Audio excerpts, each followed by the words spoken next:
Oh, somebody donated $10 just with a dash and says hi. Thank you. Thank you very much for the $10 donation. That's really kind of you. And that gets added to the pile. So yeah. This is interesting. So thank you very much. Yeah, the music is really good. Reminded that Changeling is also a blob. I never actually thought about it that way, to be fair, but I guess it makes sense. I don't even know what Changeling exactly can do. Either way, we have a Griffonics now, which allows us to jump gaps that we couldn't jump across before. Changeling is all types. I see. Yeah, look at this. This does open from this side. That's how you're supposed to get here. So, what do you have? Okay, you kindle torches. So you can get in here from this side.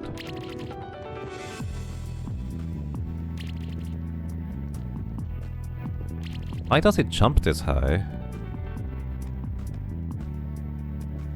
It just doesn't seem right to jump that high.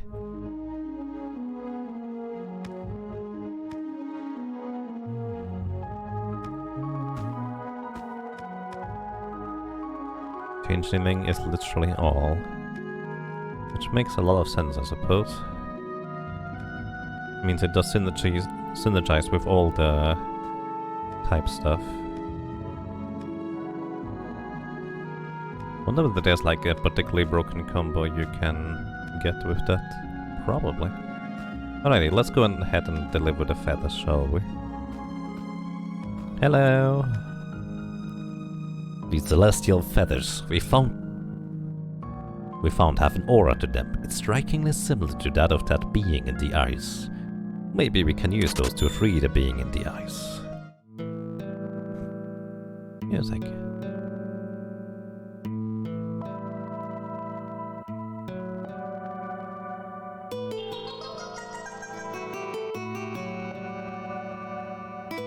Maybe it just needed to play music rather than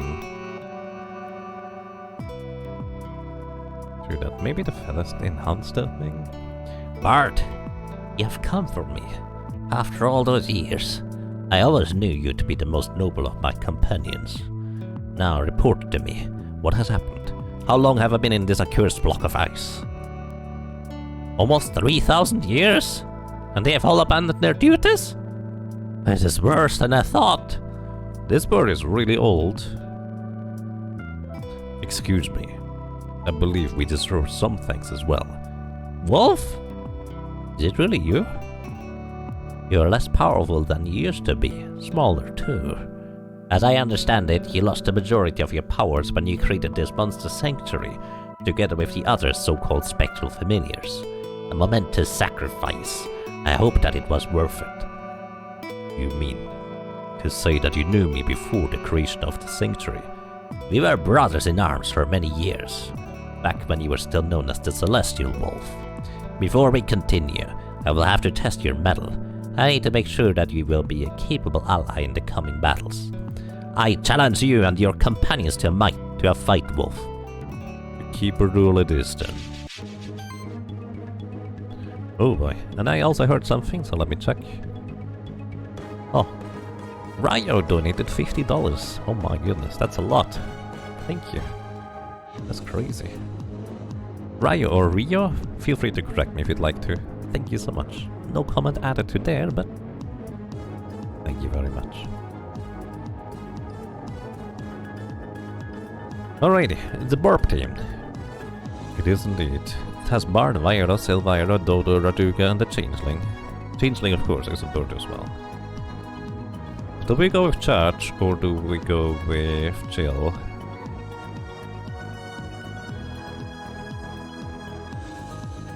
I don't know what Bard can do. This guy has collected all the legendary birds. True. I know Vyra is pretty potentially dangerous.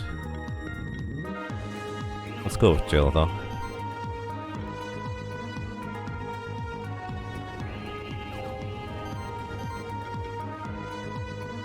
Block for everybody. Ultimate Mythic. Oh boy, that's a pretty substantial buff setup. And immediately knocks out one of my friends. Rude. The with Tony? Tony might be the way to go here. Full defense for yourself.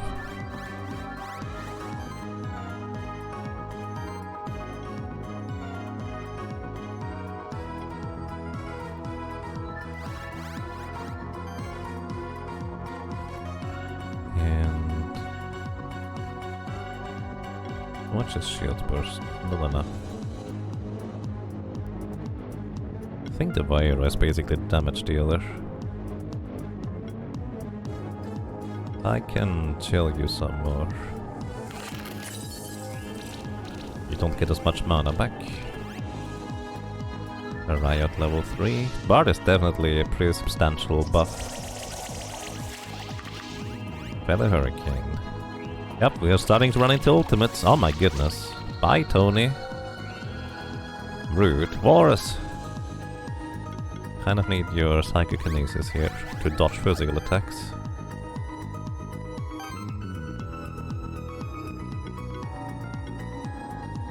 Actually, no, we needed your debuff capability.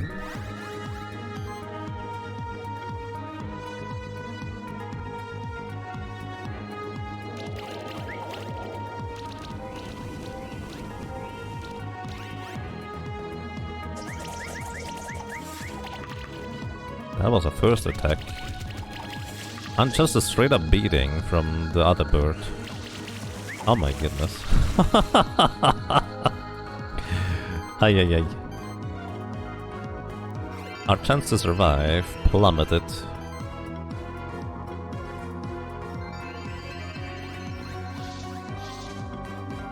Yeah, I'm not prepared for this, huh?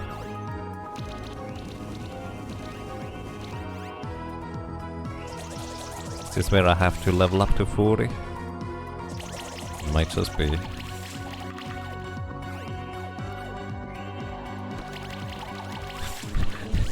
He has 5,000 damage hits each attack there. Oh dear.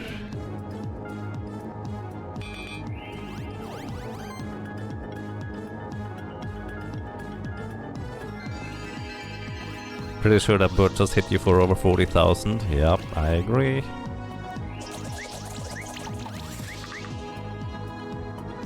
And he has buff removal on top of it.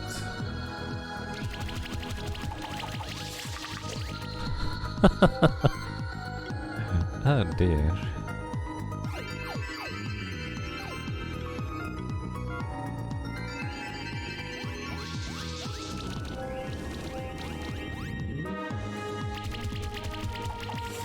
That's the first attacker in the turn, which means it didn't even build up the combos yet.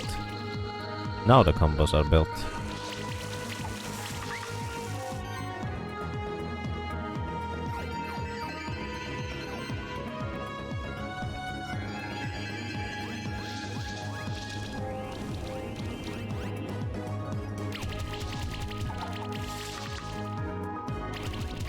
Oh, this is... Well, I guess we have one revive on our Arak glitch too.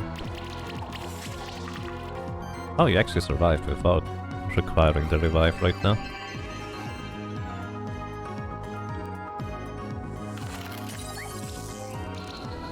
Hey one! We defeated one enemy! Oh dear. Oh dear. You are not prepared. I'm clearly not prepared. That was a weird dream.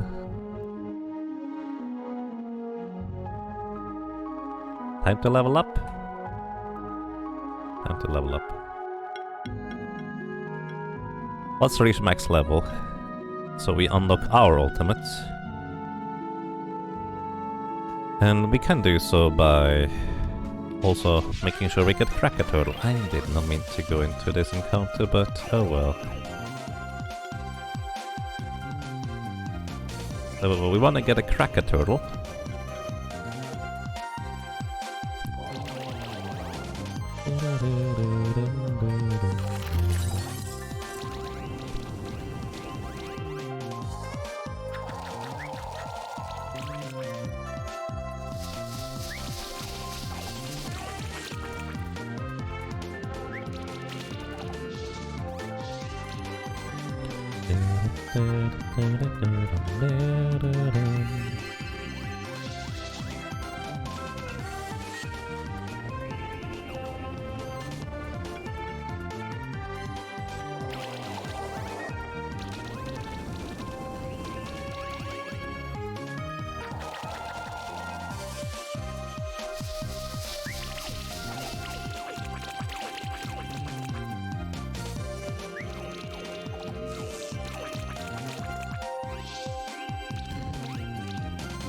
We're getting murdered by these random enemies, I'd like to point out.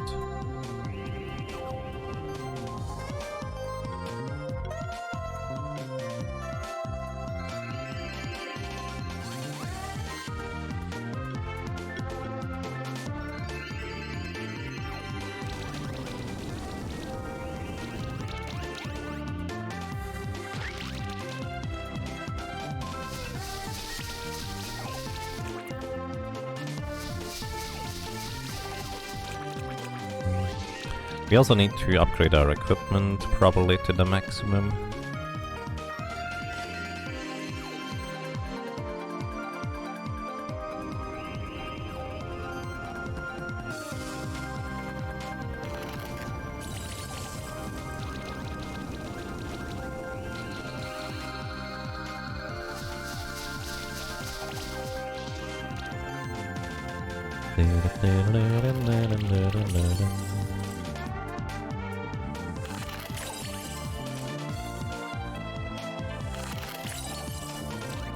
You wonder if it's worth it to build 6 monster team that works well in basically almost any combination, so you're okay no matter what monsters you have in a keeper duel.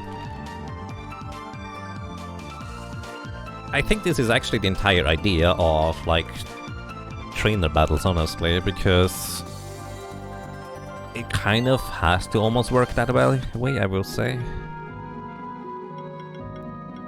Like, that's kind of my impression of how it's probably supposed to work. You need to build an entire team where you can switch in and out specific pieces depending on encounter.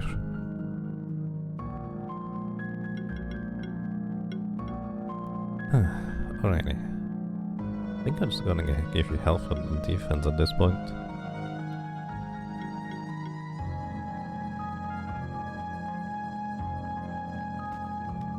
Alright, let's try to get a cracker turtle. And we can remove this thing.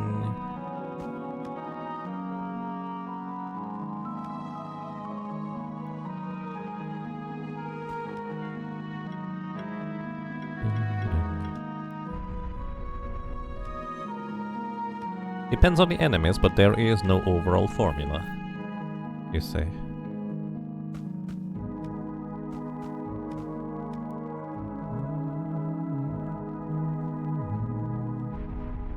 No cracker turtles in here. So maybe with the Griffonics we can make this jump. I doubt it, but I'll try. Nope. I do not know what you want of me.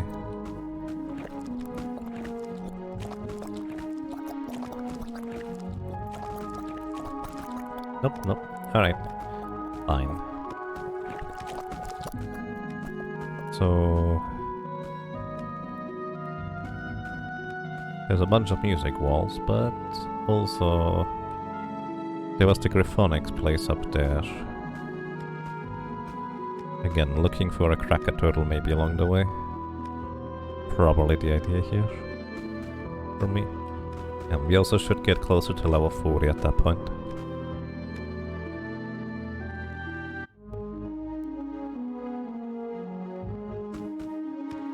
You can answer that if you want to know how to get to that chest. It's fine. We'll either figure it out or we won't. I'd rather have people who don't know the answer try to figure it out or give me ideas, to be completely honest. And yeah, I appreciate that, Art Paladin. The questions are indeed, generally speaking, just to speak my mind. But the general rule for puzzles in video games we play on this channel is, if you don't know the solution, feel free to put in your guesses. Backseat gaming allowed, basically. If you would like to.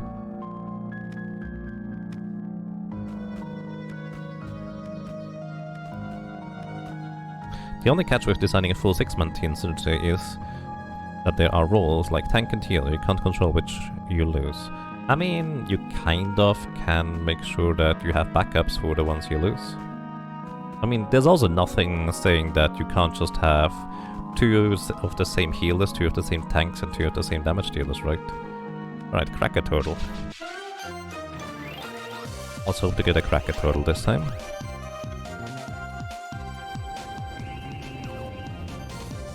So if whatever you might lose, you just have a backup for it. Or maybe even 2 backups, depending on what they are more likely to lose in situations.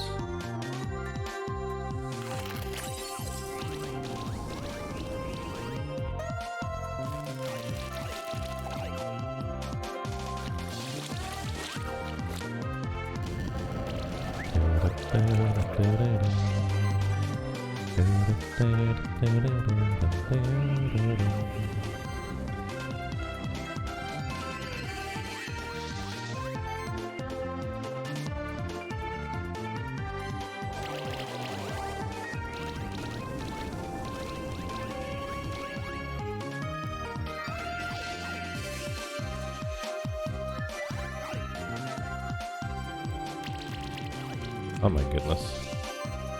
That guy can hit like a truck.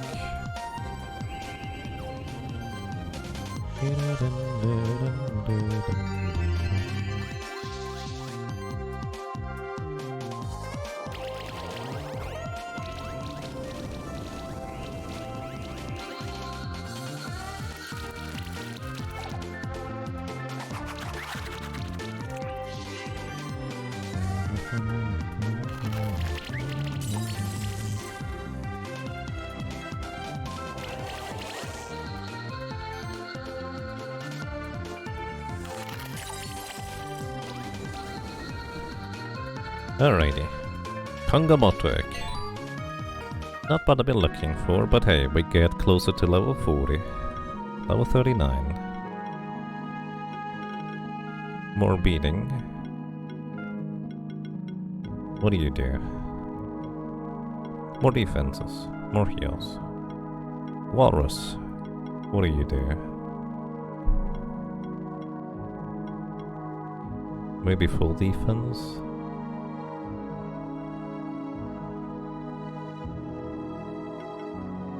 Health values from equipment increased. You don't have any equipment that increases health right now, but we can add to that.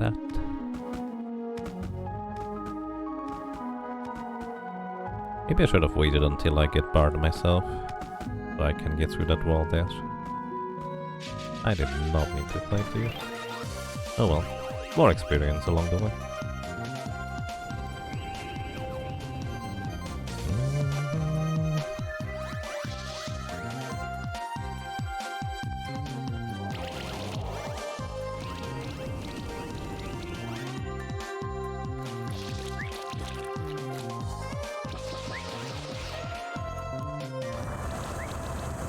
Void Flare? I don't think I've ever seen that one before.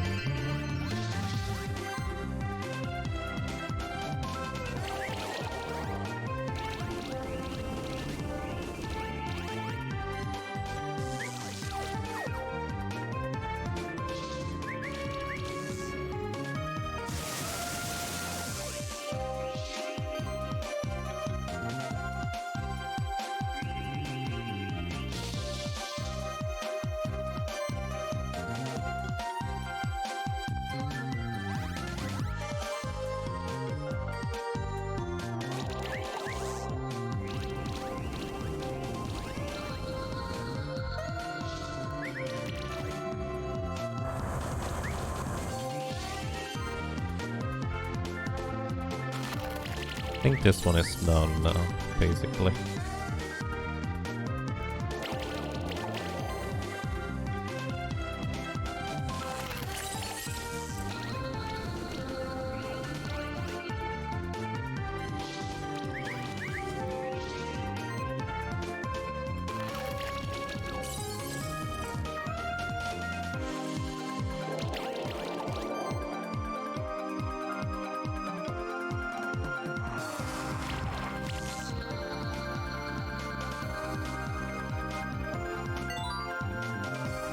No more level ups.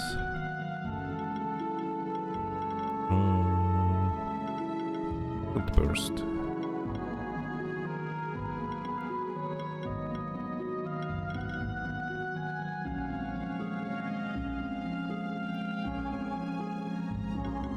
Maybe more health would not be the worst thing for you.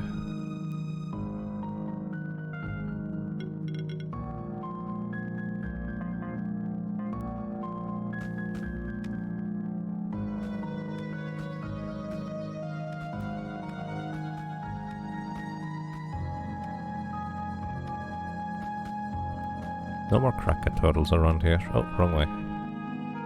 Need to go down.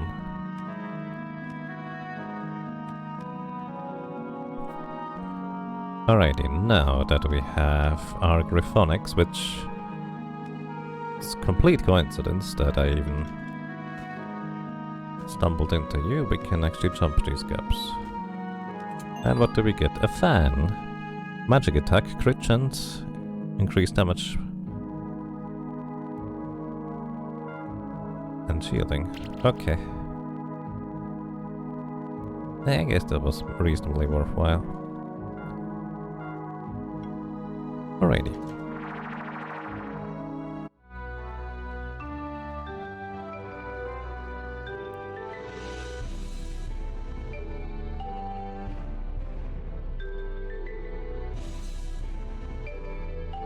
Alrighty.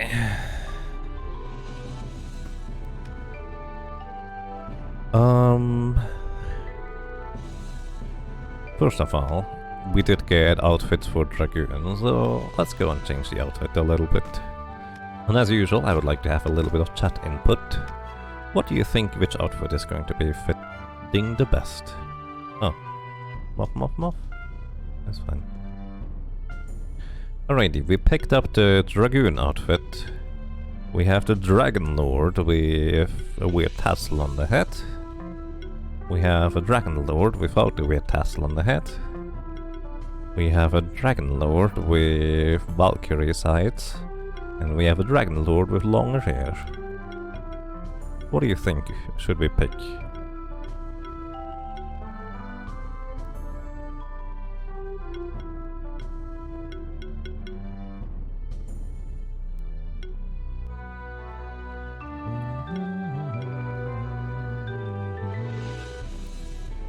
Any opinions? Malachus says Valkyrie.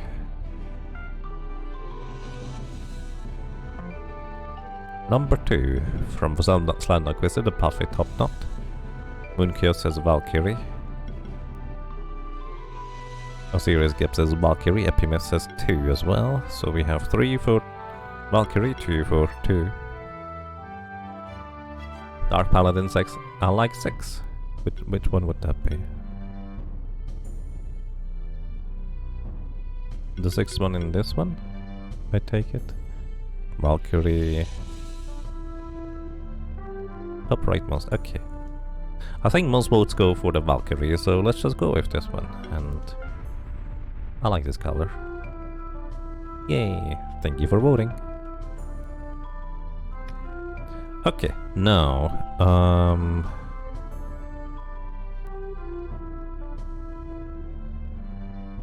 let's try to get a Cracker Turtle. I think I'm just going to start collecting monsters, and while we're collecting monsters, we also happen to level up, which I think is going to be important in the long run. Or maybe we could go and fight some other monsters, to be fair, so we can probably complete this area over here at this point.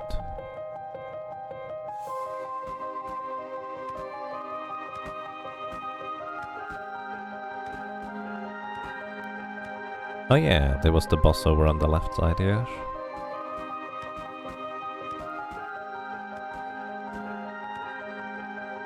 What level are you now? 33, okay, so this one guy did not level up along the way. So we should be probably fine to take him on with a charge team. We already have 15 charge stacks. Nice.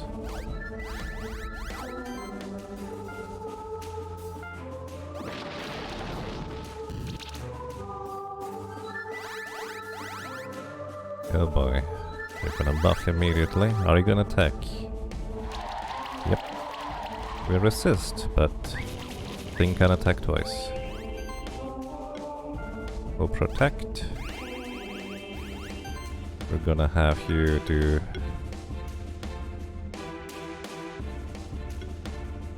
Chilling Winds to try and remove buffs. Thunder Strike to remove one of them.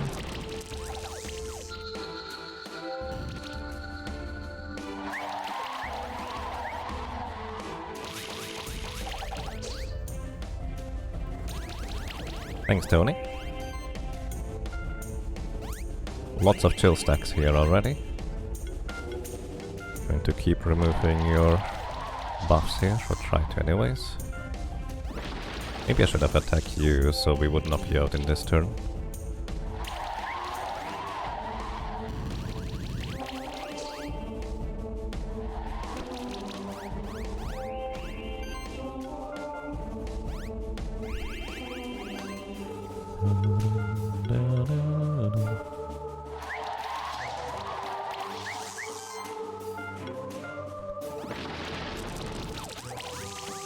Alright, I think we are looking good here.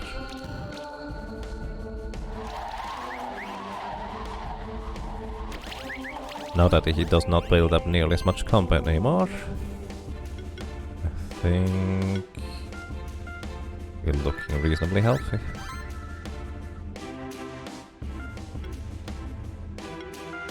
Can I restore you so he doesn't get as much chills?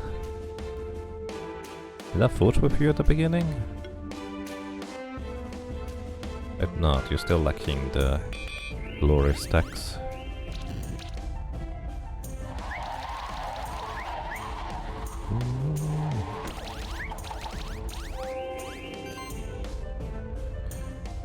The goat you have, Yagamis, is roughly like the Yeti from the start in the game in a sense. Makes sense. So, remove your buffs. Oh yeah, that's a lot of buffs gone, and it builds combo as well, which is really good for us.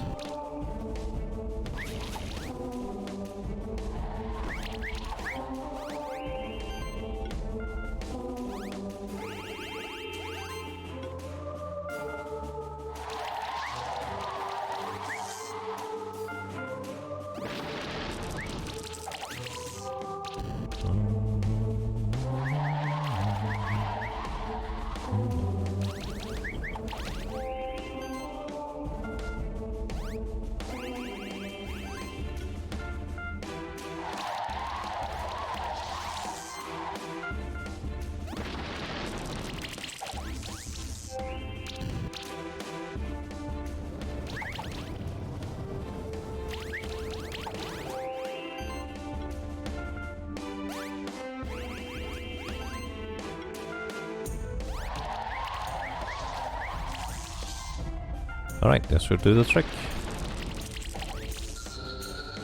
Let's see. Only 9,000? Really? We get a frozen tier. Health, mana and crit damage.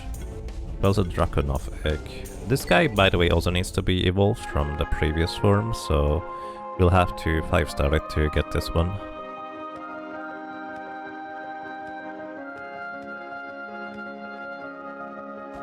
I mean, I was never in any danger for that encounter. I still only get Potion of the Execution.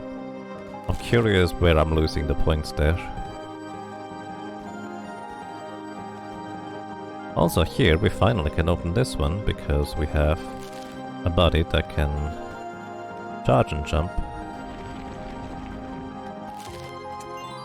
We get a shift stone in there. Not really worth it, to be honest, to come back here for that.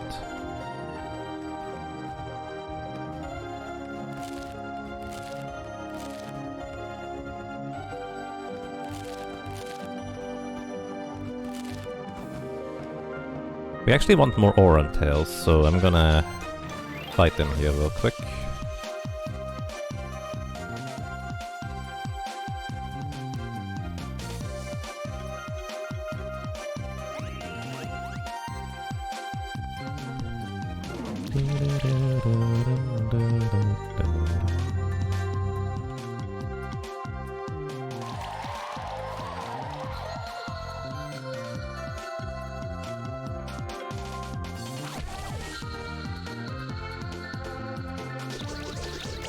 Orange tails are going to be useful for grinding out a bit of money. It's the short version. Didn't get an orange tail? That's okay. You wonder if a full burn team would have better damaging capabilities at this level? I don't know. No idea. Alrighty. What? Why did he not... I guess I was not on the ground.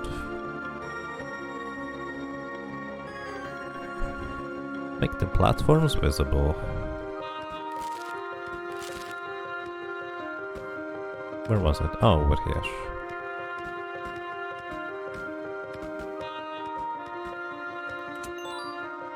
$5,000 monies.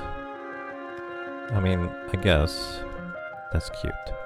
So we don't need this anymore. And while we are here, we might as well visit the lady.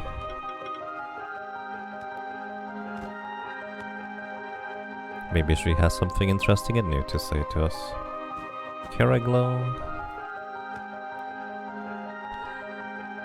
Actually, I feel like I should just get the 2 Aurum tails. Or 3 even, because the current Aurum tail that we have is not particularly high level. So would not be able to get the abilities.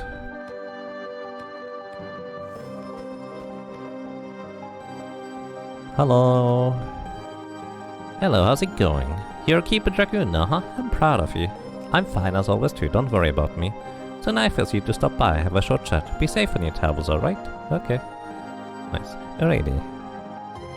Let's go and see where we can maybe get an Aurum tail or 2. Actually, maybe we already have some. We do actually, we have 1, so we need just 2 more. All of them will be Venecut, by the way. Venecut is going to be the best helper for getting money.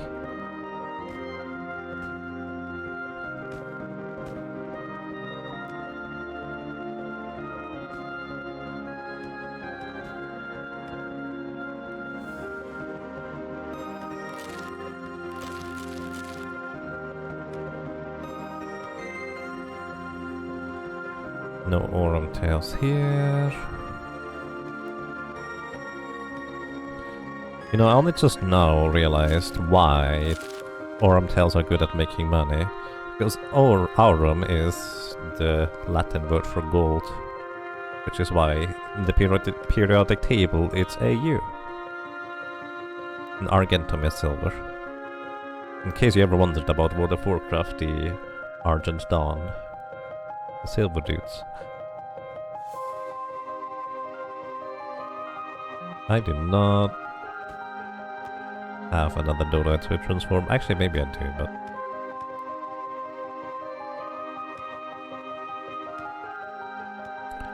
Where are Aurum tails? Those are not Aurum tails. Maybe they're just up there and the 2 encounter is as good as it gets. Which would mean I would have to use some bells to make the monsters appear again. Those are the Targoats, that's not where I meant to go.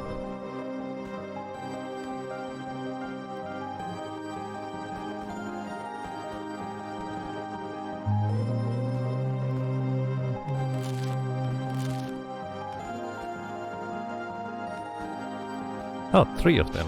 Nice. Alrighty. I think we just go with physical attackers. Because we can throw a snowball. Bonk. You need a bit of help with the tackle to be strong enough, so maybe a combo will do the trick. Ah, not quite. Pony is not quite strong enough.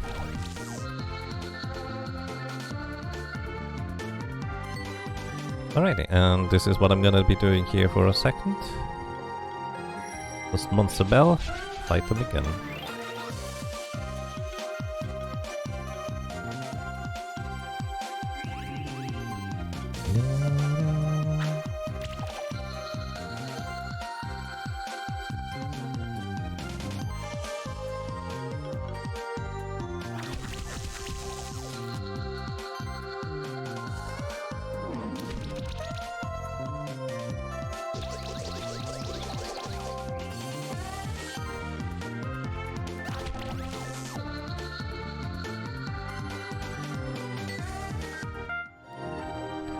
Some more gems.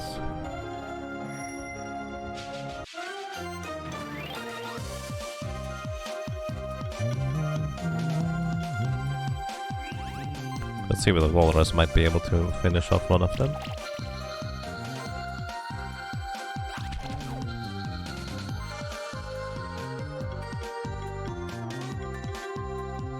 Nope.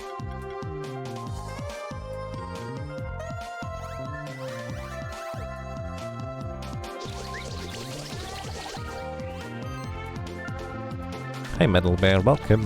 How are you doing today? There we go. We even get a shifted Tail egg. Just one more.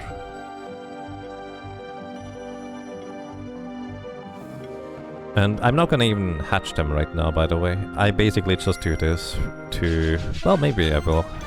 I guess it shouldn't matter too much.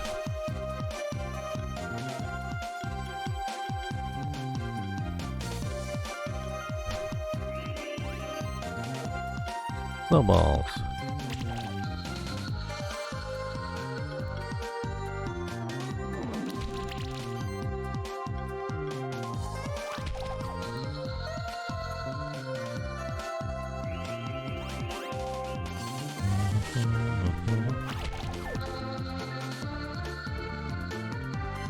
There we go.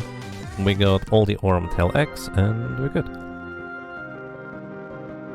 You're fine? That's nice. And yeah, I think the run is pretty neat. Thank you.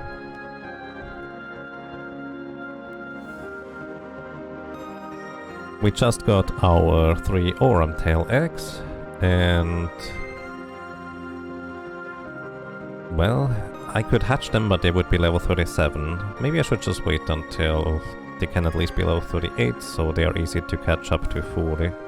Which probably is not even necessary. By the way, we have our farm friends. Now, what can we do? What are things I haven't done yet? We can go into the prison to... actually, no, let's finally go back to the keeper. Maybe it's fine to be level 39. Nah, let's... okay, change our plans. Or not really change our plans, more like return to previous plans. We're gonna go ahead and try to get a Cracker Turtle. Because I still don't know what the exploration ability of a Cracker Turtle is. Maybe the Cracker Turtle is what I need to go through the oil like that. Like it could be a different way of like oil and hover combined type of deal. Apparently there's something up here. Rubies. Good. I want both a Cracker Turtle and we gain levels along the way while we do that.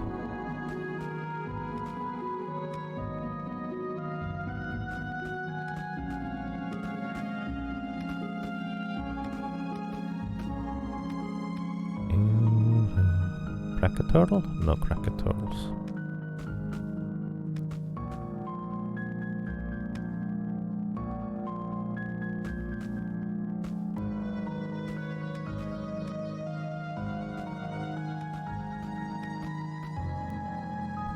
Seems like Krakatoa is only one guy. This is where we came in.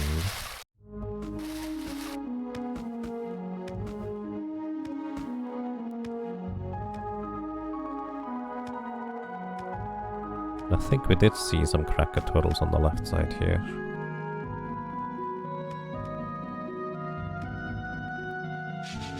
That's mushrooms.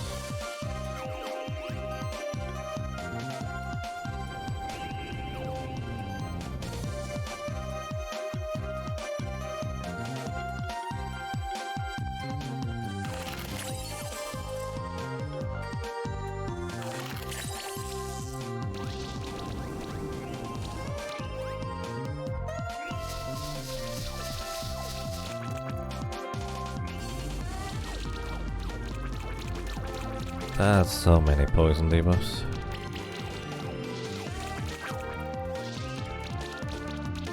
So many poison debuffs, holy moly.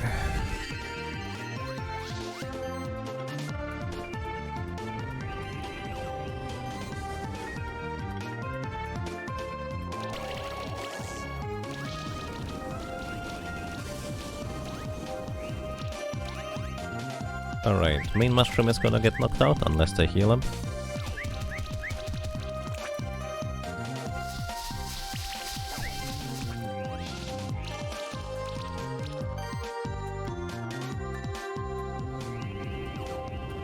They did not heal him, so main mushroom is basically done.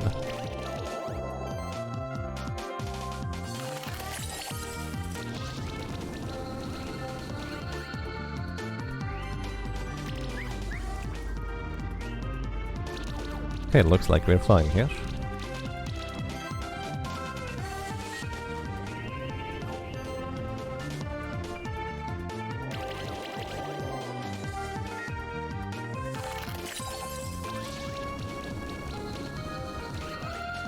Oh wow, you were not out? I'm surprised.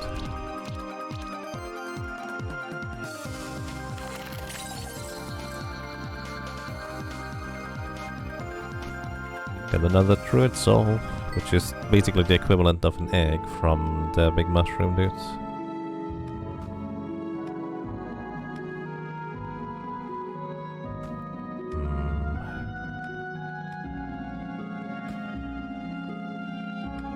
Where are the Krakatoas? You guys are not Krakatoas.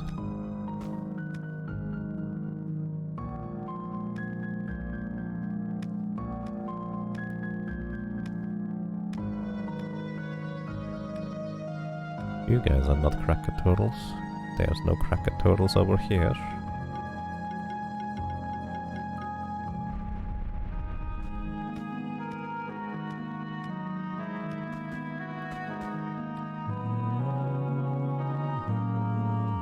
Oh, there's a Krakatoa. Alright. Let's try to get a good rank so we have a better chance of getting a Krakatoa egg.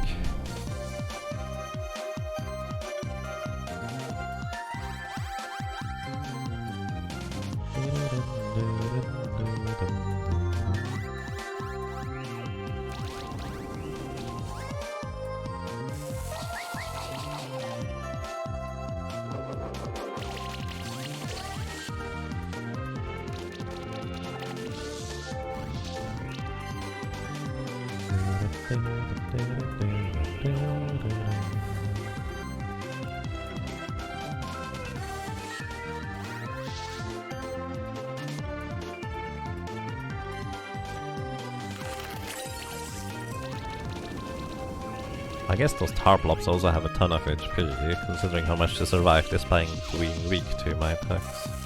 Then again, I guess my attacks are not all that strong.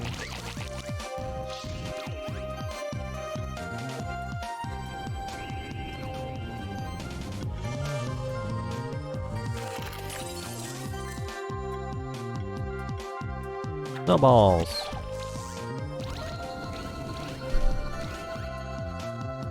I think the Krakatoa is just going to get knocked over. So we're probably good on that end.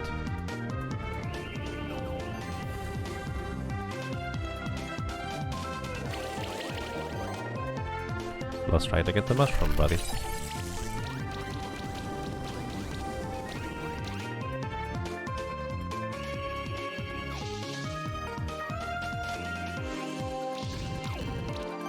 Trying to shield a little bit too late there.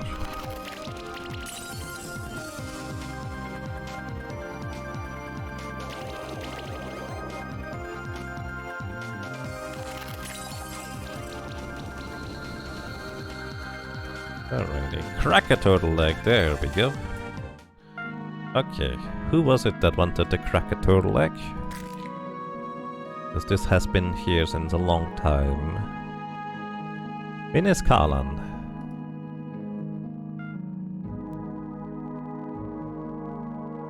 Welcome to the team. And crack a turtle, what do you do, my friend? Actually, let me look at your shifts first.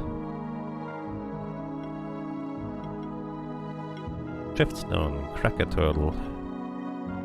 You have Curse Breaker. Remove a debuff from each monster in the party at the beginning of the turn, so basically like Murthas does currently. And Debuff Mastery. Additional stacks of debuffs on enemies. Only from this monster though. And you have immediately regeneration for everybody. And every shield has a 4% chance to inflict a barrier on allies. You have shared regeneration. Basically give your regeneration buff to other party members. Trickster buffing. For every buff applied there's a chance for chill shock or burn to a random enemy. And you would be actually doing a lot of buffing. You have Tenacious Barrier. Barrier also grants a 10% chance to resist application of buffs and harmful stacks. Buffing Shield.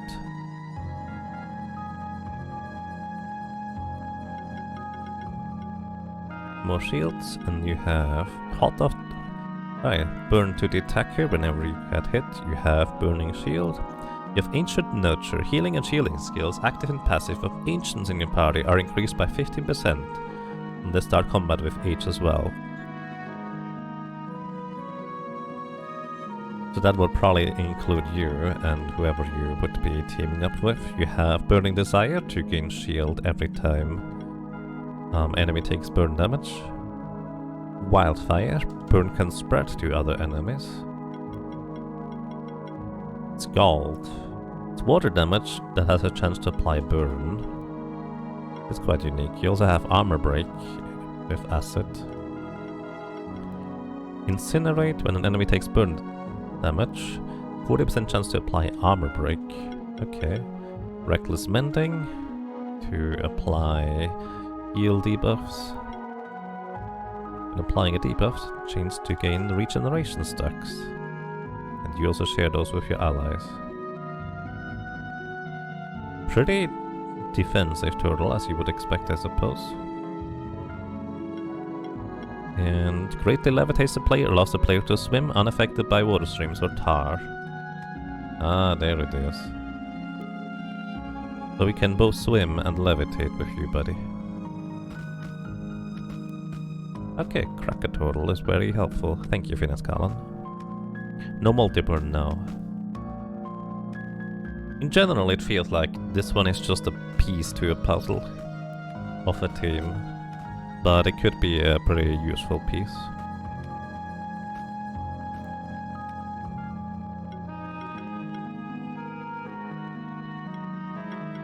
No, not this one. This one.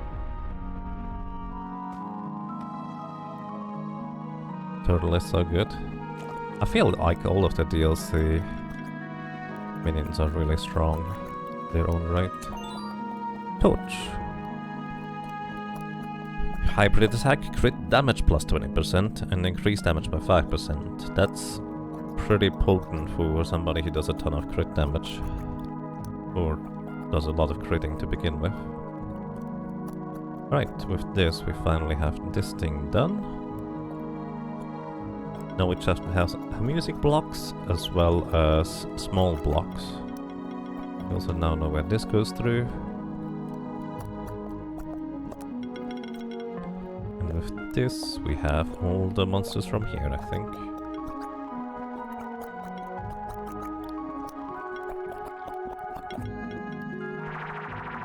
Okay, now I'm most curious what this thing might be on the side when we drop down into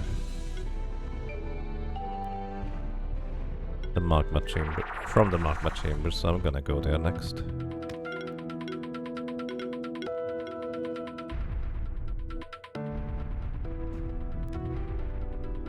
I like how he comes back from the right side.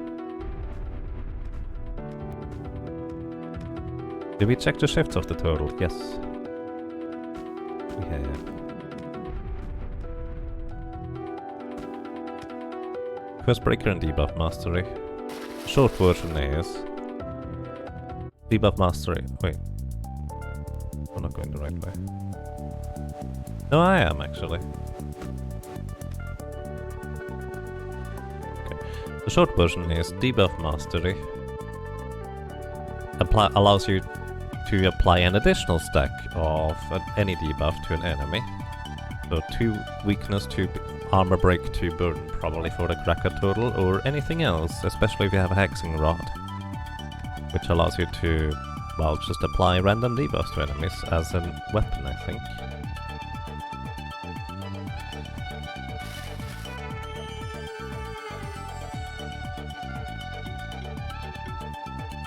What about this actually? Just fire. Yep. Don't need to see invisible platforms if you can just jump over the entire thing. Okay. Let's see what's over here. Because I held left too late. Open. 3 silver. 2 gold. I mean, we could make it light, I suppose. Here a glow. And bronze. That's it. I think that's it. A lot less exciting than I hoped it would be.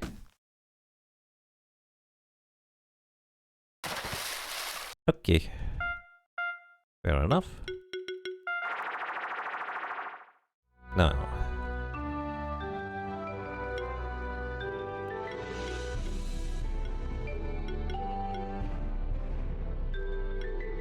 Do we just wanna level while gaining gold? That might be an idea.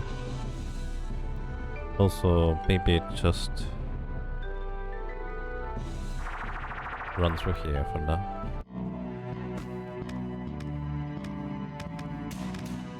Blue caves. Here, we couldn't activate this until, well, basically now. Where we have somebody who can make a bit bigger rock. Oh, and apparently we also need a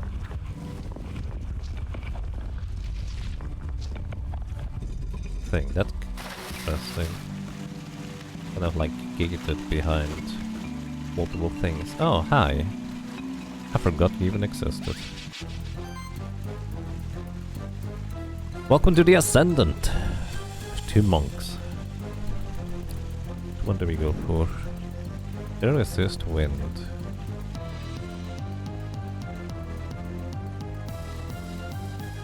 Yeah, frosty is fine.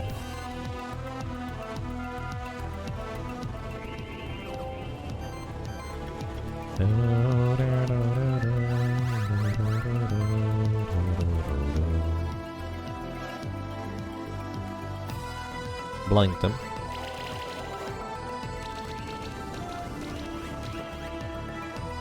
Fiery punches. Freezing punches. Every time they miss, they also lose out on 1 combo point, which means the subsequent attacks also don't deal quite as much damage. No! Oh my goodness. Murtha's almost got knocked out right there. You meanies.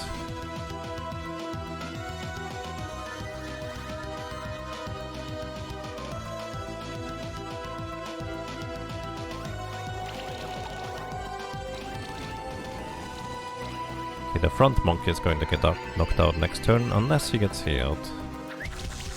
Which he did get healed. He gets 1 more attack. Okay, looks like we're mostly fine.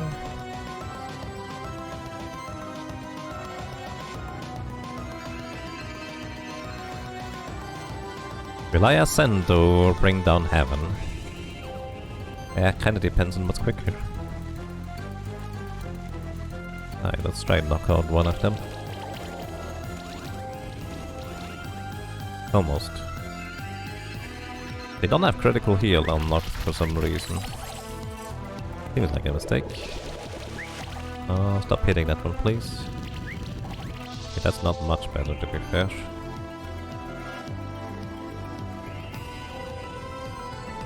He does not have any chill debuffs whatsoever.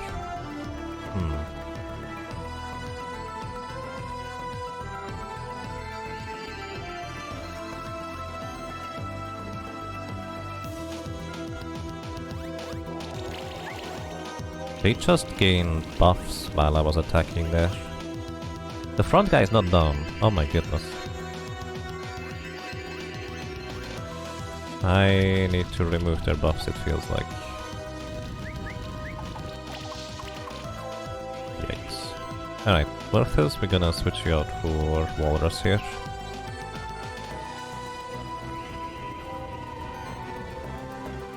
And try to knock this guy out still. Okay, finally, one down.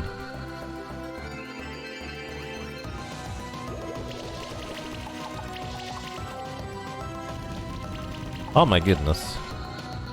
Walrus just got knocked out. Come back, we still need you here.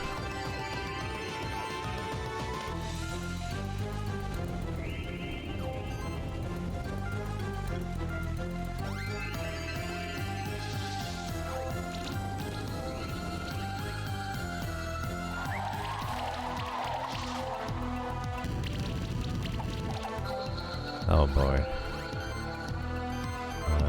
Revive! Come back, Torokazi. We're not done yet.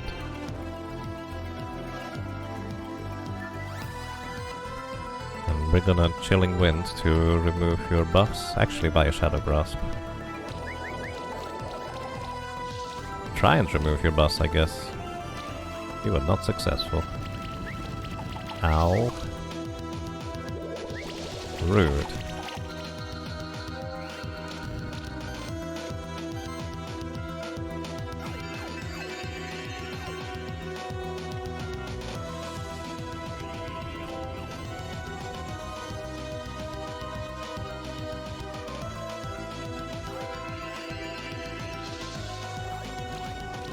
Alrighty, he should not have enough mana anymore at this point to do much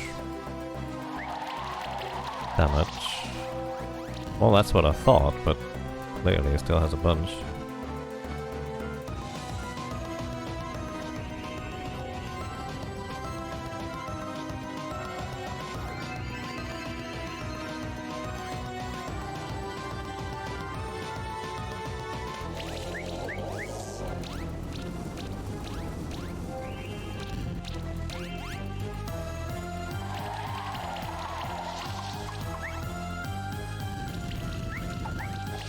Oh my goodness. Still knocking out my friends. I really don't appreciate that.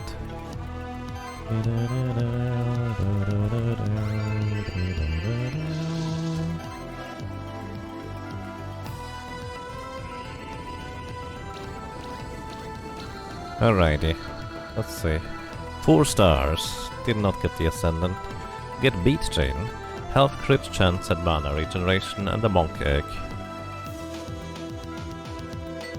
Meaning that we probably need to evolve this guy from a monk once we 5-star him.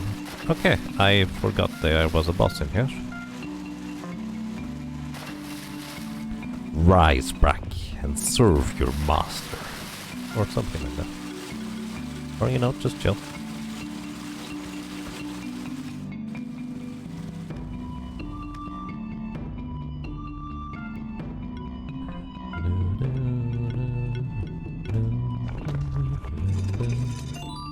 Blood Vessel.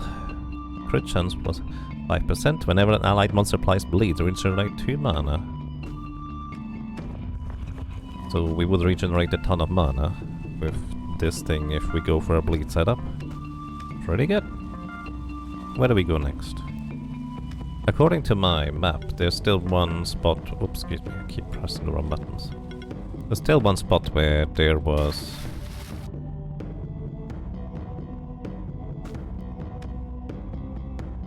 a place where I needed to use... heavy rock in order to get through places. It's entirely possible... Well, we don't have an argue up yet, so let's get one of these two. It's entirely possible that I just didn't remove the marker.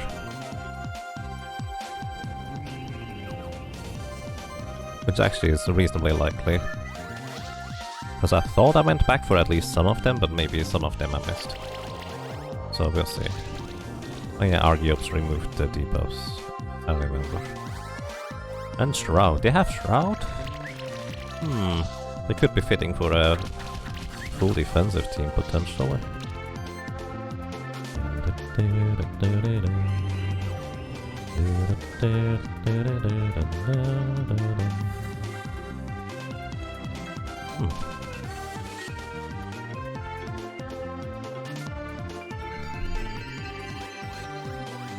Gives you some buffs, and Shield Burst might knock this guy out. You throw your shield at enemies, and it has pretty ridiculously high damage potential, because I think shields scale based on your maximum health, on how much of a shield you can possibly have. So you can optimize that too. In this case it's just not that great, because I didn't really optimize for anything. But I think it's interesting.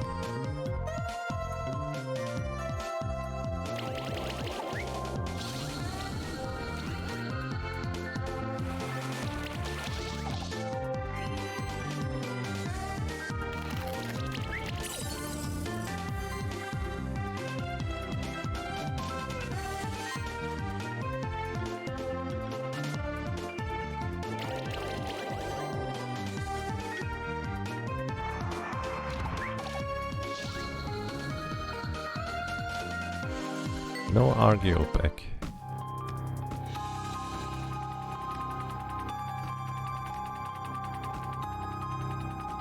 Mokuli. Argyopes. Just one. Okay, I already did this, so I just didn't remove the thing. I think I need to be small. Yep. Over there we just need to be small. Let's continue here to the next crystal maybe. See whether we find some good Argyope encounters. Oh my goodness.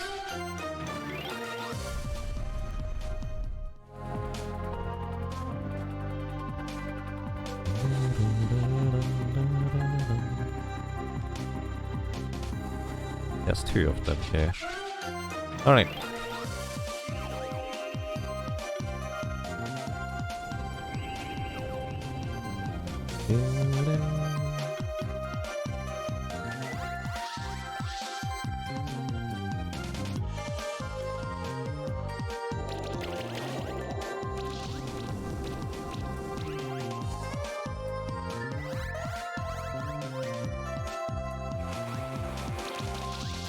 Here go all my buffs.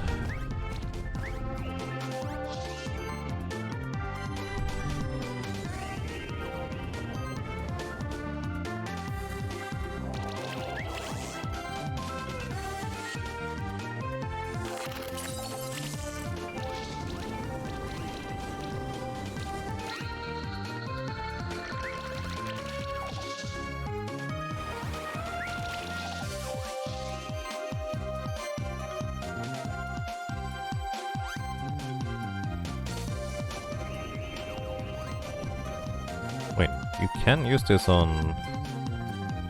Oh, no, you cannot. I thought it was also an occult monster, but it apparently is not.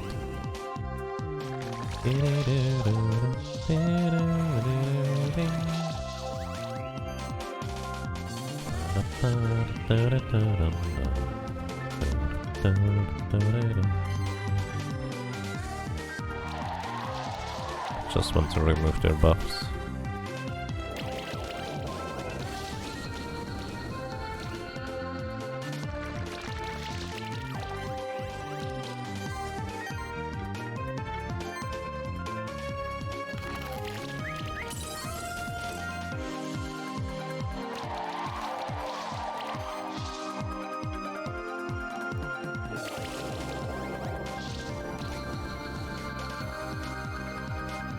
Silk. Alright, I feel like I need a better setup for this, but I do feel like Argup has potential to be a very useful ally, so I do want to fight some more of them. Let's go with the charge team instead here, maybe. Maybe that has more success for getting better ranks here. Maybe exchanging a monster, generally speaking, is going to just reduce your rank to begin with or something crazy.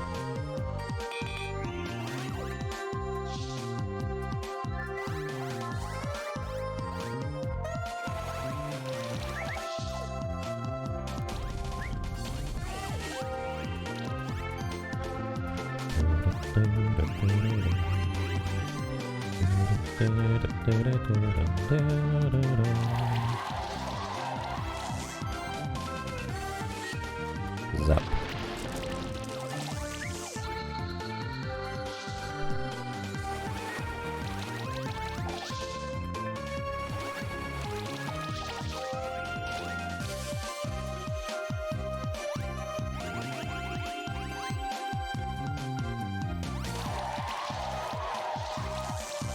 There go your dodge buffs.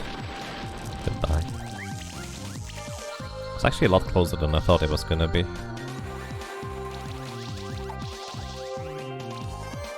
Alrighty, tackle.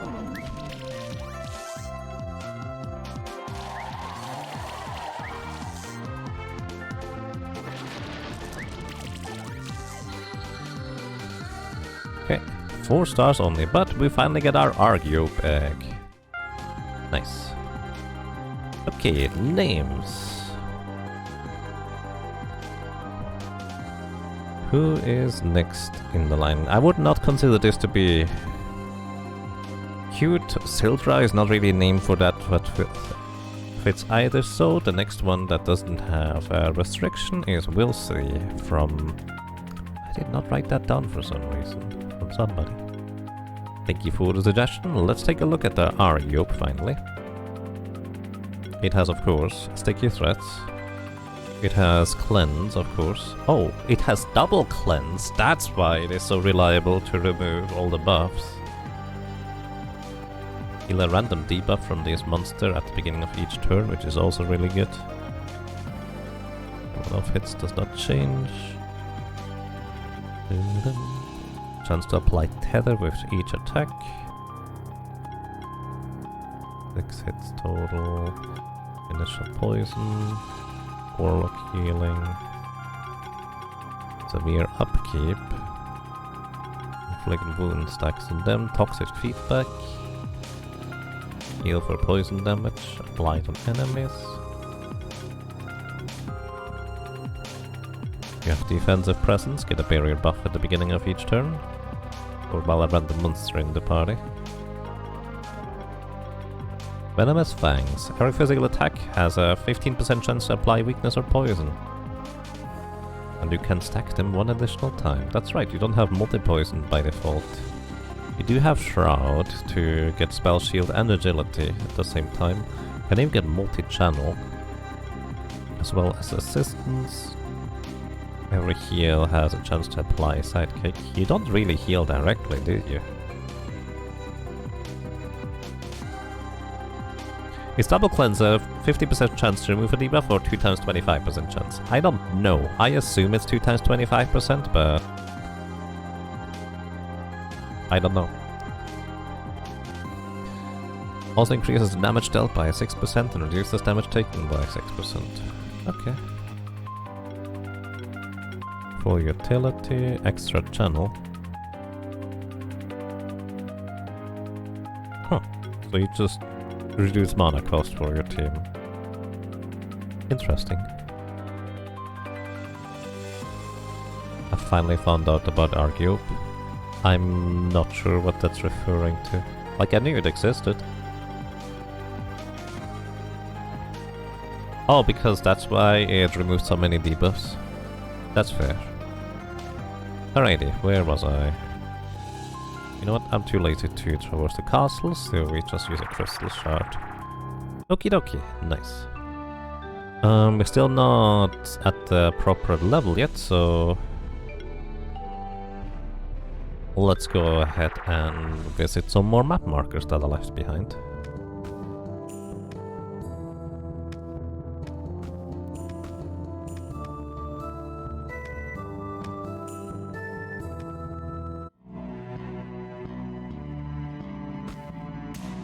Alright, I didn't have an earth thing at the time either. Earth. Thank you. Home +3. And lightning. Crackle. Which reminds me I could evolve here. Combo potion.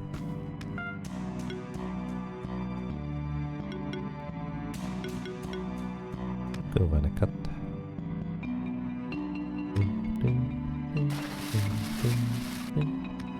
I just never went to the left side, have I? Huh. Just forgot apparently. Which to be fair is fine, because there's a heavy block in the way over here and here. This probably goes a bit further, so let's go to the right first.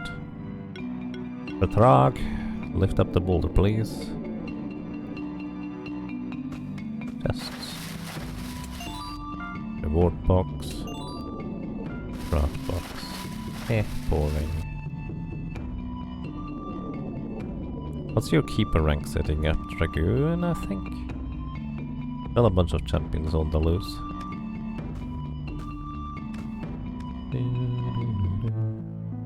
Sun Palace. Oh, you can get into the Sun Palace by this route as well. Is this how I originally got in here? That's very possible. Alright, here. Bzzzt. Green gem. Blue gem. Red gem.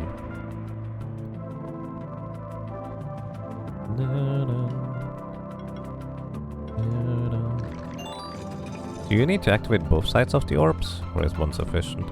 I would like to get another Vaso key, to be honest. Oh, they are of course now high level, because we haven't been here yet.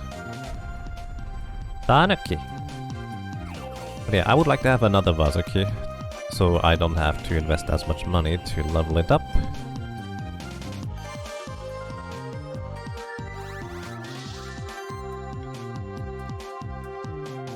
They're so tanky.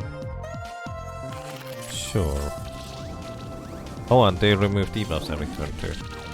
I should have gone with my charge team. Could you not? Really? Rude. That is so mean.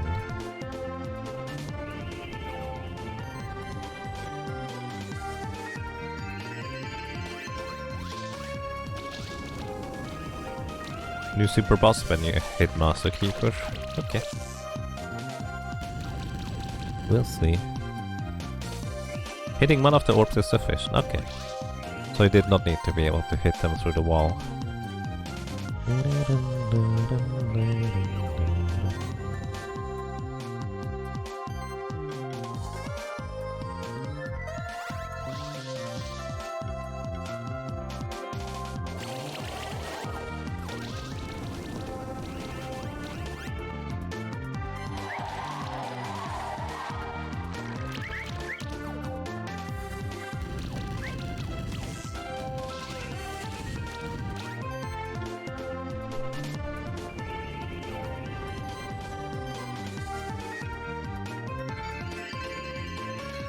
Oh, those wound stacks really hurt right there.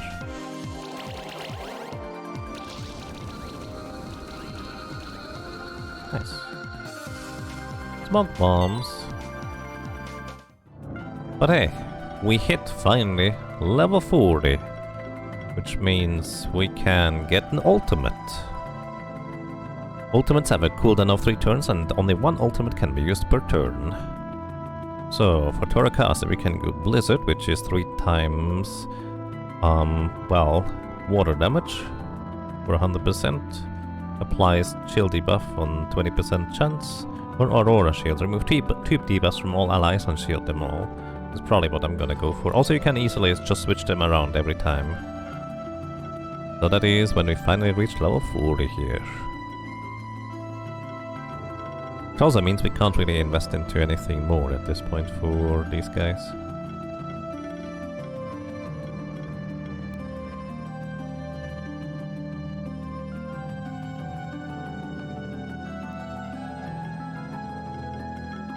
And Murthus has Ultra Speed, Agility, Spell, Shield, Sidekick. So just dodge is really good. Gravity. Neutral hits all enemies. Base damage is increased by 2 times 10% for every health and defense rating of the target. I don't know what that means.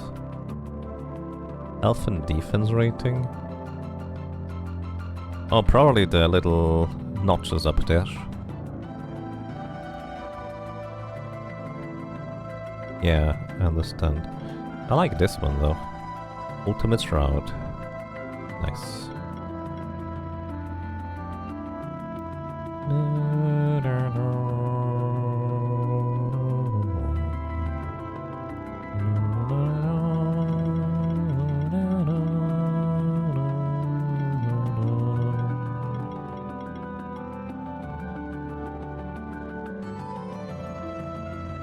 We already have that.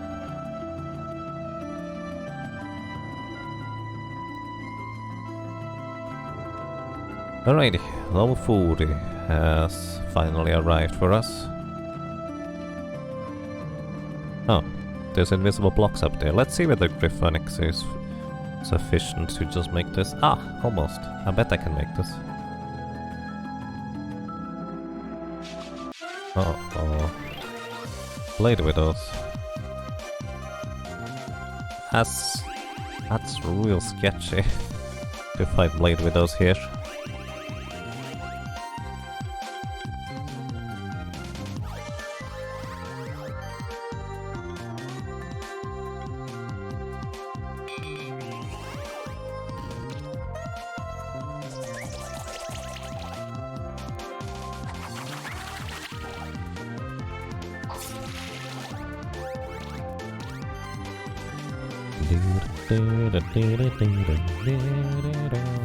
Maybe not nearly as bad as I expected it to be.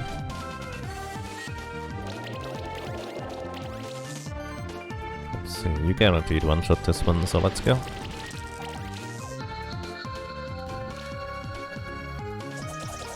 Blade Widows can be really scary, with charge stacks especially. They can just knock you out real quick. But in this case, I don't think they are strong enough. Not enough synergy within their own ranks. But if we ever see them in Keeper duels, we have to worry about them. Boost the damage by 22 times 10%. Murthus has 4 defense rating and 7 health rating, for example. Points 1 through 10. Okay. So yeah, basically the tankier the enemy is, the more damage it does. Kind of more or less working even with how tanky the opponent is, I guess.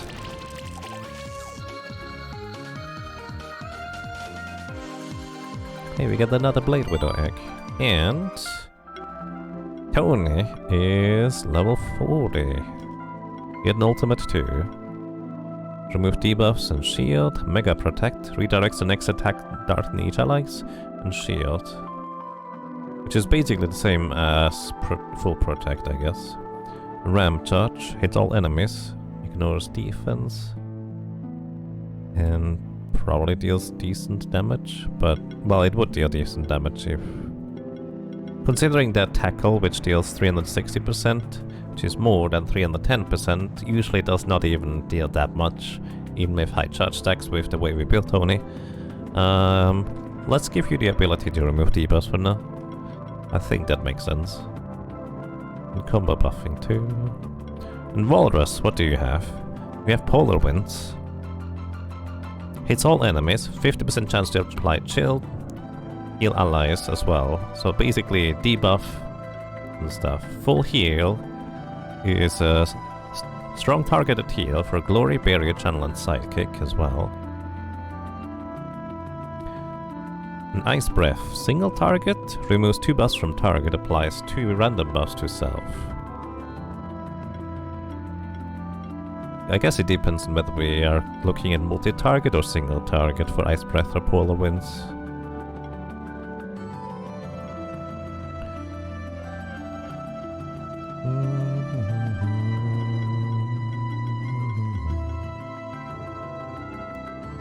I didn't have that one yet.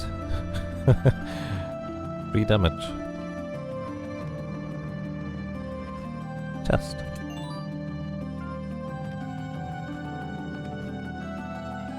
Mega Protect will redirect AoEs to only hit the goat. I did not read that properly. Oh, targeting each ally.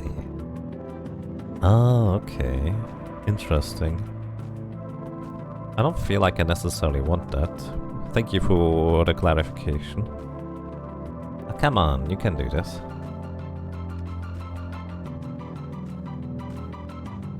Okay, we definitely don't want to go down the stairs. At all.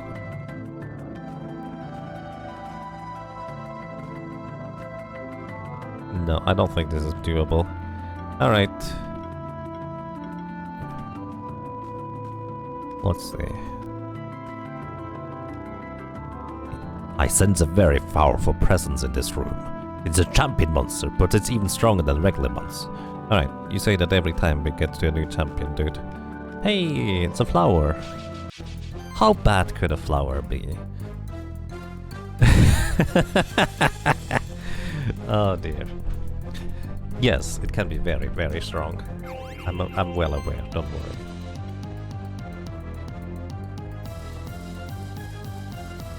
Ice Shield.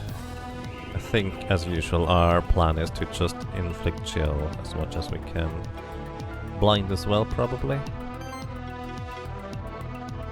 But we're gonna get everybody ultra speed. So we have as much defense as possible.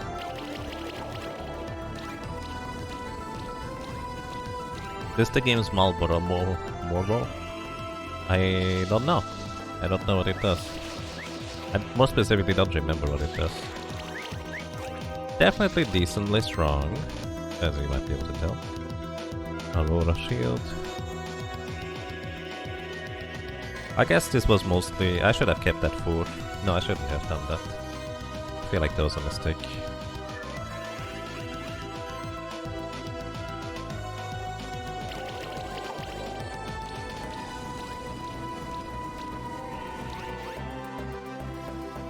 Restoring Shield, removes debuffs, and applies a buff to me. Solar Burst. Looks like we're mostly fine.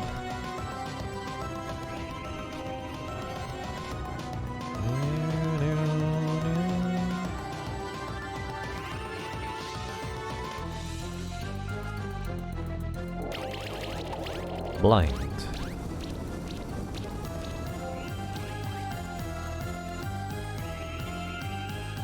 Used up most of his mana on restoring shield, so he doesn't have much.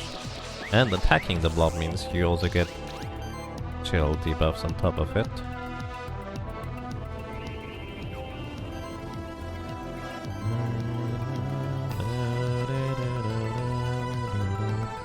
Gonna go beating for as many hits as possible, so the combo is higher, which probably does not really matter. We're not really dealing much in the way of direct damage anyways.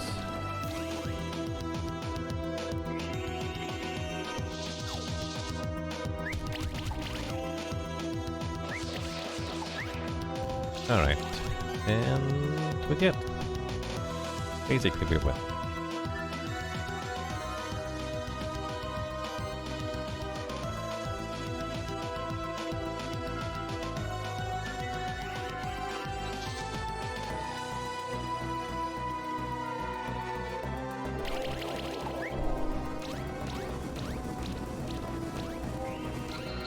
Boom.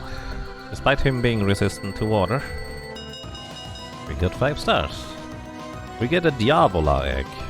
That sounds like a pizza to me. And the Thorn Tendril. Apply a bleed stack on attackers equal to 20% of this monster's crit damage.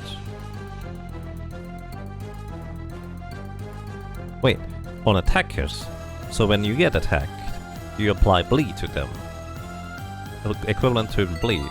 So you want a crit tank for this to use. That sounds very interesting. That sounds very, very interesting. Bleed is a massive damage over time effect. Yeah, that sounds really, really intriguing. Alrighty, Kumoko. We have Dark Shroud to apply Tether and Blind to all enemies, which is nice. Blizzard to just deal water damage. And Replenish to heal everybody and shield everybody. Depending on which ones we're going for, I think Replenish is on average probably more useful. Dark Shroud is of course more offensive, which might be more desirable in other circumstances. And aside from that, it encapsulates max rank. Ben, what do you get for ultimates? Electric Surge. 2 times 150% physical damage. Wind hits all enemies. Shield all allies for a portion of the defense and attack. And a 50% chance to apply shock on enemies. Probably not on allies. On this one, hit magic damage 3 times 100%, so the same damage potential. And chance to apply shock. Or armor up. Apply barrier and glory plus a shield to the entire party. Electrocute sounds to be the most useful for what I'm using Ben for here.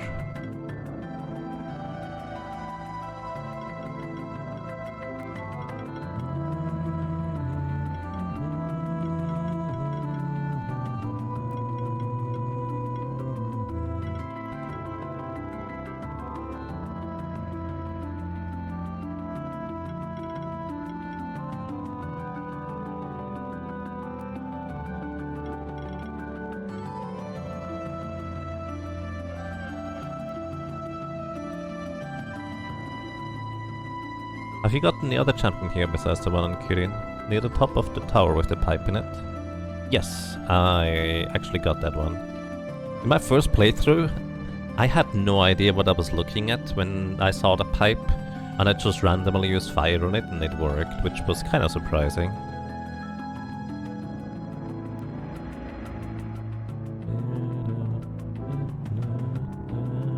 It's actually not that much.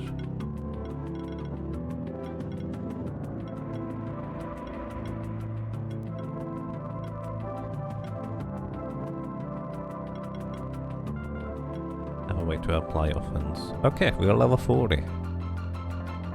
We would need to upgrade our equipment probably in order to stand an even better chance.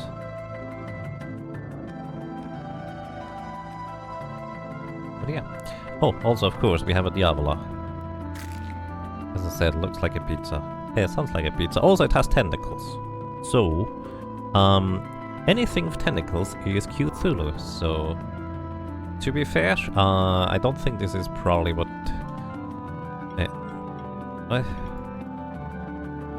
Oh my goodness. I don't think this is what the name submitter had in mind, but it fits the description of anything with...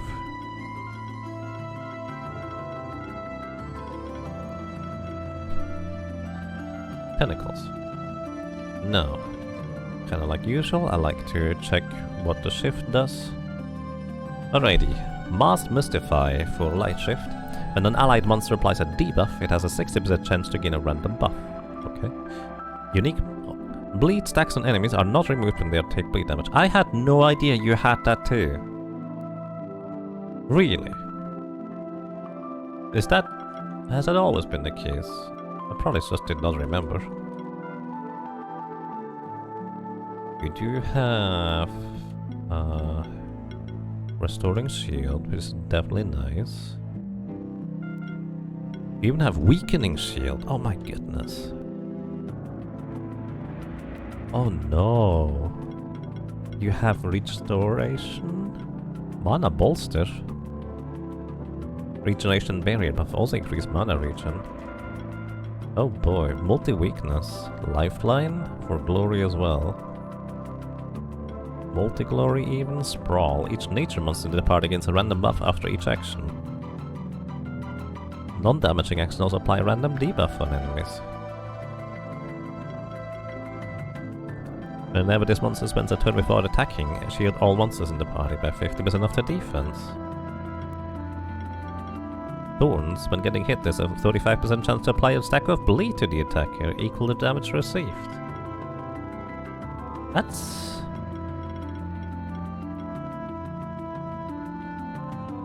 That's really good.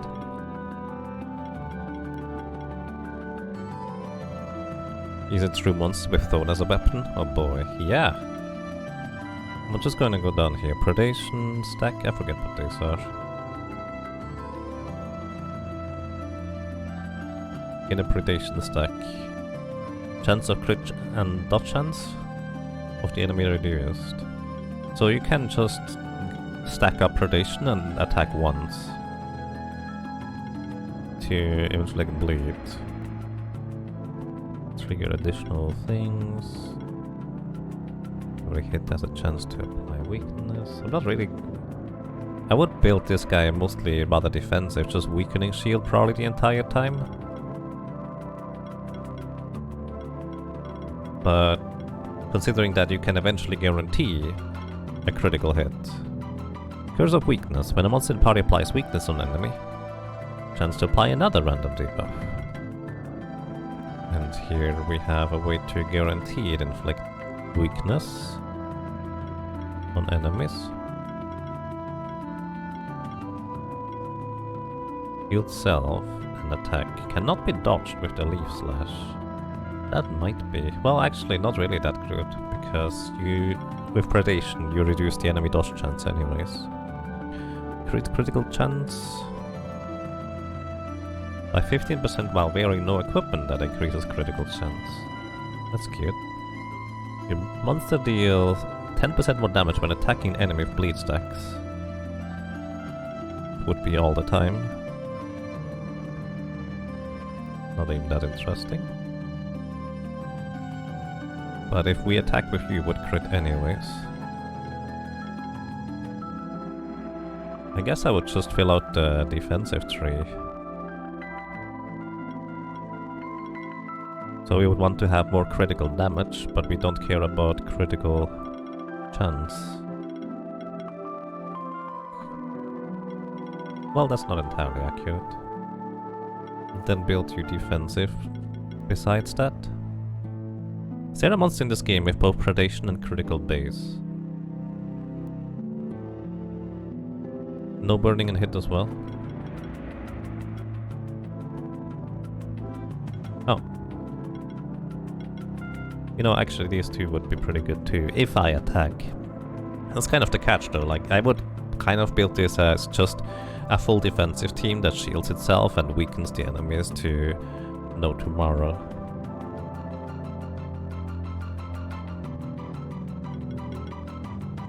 Alright, this goes definitely onto a potential bleed team.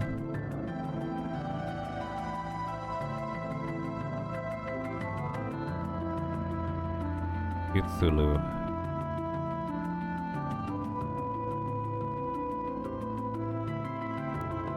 I'll need to figure out how to exactly fit the teams together, but that is almost certainly going to be part of a team in some capacity.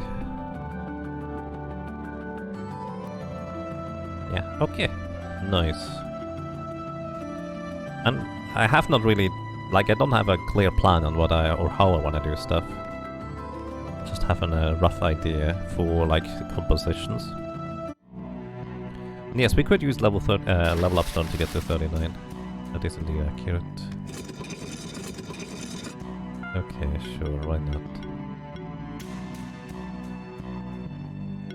Mushroom, mushroom.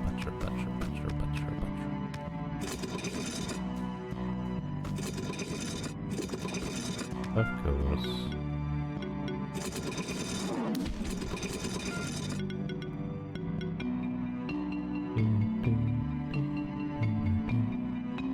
Actually, no, the other way around makes more sense. Move this to the thing on the right. Then put a temporary mushroom here, because I don't need this door to open anymore, probably. So we can just use the thing anywhere else. Code +2. Okay.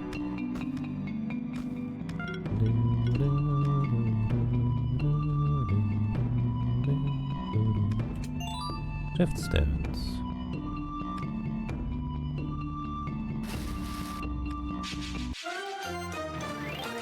I did not pay attention as to what I was running into here.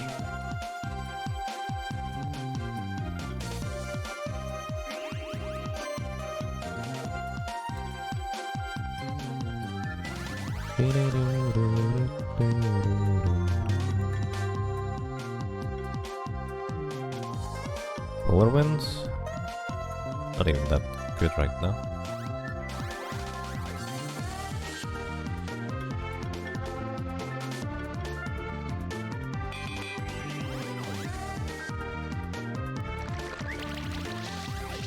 No, my buffs!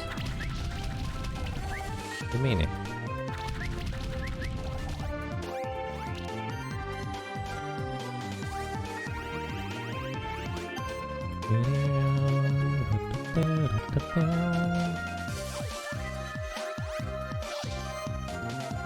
Alright, electrocute. Does not knock them out yet. Let's get full offense going.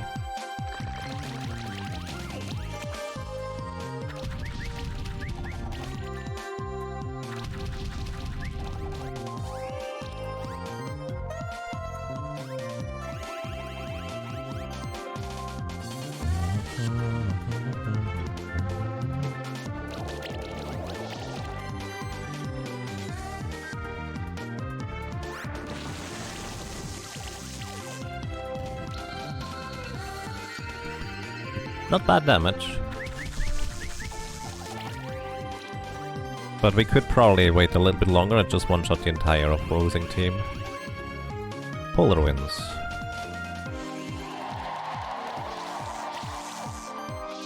Remove all your buffs.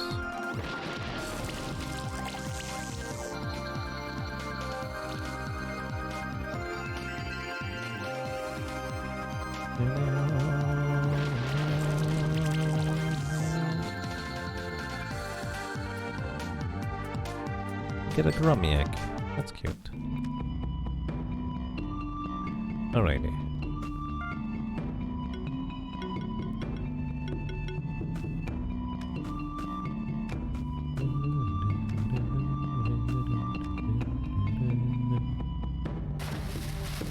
Never went down here. Oh, anybody here? I don't see anything.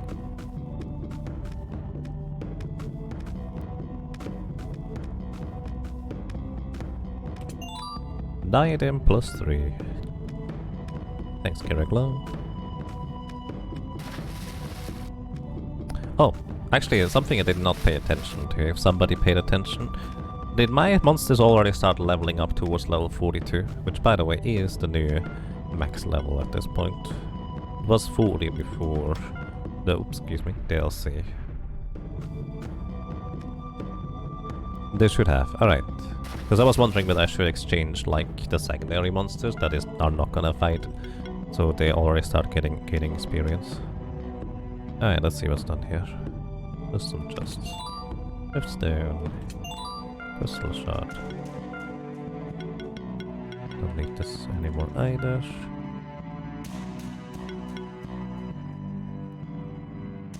I'm pretty sure I did this, I just didn't remove the thing. With this, I think we got pretty much everything here.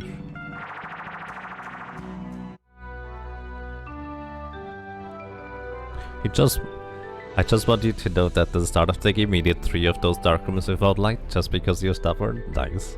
I like it. I think that's great. Alright, actually while we're here, let's see whether we can upgrade some equipment, or more specifically, maybe it's time to optimize our team. What do we want to go for?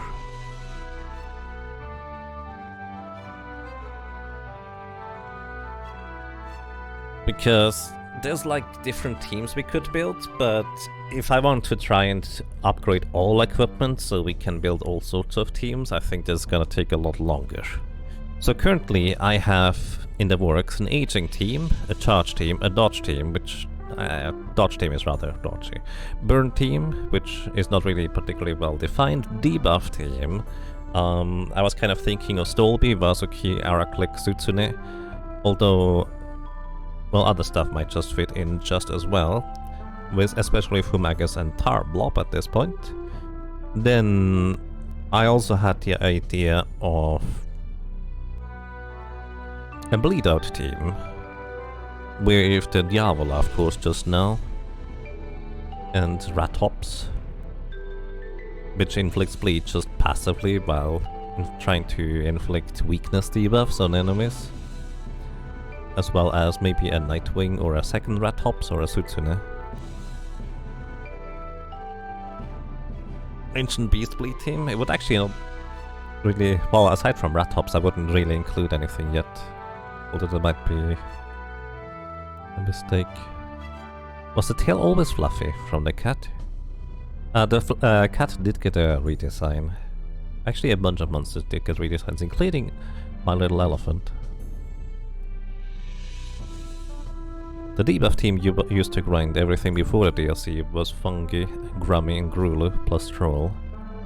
Nice. You're trying to do Occult. Occult could be pretty powerful too. Grummy and Grulu is so good. Nice. Alrighty, basically I'm thinking...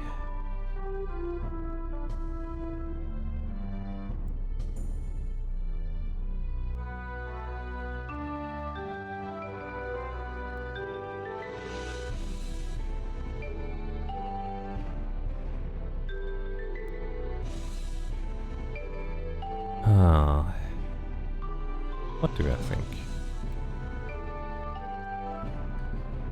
Skeleton, Reaper and Lich for your team.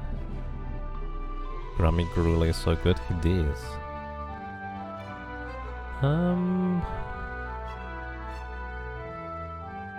Maybe let's try to set up a concept. Let's say the Bleed Out team would be what we're gonna go for. Actually, let's save the team real quick. Standard. So, the team I was kind of thinking of would include Cthulhu for the bleed debuffs as well as weakness to stay alive pretty much indefinitely is the idea. I think Chucky was... Actually no, not you. Rat Hops, Boko would be part of the deal as well, with being able to apply weakness as well as armor break. Mainly weakness really, as a shield as well. You don't even have multi-weakness. You have multi-weakness. Either way, just weakening the enemies. But also, this one here has a aura where it just inflicts bleed whenever it does not attack. Somewhere. I don't remember where it is.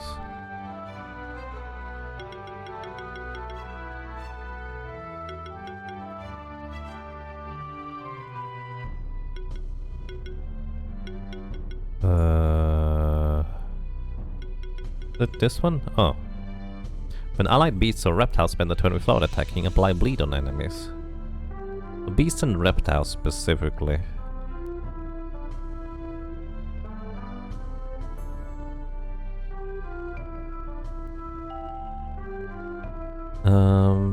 What else would we go for? So, Cthulhu would be here for keeping the bleeds alive indefinitely. Boko would be here to just passively apply bleeds as well as weakness and shields. And potentially hit like it struck itself, or maybe even attack with more bleeds on top of it. Like it would be kind of a hybrid in a sense. So, support. But then we're kind of missing the defensive buffs if we do it this way. So we would want to bring in somebody who can also buff defensively, actually. Maybe you have something? No, this is more offensive. You have barrier and glory to the whole party if we get armor up. I don't know.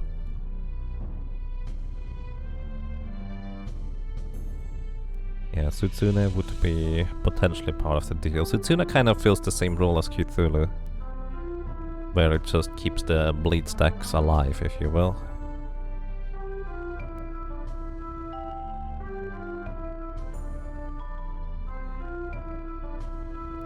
And Sutsune is also actually a beast, which would actually help in this regard a little bit better. Plus, I feel like we are kind of overdosing a bit on the weakness. Like this one feels like it would be good too for a debuff team instead, maybe.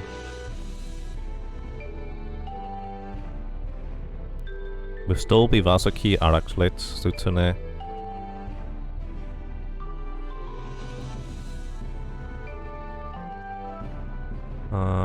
I guess maybe my debuff team is a bit more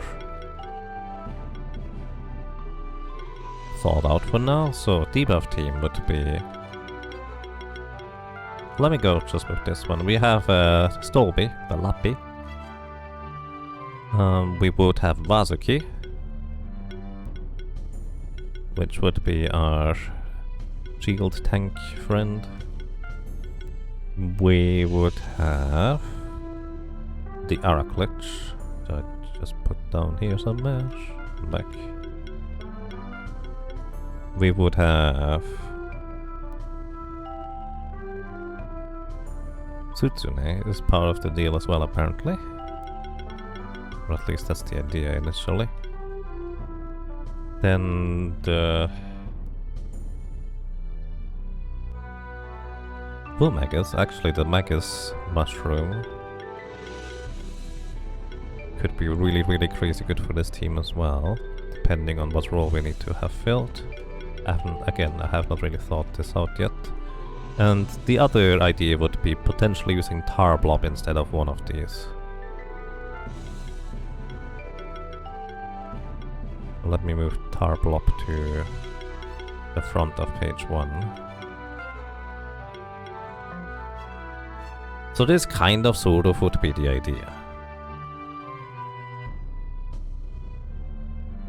So we would have effectively Diabolo and Tsutsune would serve the similar role where they just keep bleed stacks alive that Kumoko is going to inflict upon enemies by literally just existing.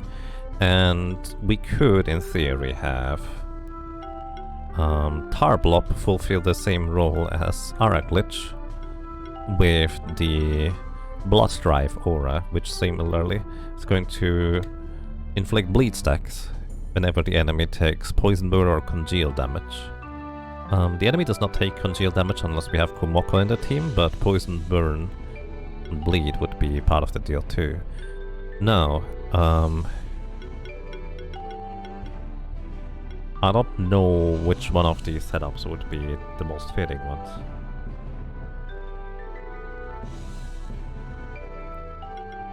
Like, Tar Blob feels like it could be really good potentially, but I have no idea what to do with it exactly.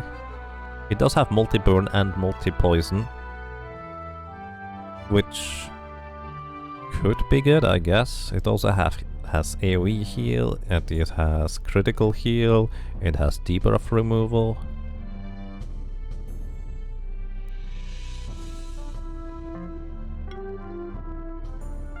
Maybe we don't need necessarily Medic Pack. Actually, I would prefer to have Medic Pack over Stolby, to be fair. Stolby has multi-bleed, it can dodge. It has full restore, more dodges, and basically all heals and restores, as well as even a revive. Maybe we need to consider buffs here, right? This guy has literally no buffs. Aside from the ultimate, which is Barrier and Glory, which I guess is cute. This one here doesn't really have any buffs either. You have Agility. So I feel like if I want to make a team that is pretty tanky, kind of need to have somebody who at least gives us a Barrier buff, right? Magus here could remove buffs from enemies, and the shield inflicts weaken upon them as well. The more I look at this, the less convinced I am that this is going to work, to be honest. Just don't really have any shields.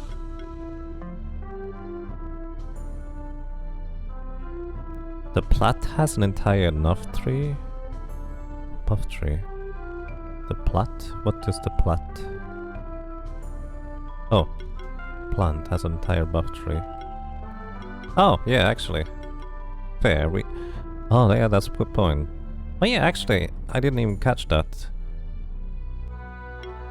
I think you also have a chance to apply Barrier somehow. So regeneration is nice.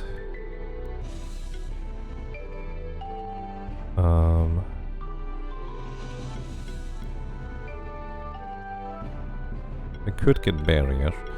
Do you have a way to inflict barrier?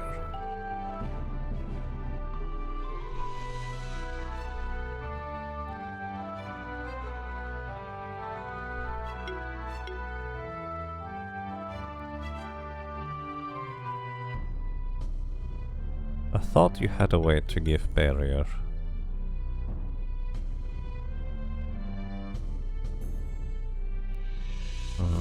Maybe not.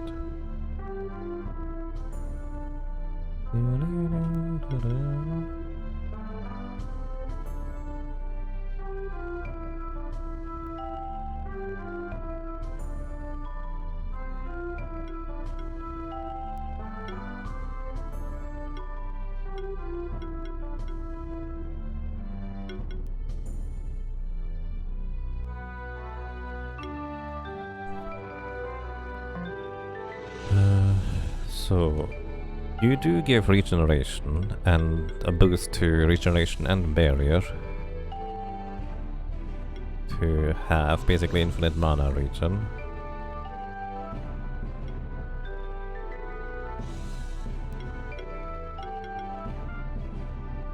You are basically just healing and part of the team. You have better defensive stats than the Arak Lich, but Arak Lich can both heal and remove debuffs, as well as just encapsulate, revive, plus congeal. What can you do? You can remove buffs, which is cute. Which I think you can... no. Did nobody else to remove buffs? You remove buffs as well. You weaken and remove buffs.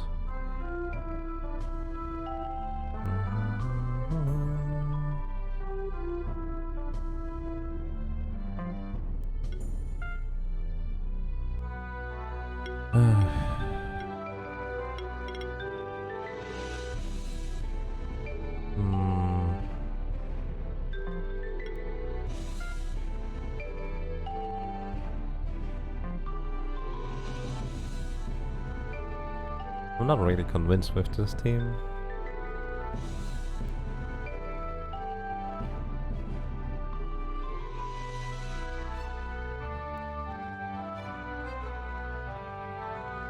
You could go for fries right now. That would be neat. I'm not really convinced by this team.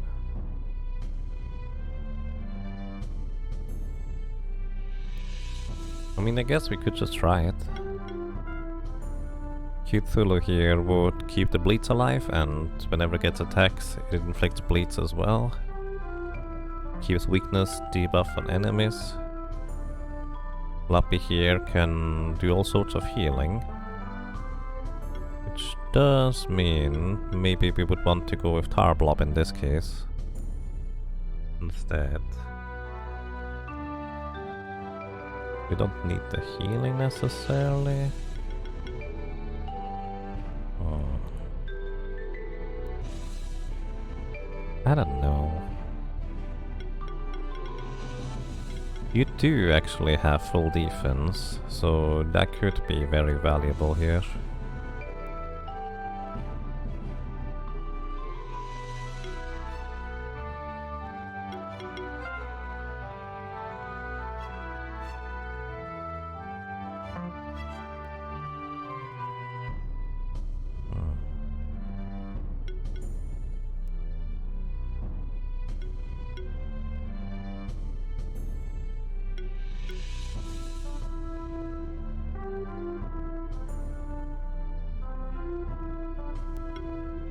Maybe Lappy is actually not the correct fit here after all.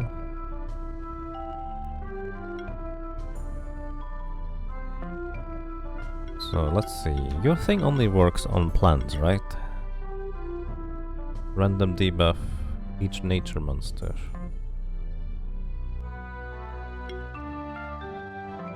Are you a nature monster by chance? Occult bird mage, nope.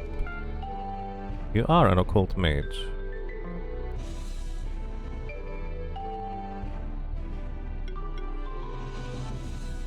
This is complicated.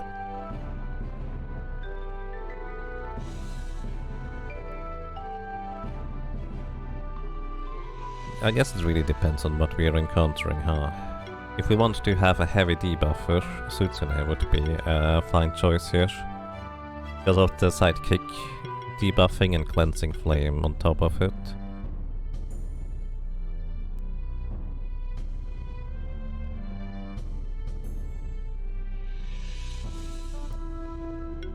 As well as whenever we take bleed damage, we heal. Also has agility and sidekick as buffs.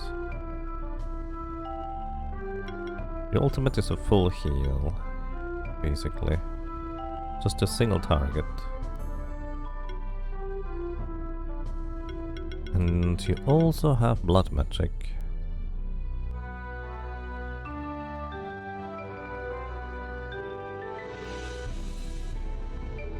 Which inflicts even more bleed.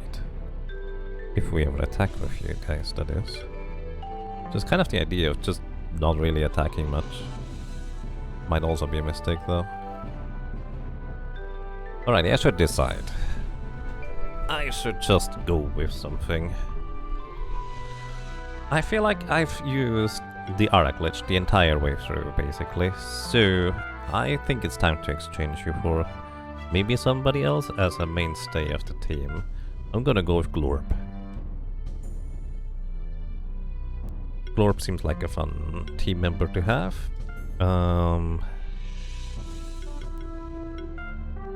You keep the bleed. We just go for a tanky team, I think. We have multi-burn, multi-poison. So what would be fitting is Medic Pack here, who has Burning Desire, so we get shielded every time an enemy takes burn damage. We can fire shield and do stuff. So maybe with this kind of setup here.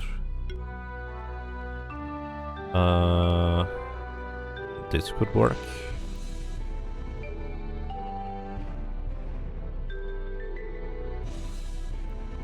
A single Occult Mastery seems underwhelming, potentially. Alrighty, then... If Glorp goes down... I'm just thinking of Keeper battles, by the way, right now. If Glorp goes down, we would want to switch in Kumoko for keeping the Conceal stuff alive. If Medic Pack is not fit for the task... Now, Maggis might actually be just fine for extra weakenings, although you already do extra actually, you only do extra... No, you have the weakening shield. So this is probably quite fitting. And you could be the alternative to Cthulhu. I like this kind of setup here. I like this setup. So, I would like to have another...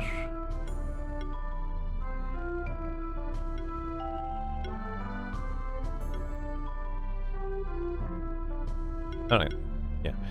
I think what I'm gonna want to do is I'm gonna save this team for now. Debuffs. Then we load the other team. And then we get another Vasuki. Basically, I don't wanna invest that much money into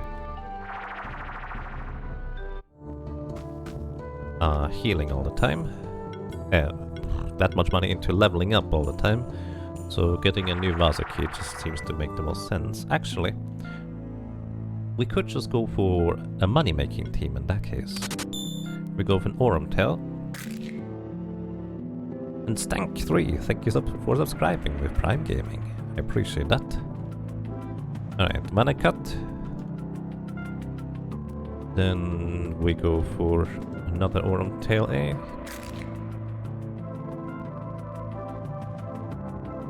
Mana Cut.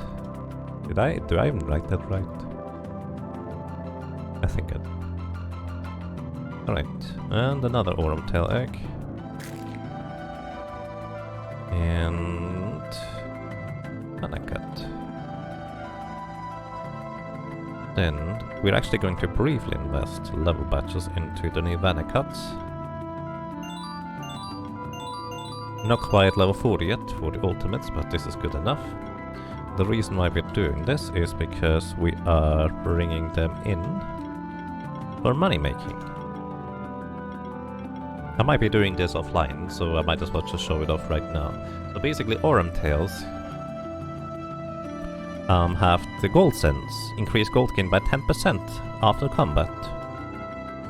Glitter, for each instance of gold sense in the party, every monster in the party deals 5% more damage and receive 5% less damage. And we have gold sense all the way down here, that is 40% gold sense. And the rest we just probably wanna deal damage.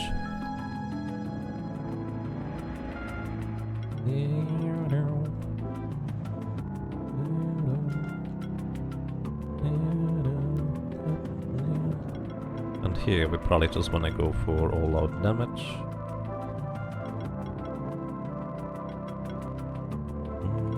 Because the enemies should be low enough level that we should be able to just knock them out without any trouble.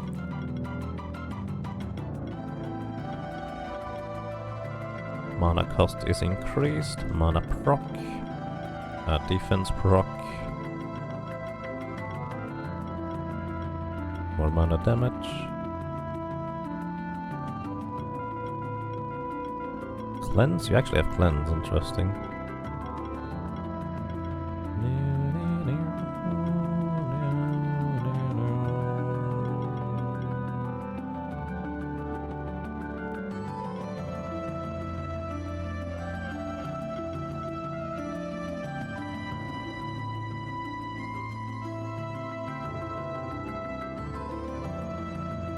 The team presets are wild because they save different skill trees for the monsters. The same monsters can have different skills picked in different teams, and they get confused when I switch to...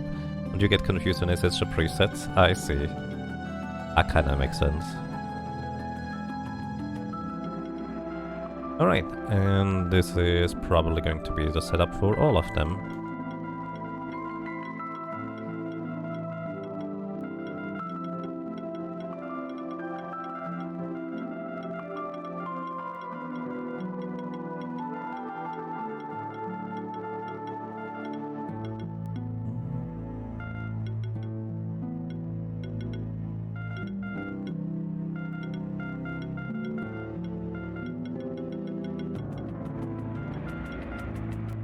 I'm not really thinking this through in case you're curious.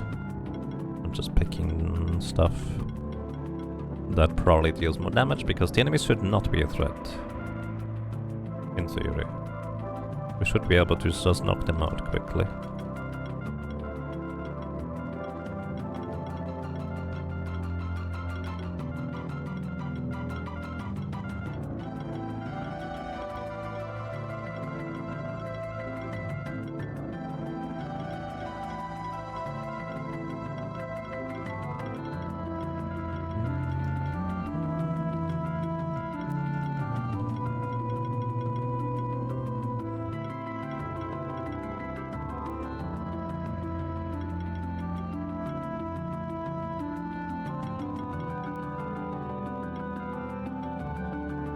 Alright. Now you guys need some weapons. From all inactive monsters. You're dealing mostly magic damage, so you get an orb, a magic attack, Grey Pearl, Wizard Hat, Bracer. You also get an orb, magic attack, needle, and... No, I'm not thinking this one through at all. Wizard Hat.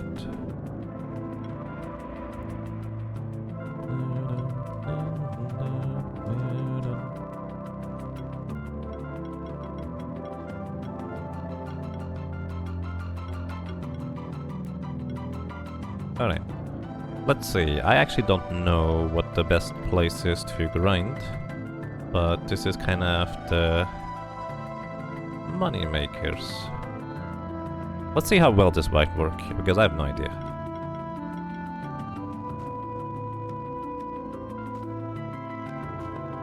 Apparently you want to go to the Blade Widows or something. I don't know where the Blade Widows are.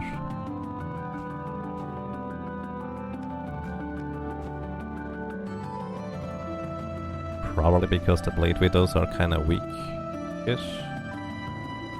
I don't know. You guys are not Blade Widows, but let's see. Welcome everybody, Manicut. Okay, they are weak enough that we can probably just knock them out with a few Gale attacks.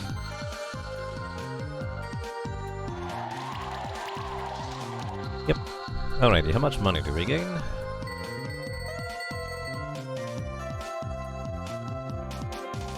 $340 gold. That's actually a lot less than I expected it to be honest.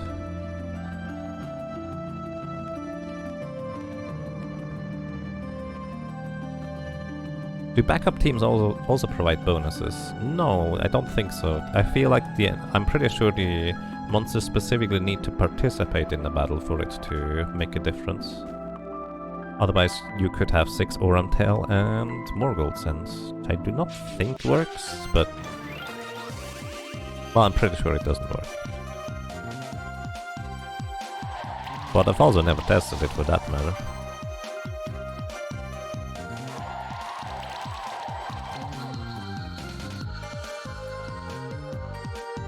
Hey, there's a Vasuki egg, nice. That's what I was looking for. Wanna try it out? I'm too lazy to get more Oram Tails, to be honest.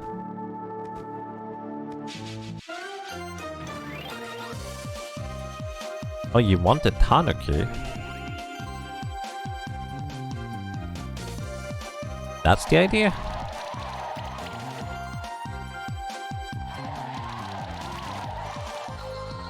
Because I didn't catch on to that.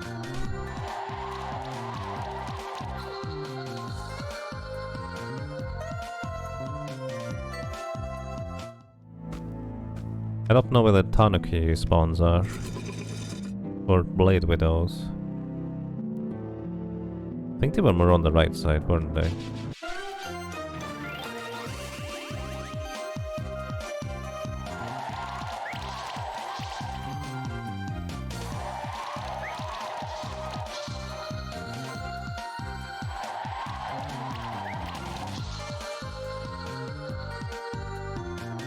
$358 gold. Ugh. Oh, come back. That's not where we want to go, is it?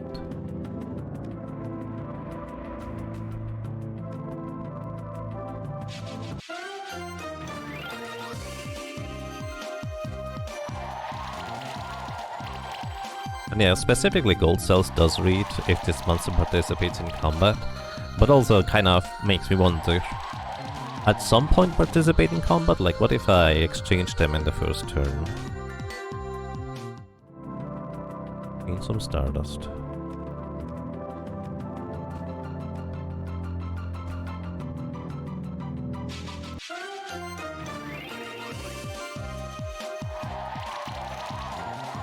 But yeah, I guess this is what I would be doing in order to gain money. Just run through here and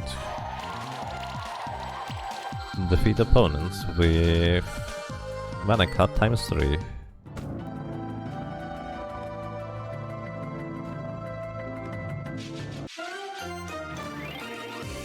I do remember actually grinding out this encounter here for some reason, and I have no recollection as to why I did this.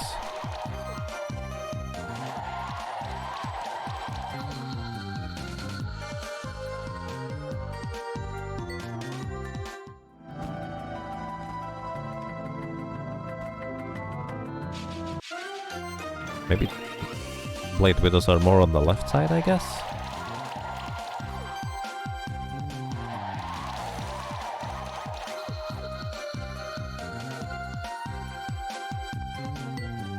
Another Vasuki egg. Also, I guess if we get more eggs, we can give those to the dudes that want eggs, or monsters for protecting the domain, which also gives us materials, which I guess we could sell.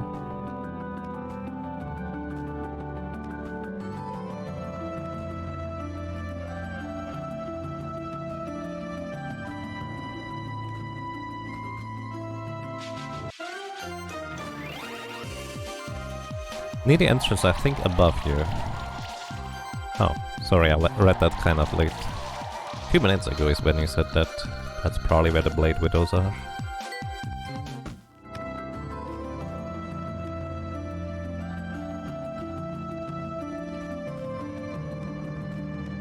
There's also 3 of these.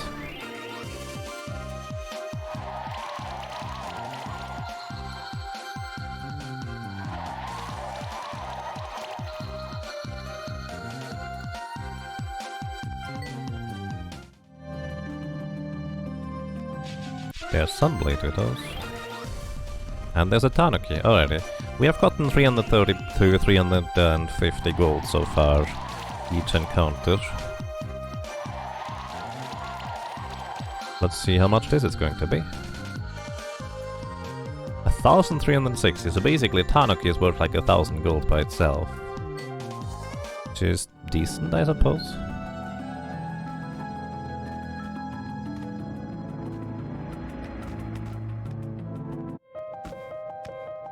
Okay.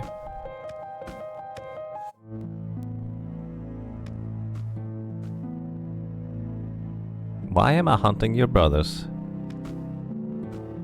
Because you're rich. Probably.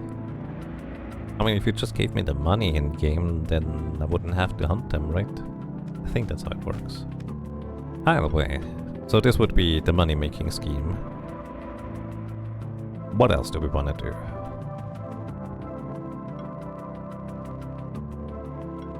We now also have the Vasuki Egg. Do I just want to level up to level 40? Do I just want to level up to level 42? And then begin figuring out things? Weren't there... hang on. Wasn't there...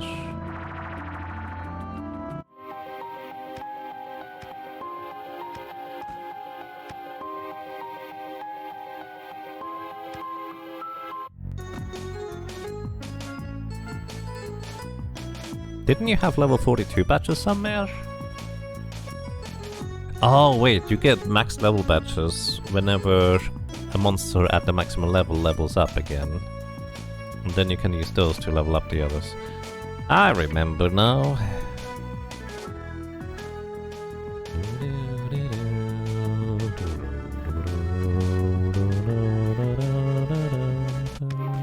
I love that music in there. If I go team building, at some point I might just sit in that room for a while. Alright. Maybe level 42 would be the idea.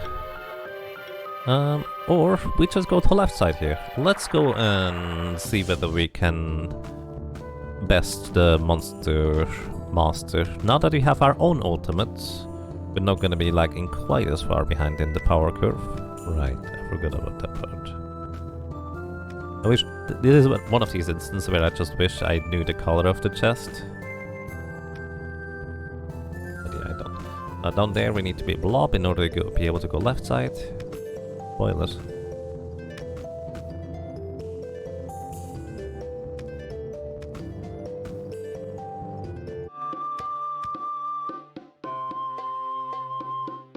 Hi. Alright, let's go for a keeper duel. Here's all the blobs. We're gonna go for a charge team here, I think.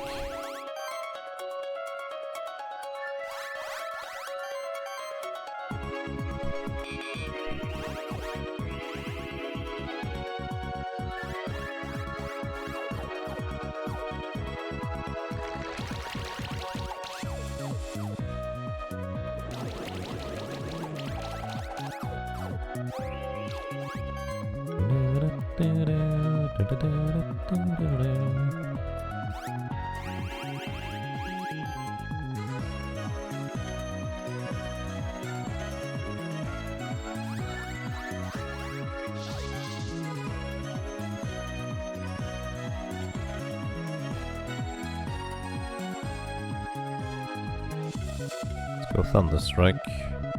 Knock out the guy that has multi-poison, probably. Actually, both. Wait. Most of these are just blobs. All of them have multi-poison. Yeah, all of them have a 20% chance to dodge, so just hope they don't. They did.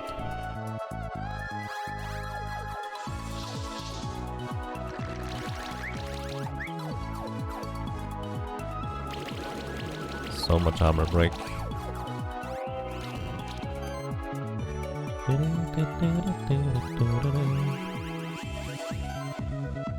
Well, at least it didn't inflict weakness, so we're mostly fine on that end. I'm gonna try Chilling Wind to remove their buffs. Oh wow, you just straight up knocked that guy out. Holy cow. This guy has no physical dodge.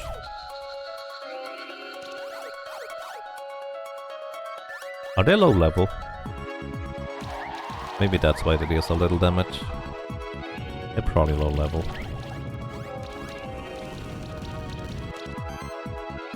Yeah, they're level 33. Okay. I guess they did not end up scaling up that way. I kind of expected them to.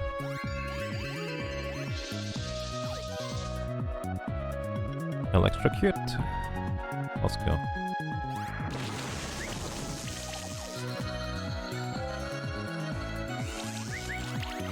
He also has a rainbow blob. Oh my goodness.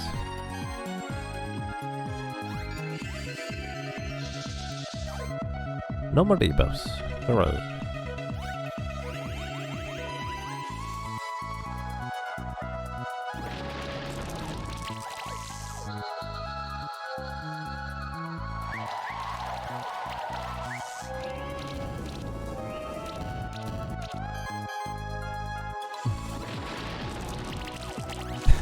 That's cute. Electrocute even. Alrighty, I figured they would actually level up to the max level as I am. Ah, not bad. I'm really surprised how much you've grown. I was all prepared to give you a lecture about how to raise your monsters. In an alternative universe, you did. Oh well, you've defeated my strongest blobs. These blobs have taken down many champion monsters, you know.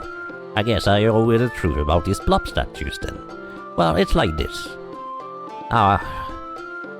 I can't explain it. Just take this, okay? You get the blob key. Ha! You look even more confused now than before. Alrighty. I am not, in fact. Thank you very much, and I'm out. So, we now have blob keys. Where do you think we're gonna put these blob keys to use? Well, where the blob statues are. There's one here. I marked them. Need to be small here. There's one here. No, that's small passage. There's one here. That's two. And then final blob. I think I'm missing one. One blob here. Where am I missing the final blob? Does anybody know? Because I forget apparently.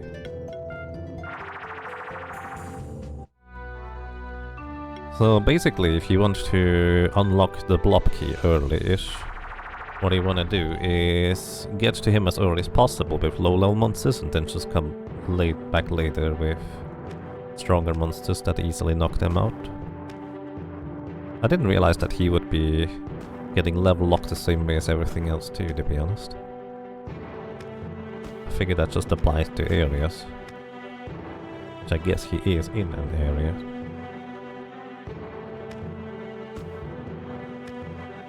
Oh yeah, actually we don't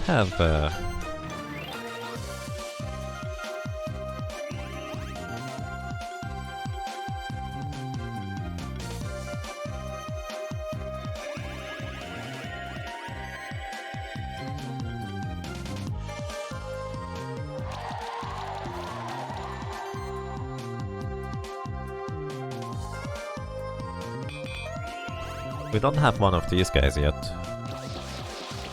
I think we are lacking the evolution material or whatever it is.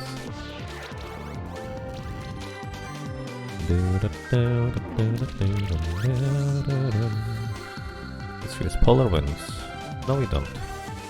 Before we do this, I guess we go and shock them.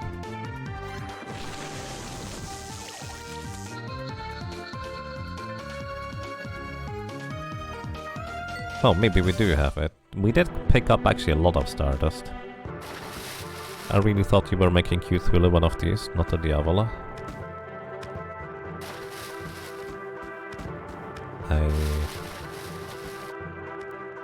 No, yeah, no. Oh, shoot. I went the wrong place. Dragon, please. I even marked, put words on them. I need to go down to the right.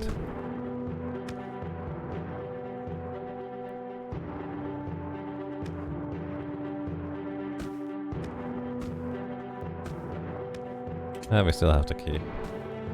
Which I preserved until now. Wait, is there a chest there?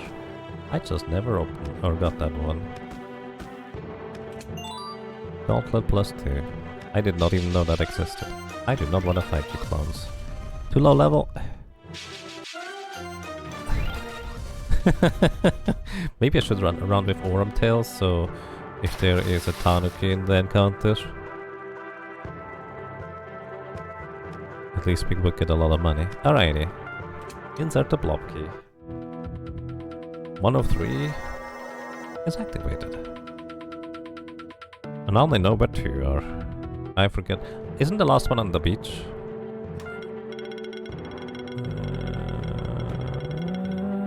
No, you have to be small in order to go through there.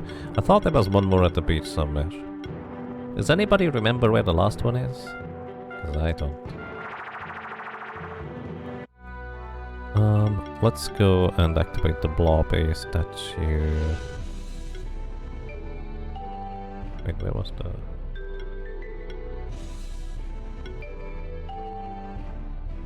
Wait.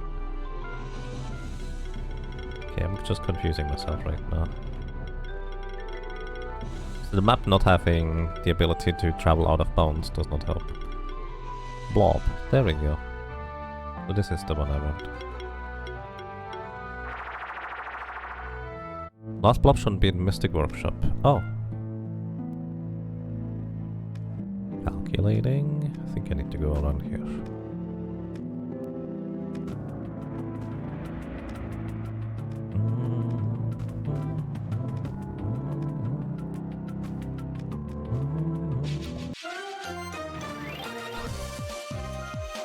Sure.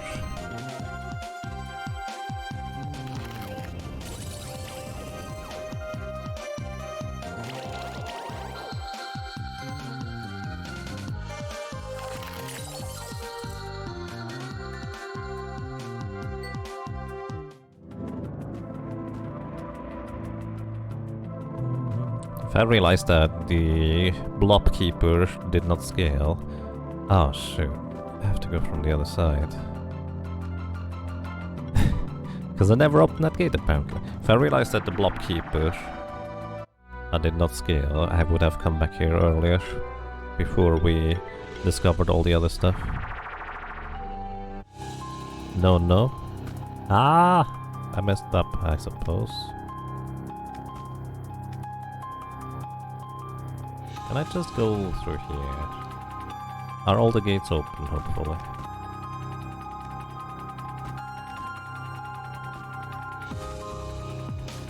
Okay, it's looking good. Oops.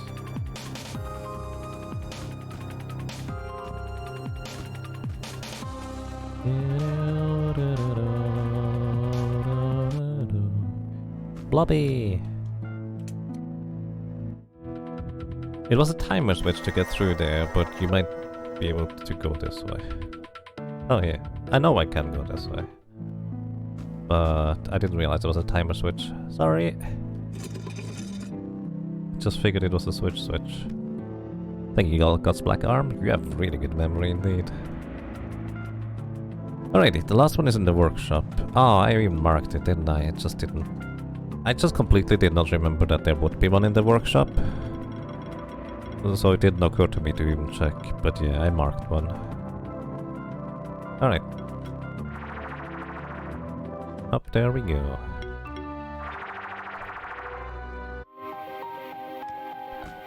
You remember you did it with the water still up and couldn't do that? That's actually... yeah, that sounds right.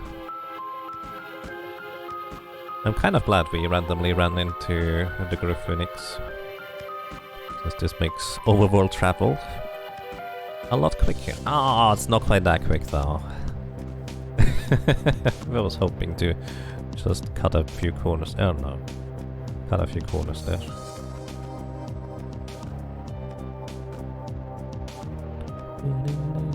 Wait. How am I going up here? The direction is the correct one. The path is the wrong one.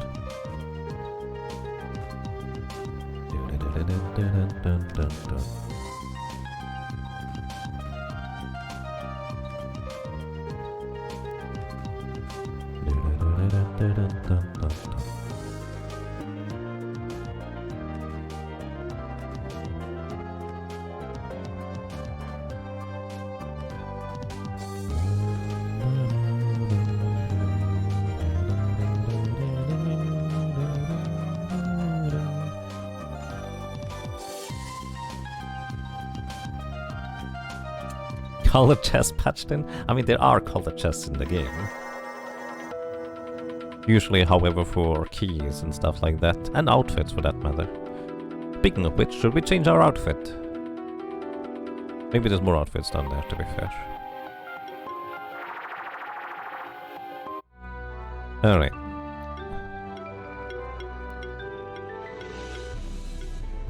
What's the faster path to go? We could go through there and also visit the invisible platform part, hoping that we can just do that stuff too.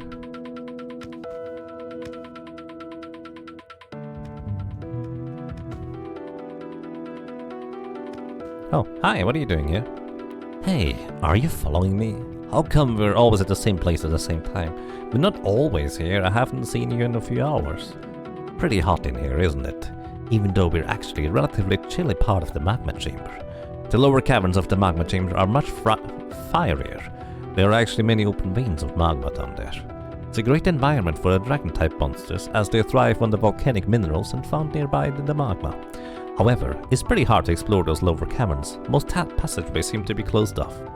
Anyway, I bet you've hatched a lot of new monsters since the last time we met, huh? I'm excited to tell you that I happened to find a lot of rare monster eggs recently as well. Some of them were even shifted. I think I've assembled a pretty decent team. Might even be good enough to defeat some champion monsters. How about a friendly sparring match? Your monsters against mine. If you win, I'll give you a special rare item. Are you monsters ready for it? Sure.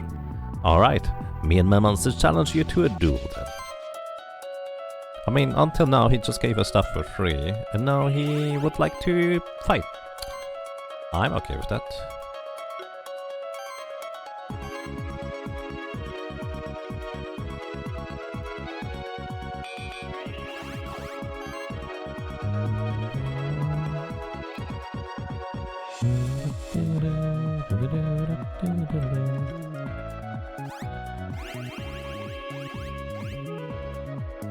Like a Kinesis to give them dodge chance. A Kin Bolt.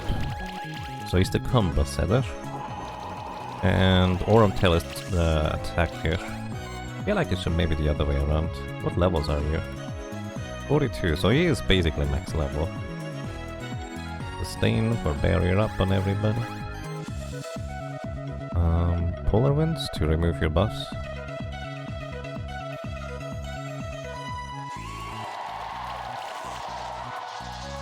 Or try to anyways.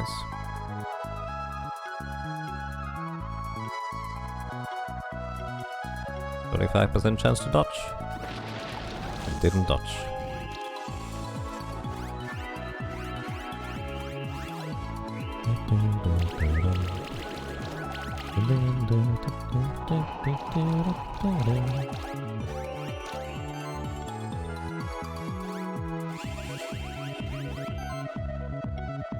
Alright. Should knock you out hopefully. Goodbye.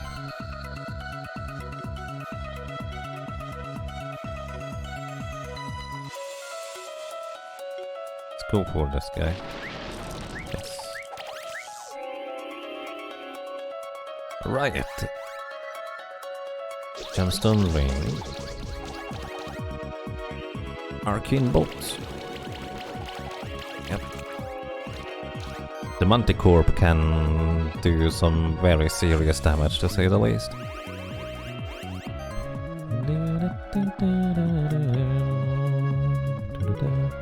Should probably set up Psychokinesis. 35% chance to dodge, and it dodged. Currently 1 out of 3 for 35% chance to hit.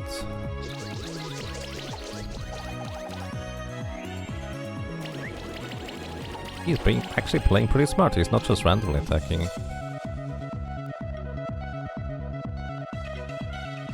Full defense on yourself.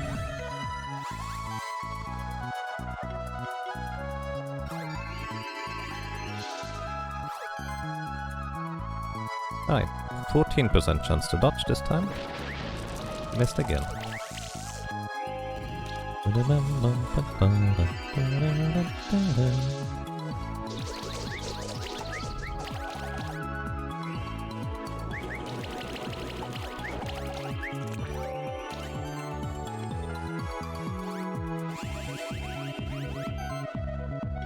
Alright, try to remove your buffs, especially the dodge buffs. Alrighty. Tail has no longer any chance to dodge, so let's go for it. Not quite knocked out, but close.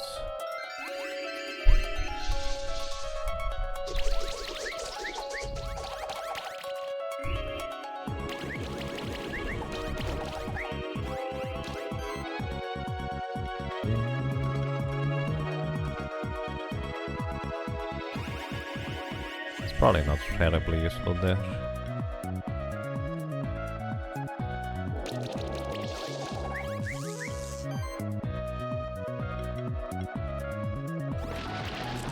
Kitty cat down. This time we hit.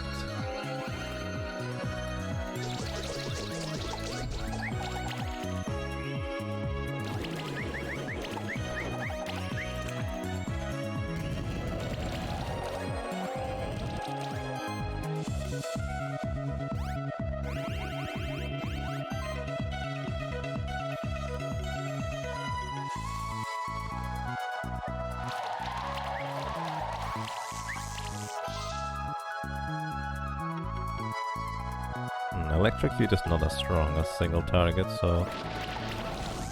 Boom! They don't have any defensive buffs up. Ben is just going to nuke them.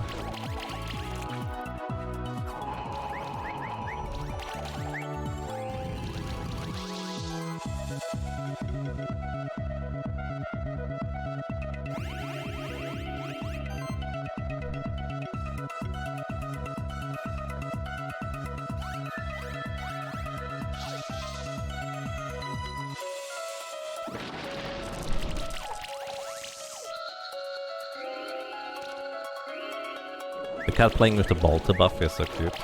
It's quite an interesting animation. Like all cats, he's relying on critical hits pretty heavily, it feels like.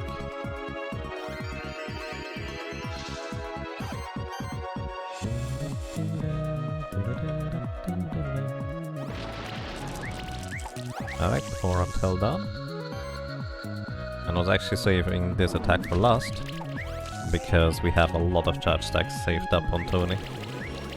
Tony the Goat.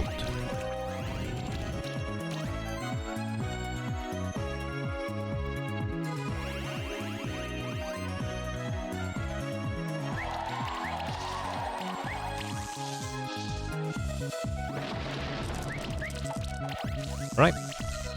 Nice.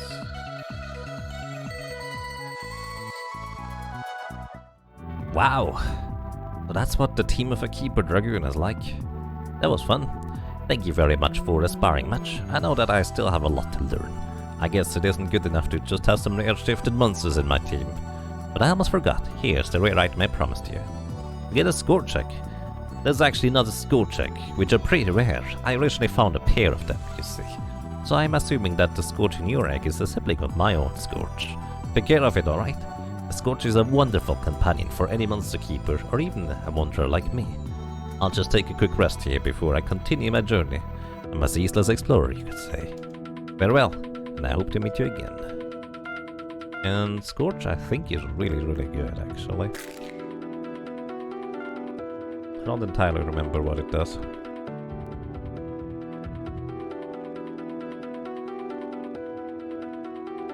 Alrighty.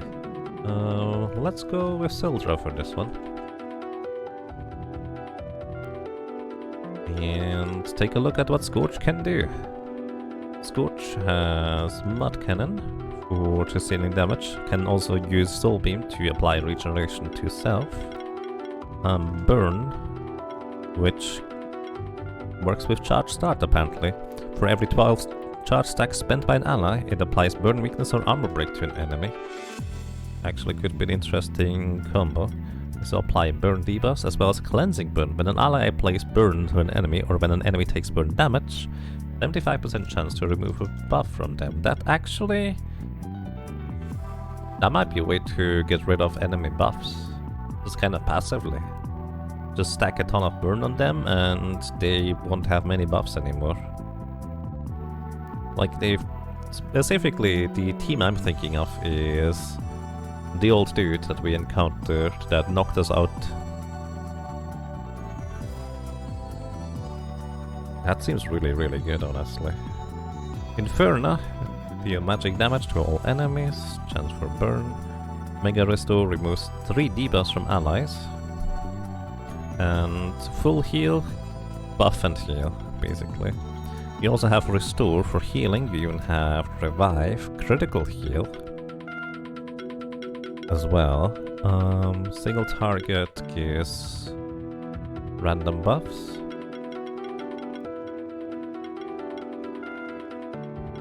Aura to reduce damage, also has Sustain, which is barrier and regeneration for everybody. And the more buffs we have, we also gain charge stacks for everybody as an aura. Jolly Spirit. For each monster in the party, the first time they use a non-damage action, it costs 50% less mana. That sounds nice. Critical buffs. 2 charge stack equal to a critical chance, so it's kind of like a crit buffer.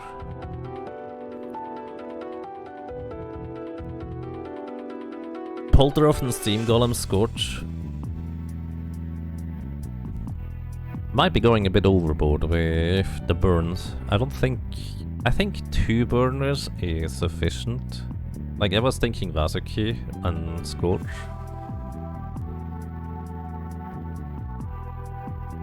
And that will probably be plenty of ways to apply burns as well as just keep the party tanky.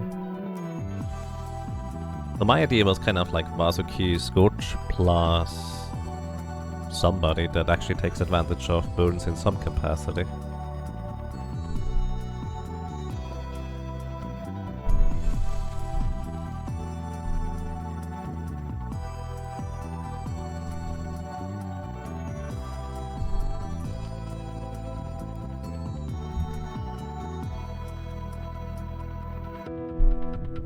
Fuel? Sorry, I just threw a thingy outside. Fuel. What does fuel do again?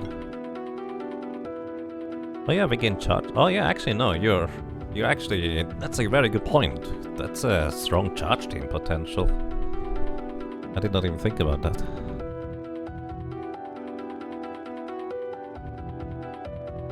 That's a lot of charge stacks potentially.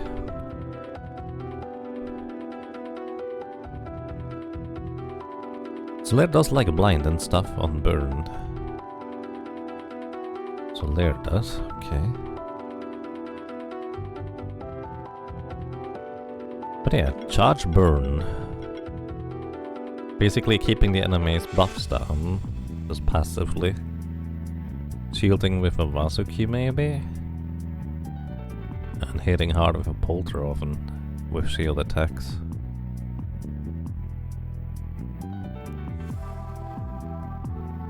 Burn damage. Definitely a lot of potential on this one. We'll need to think about it. But it's definitely really, really good. To say about most monsters, but I think it's especially true about this one, honestly. Where it's just genuinely crazy on the potential it has, or presents.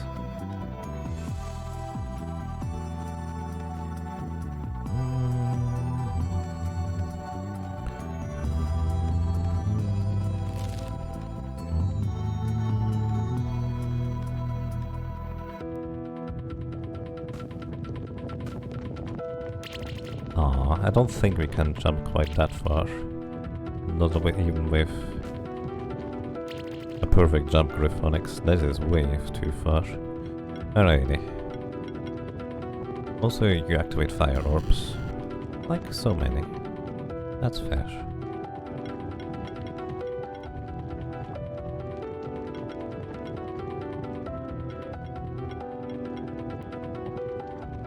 Alrighty.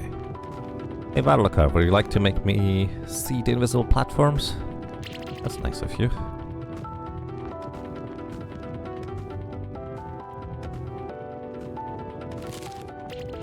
Really? I goofed. I goofed on that one. It's not that difficult, come on, Jäger.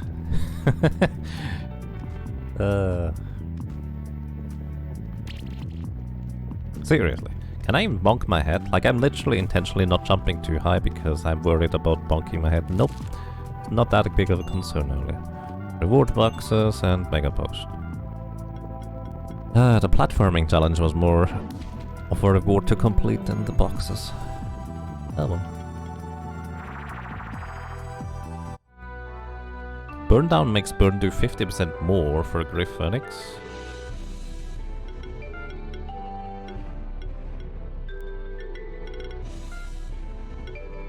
Burn down.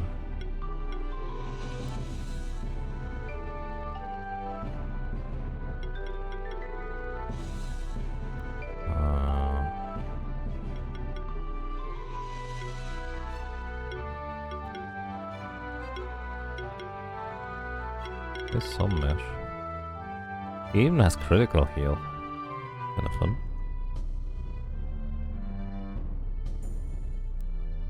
The coyote jump that makes you do at the end there looks really precise. I don't know how precise it is. Didn't feel too bad to me. But I don't really know. Burn down? Where is burn down? I'm blind, aren't I?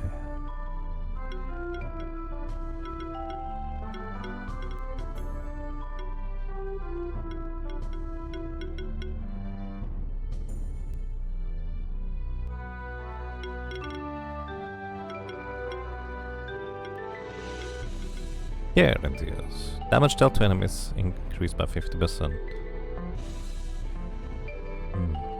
Could be interesting too, I agree. Alright, where do we go next? Oh yeah, we have activated all the Blob statues. I should not have teleported outside. Because I was kind of going for... well, from there. I'd like to... nope, not this one. Buy some more crystal shards. How many of these do I have? Yeah, plenty.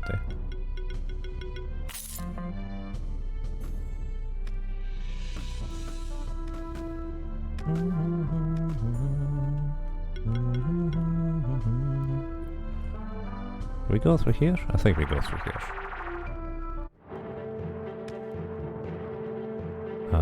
The other way.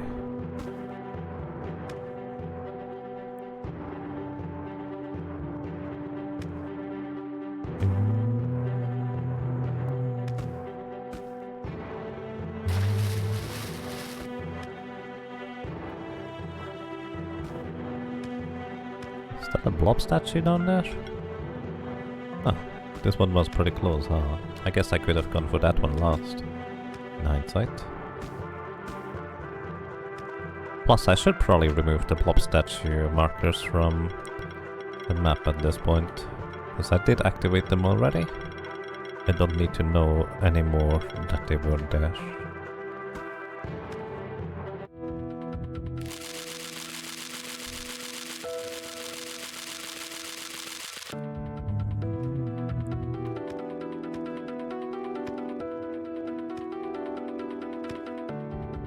Alrighty.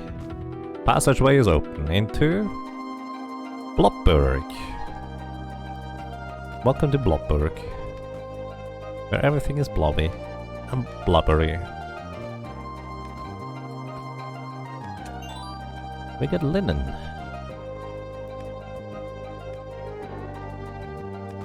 Final block down and rainbow blobs. Do we go with... I think we go with Charge Team. I feel like Charge Team has more potential here.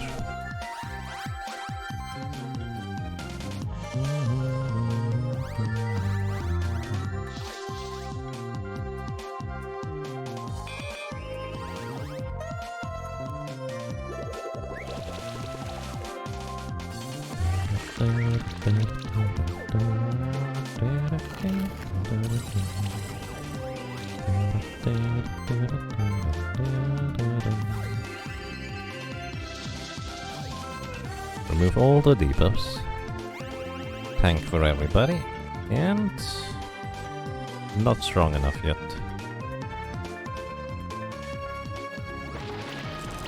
Oh, maybe it would be. A bit of luck.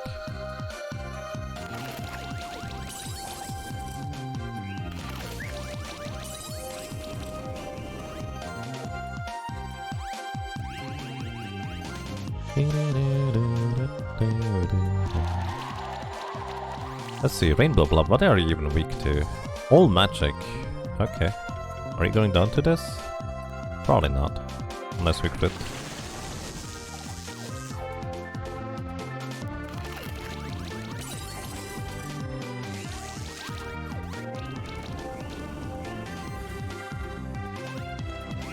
Hey Thalfond, welcome. I have no complaints, thank you. I hope you're doing well as well. Alright, Rainbow Bloody, can I have your offspring?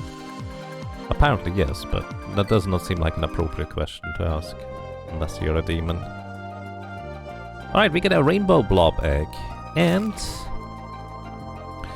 we actually had a request pretty early on for something that can squeeze into tight spaces. And the Rainbow Blob is just that.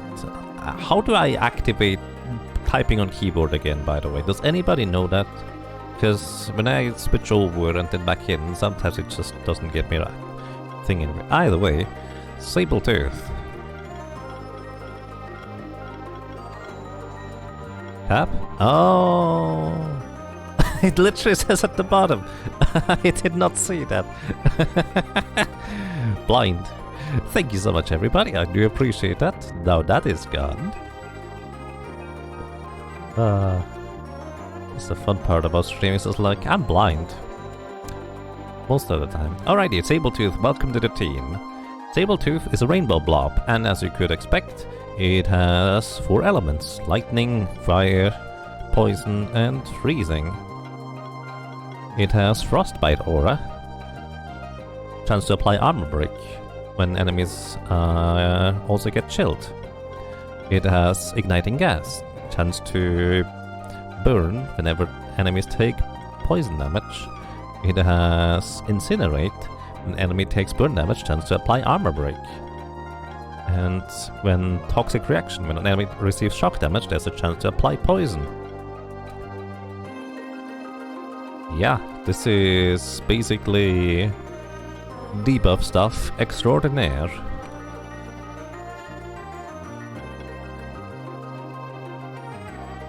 You also have Exploiting Weakness, Poison Eater, Broken Immunity. Armor Break on enemies also increases the chance to apply debuffs on them by 20%. More debuffs. What else would we go for here? No multis though. But take less damage from debuffed enemies.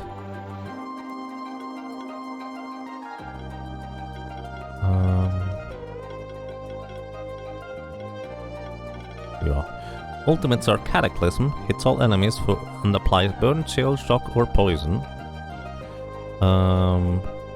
Hits all enemies and has a 20% chance to apply burn or shock debuff with a rocket launch. Slimeageddon, poison and weakness debuffs. I don't know what to make with a rainbow slime. Weak to all magic sounds risky? Yes. Definitely.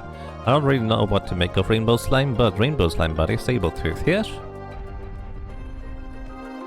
turns us into a blob. Look, we are smiling too now. Which does mean that we can finally squeeze into tight spaces. Wow. And cookie mushrooms.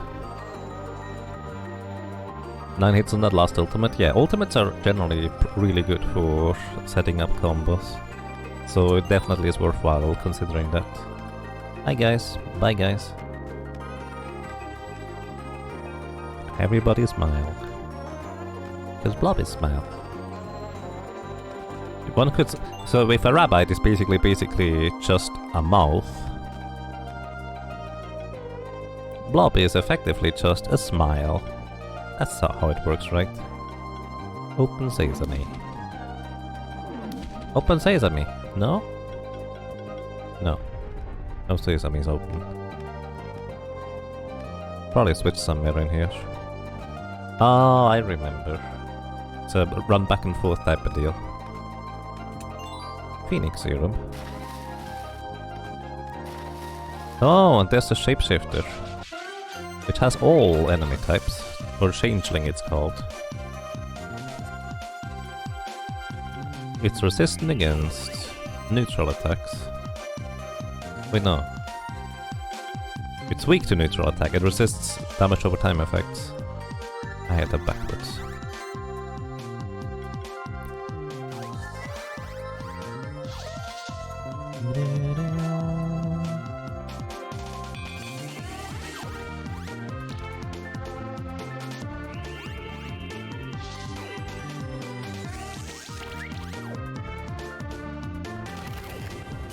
Seems like the ultimate bird team is Scorchgrove, Phoenix, Polteroften. Maybe. I'm not sure you have enough defensive capabilities with those. You might have. I don't know.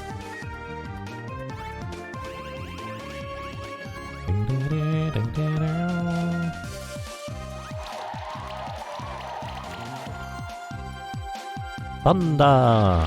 Oh, wow. I like how the Changeling just changes into various different things depending on what action it does. And those are just randomly changes, just general.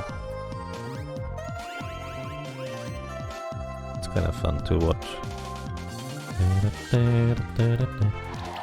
Remove your buffs. Excuse me, try to remove your buffs. Apparently that is not a thing right now.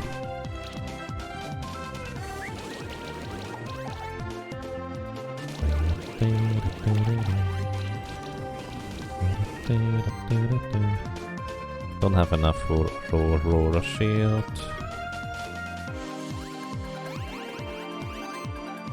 Means I should probably start restoring to remove debuffs. Thunder! Almost.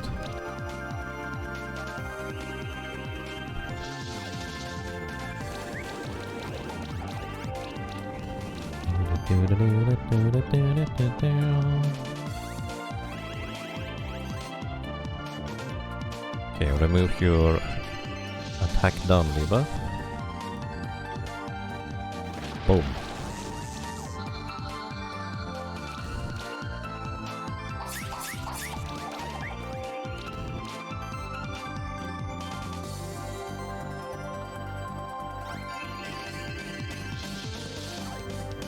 Tackle.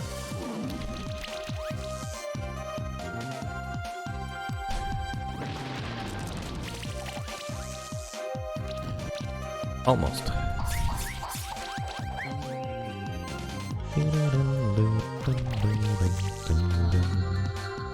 Alrighty, nice. And we even get that light shifted Changeling Egg. I did not even notice it was shifted. Speaking of shifted, let's briefly check what the shift does for Sabletooth and Scorch. Buff Mastery, an initial stack of any buff.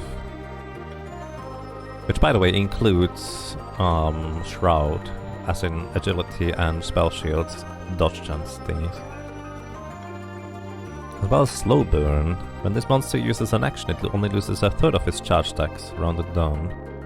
Ooh, Slow Burn. Interesting. And we also have Light Shift, Mass Mystify, in a random buff and a debuffing, and Debuff Mastery, a additional stack of a debuff. Alright, and we have a Changeling Egg now, which is light shifted already. Alright, Changeling, by the way, also can squeeze into tight spaces. And it occasionally looks like a dragon. And honestly, I don't really know how many more dragons there might be.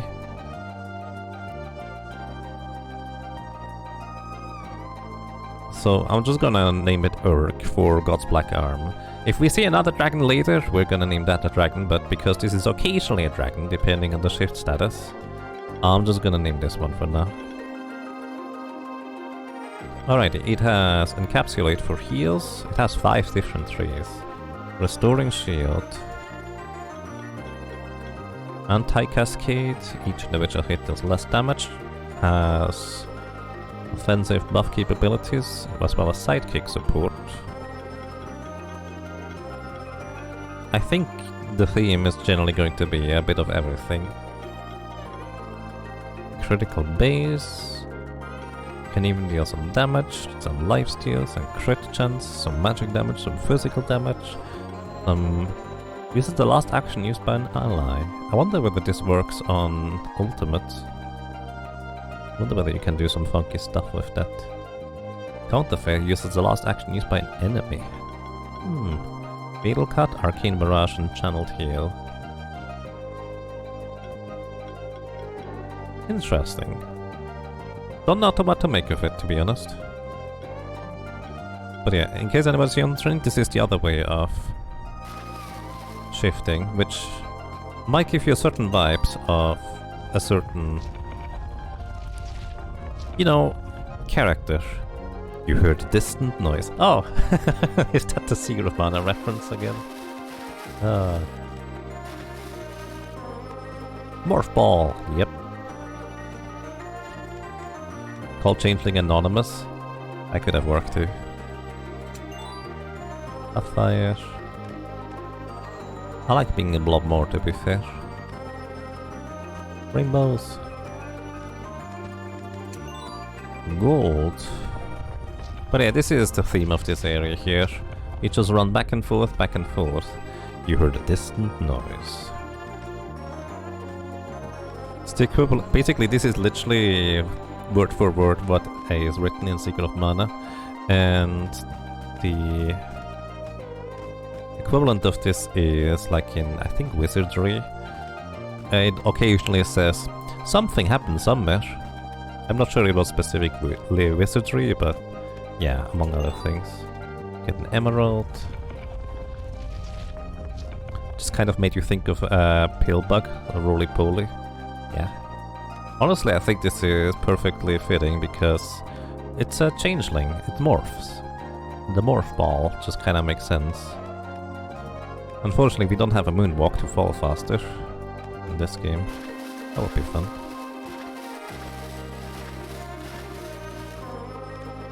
Alrighty, but I think... oh wait, no, we are not at the end yet. Oh, there's gonna be an opening up there. Craft box. Someday, and down there. There is a teleport thingy. Nice.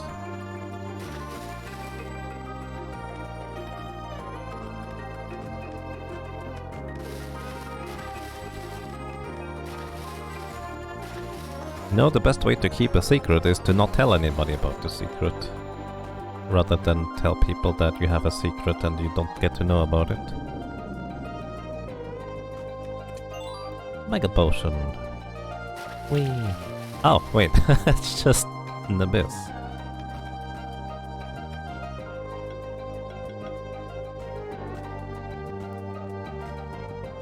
Really? Really? I need to make a more precise jump there. I need to jump later. There we go. Got a skill potion. I think you need a Gryphonics in order to get through here. You heard a distant noise. Oh. You also need a fishy here. Let's use a different fishy for once. Which fishy have we not used recently? We have not really used fishy here. The original fish that let us swim and get to places. Which stone? Alright. Let's charge a little bit ahead.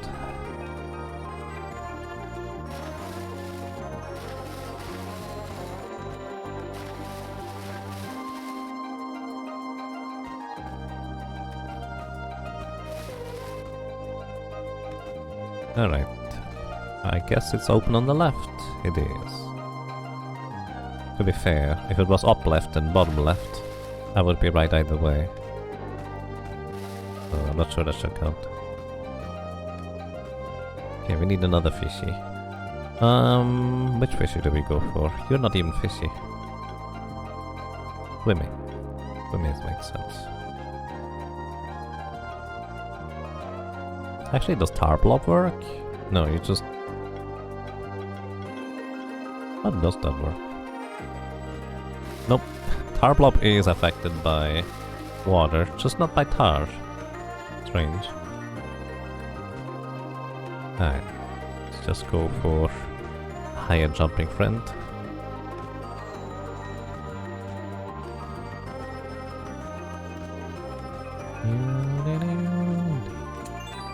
Banana +5. It's a guitar banana. Wait, that's the... Should have unequipped the Griffonics first. Whee. There's also a chest over there. Kinda wanna go and grab. 5 stones. Mass antidote. Oh, burn thunder. Right. Linen.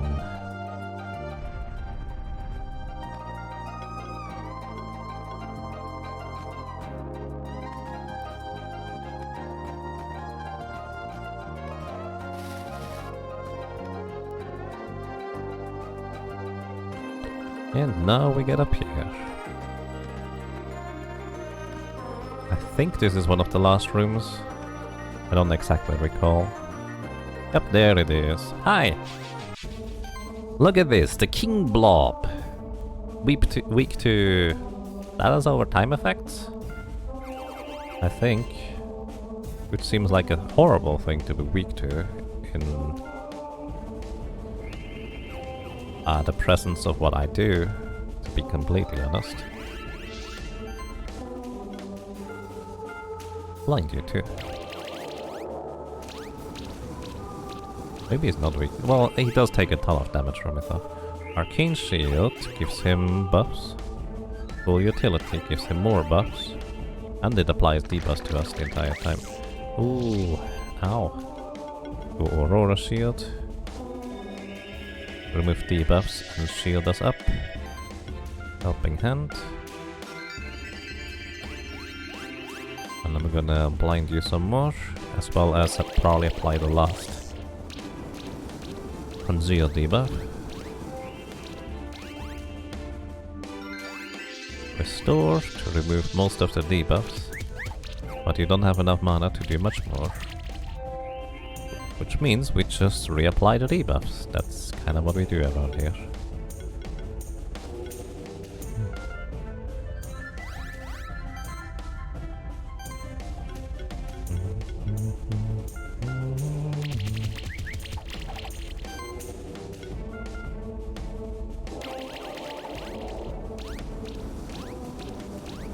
Is that enough? Yep. Oh! Just a random 6-star, because that exists. Poor guy did not stand a chance. I don't think you get anything more from it, aside from, hey, good job, you did it. Get a Majestic Crown, a 1+5, just defense and magic power, required to evolve certain monsters. Well, considering that normally we get the egg, guess what the Majestic Crown is going to be for. Now here's the thing. I think, depending on which blob you turn into a king slime, it has actually different abilities, passives and stuff. Does anybody know how that works? Because I actually did not know that until I started watching some of the PvP stuff, which is really interesting. Oh, rainbow? A good rainbow. It inherits the aspects. In the sense that basically, for example, Torokaze here has Light Instinct, decreased damage taken by 15%. It would get this one too. I take it.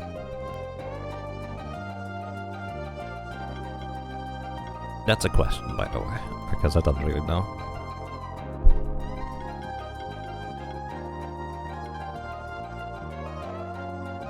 Giving you more health, buddy.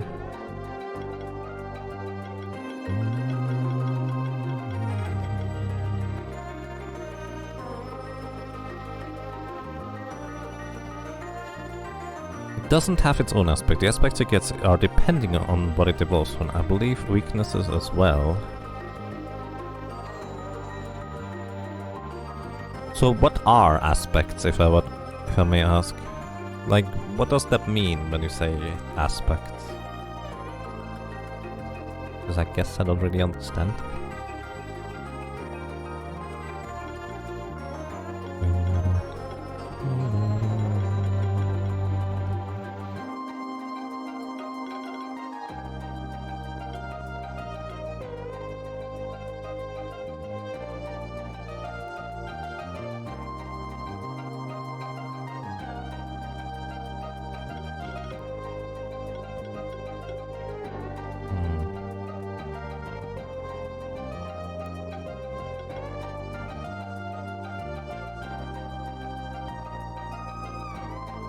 You've been trying to decide what to use. Tar seems tempting. Oh, you could also... I never even considered using a Tar Blob.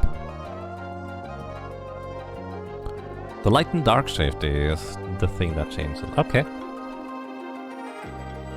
So it is what I figured it would be. Thank you.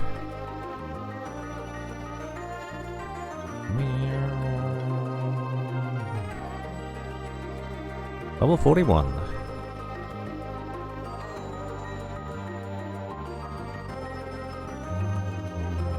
I clicked the wrong button, sorry, give me a second.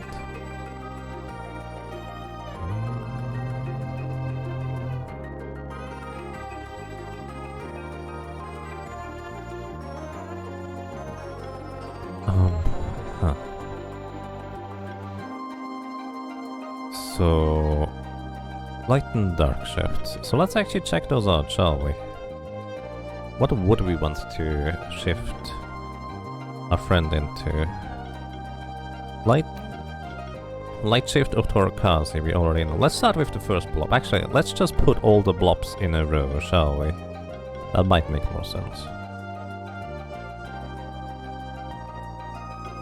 Where are our blob friends?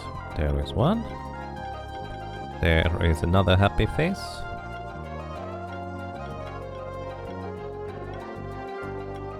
Then here's another happy face. Where would Tar Blob be? We can move Tar Blob.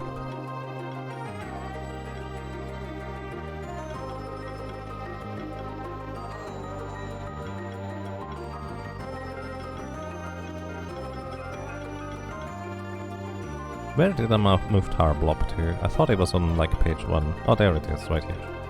Alrighty, so let's take a look. Let's get a switch stone. So for you, Dark Shift would be every action applies additional damage, hit, shield or defense. Basically just more of the same, which can be really powerful.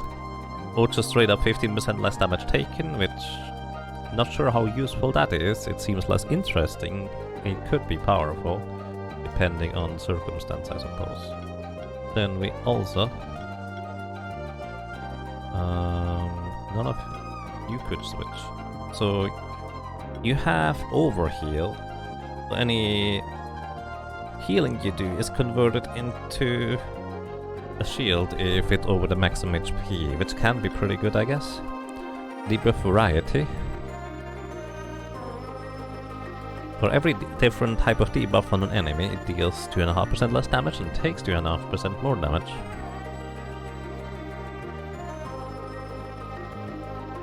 So basically, enemies deal less damage overall as soon as they have debuffs, which can be really good. And if we use a shift stone, heal charging. All healing skills give the healed monster charge stacks for each heal. Ooh, this could be useful in like a charge team. Whenever this monster applies a debuff to an enemy, 35% chance to spread that debuff to another enemy. Useful for debuff teams.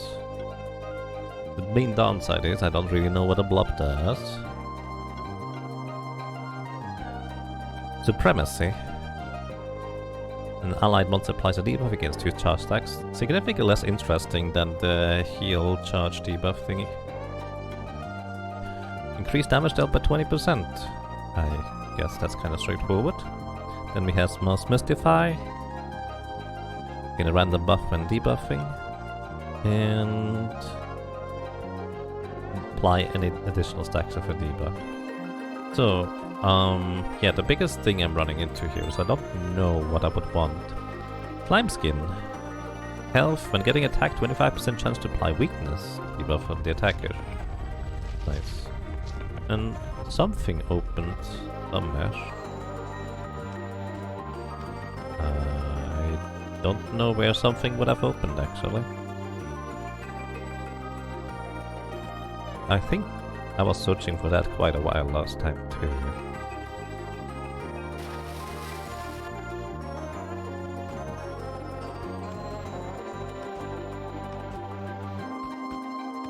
But yeah, there seems to be quite a few useful ones, but the main downside right now is I don't really know what the King Slime can do. Like, I know it's a good supporter in PvP, but I don't know why exactly.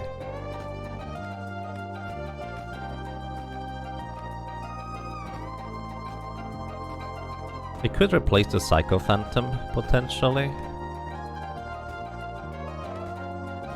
Or support in the charge team, right?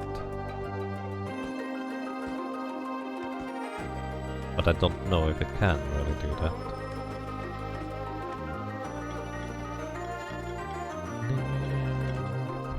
Alright, thank you, Sabletooth. Kaboom! For a worm. If there is a worm, okay. Noted. Kaboom.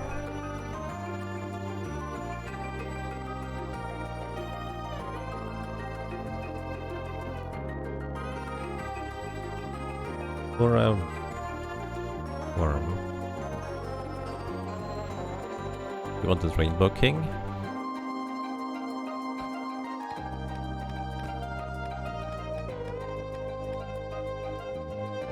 Yeah, no, unfortunately it does not get to become a Rainbow King or something. That would probably be the main deciding factor if I were to decide to shift it in one way or another, just have the specific color of it.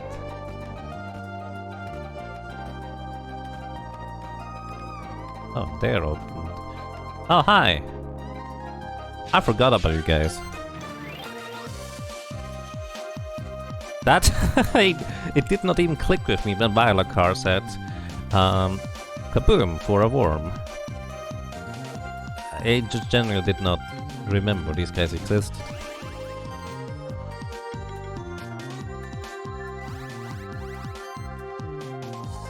That's a specific monster, not a concept. Yeah, I understand now. Oh, I forgot about you clowns.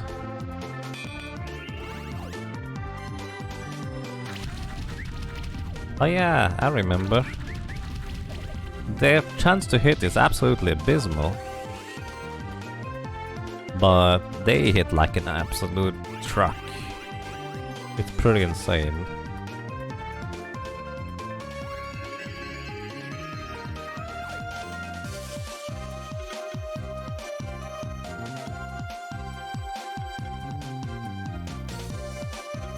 Actually gonna stack some more buffs before I attack.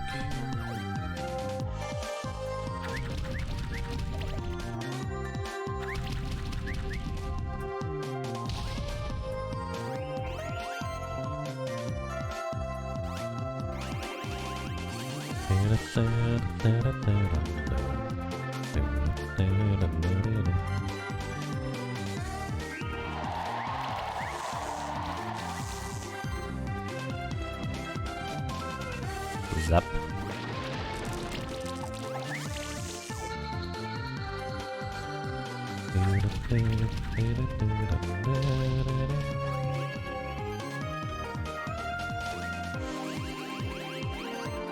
This definitely isn't a reference to anything. Oh, it very much is.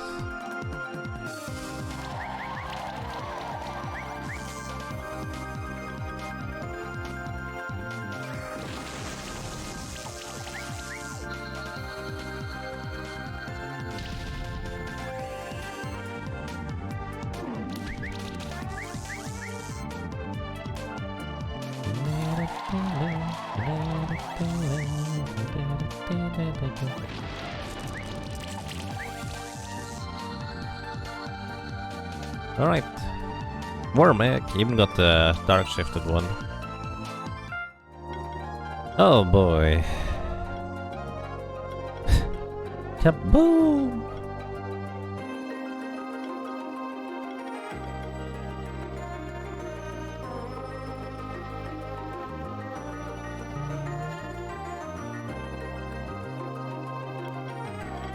Probably want to give you more survivability here.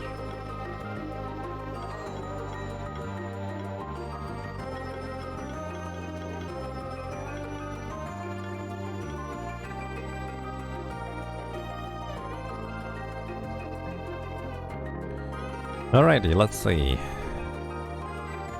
Worm egg. Dark shifted worm. Or a kaboom. Think you would have named suggestion Malakar. And let's see what worms can do. Shadow proc. The additional stuff. Ballistics. This monster is 25% more damage, but has a 10% chance to miss on each hit. And yes, this stacks. So they can deal insane damage. Lucky hit. Critical hits have a 70% chance to deal 77% more damage.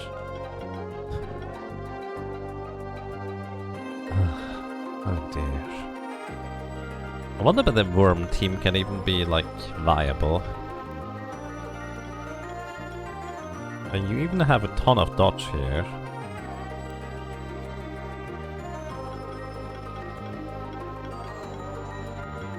You even have forge as well. Like, you would probably want to pair this with tether to reduce enemy dodge chance. Sure it can, just don't miss. Wait.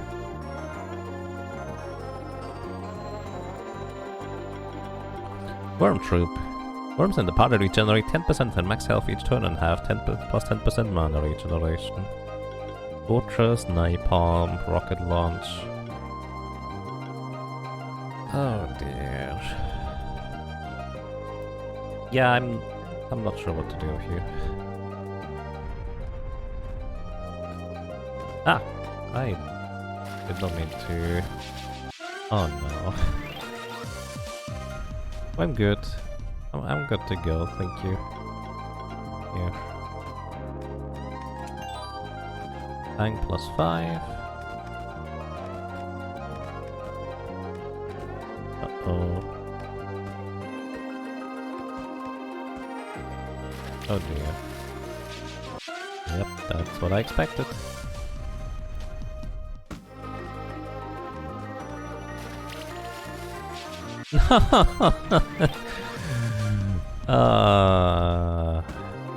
Come on guys, you're not that hard to avoid. Maybe I should just knock them out instead. Because what are the odds that they are going to knock me out? Well, considering that they dealt 80% of my monster's damage in one attack in the first turn without a combo. Yeah. It would be fun if they had Grenade, Holy Grenade and Banana Strike as ultimate. I agree. There's the Hexing Rod. Healing, buffing and shielding actions also apply a random debuff to a random enemy. Which is really good. Unfortunately we only get one. But this is definitely going to be part of my strategy coming up. Alright. Blobolonia has been complete, and we now have the ability to go into tight spaces. I will say... let's go on exploration. To all the tight spaces, shall we? Oh, by the way, what does your exploration ability do? Pulls players towards a grappling anchor. That makes a lot of sense. Or the donkey. The donkey, no. Why? Please be nice to donkeys. Please be nice to sheep as well. No explosives tethered to them. Alright, Sabletooth. Where are you? Oh, you're on the first page. I need to be friendly Blob to get through here. Yay, look at me smile. My smile. Whee. Oh, I need it. Yeah, okay. Just jump when you fall down. It's fine, you have a double jump. Shift stones. Okay. Not that interesting, and that's the entire thing here. Now, where else did we need to blob our way through? Actually, right below here. Friendly Blob coming to you.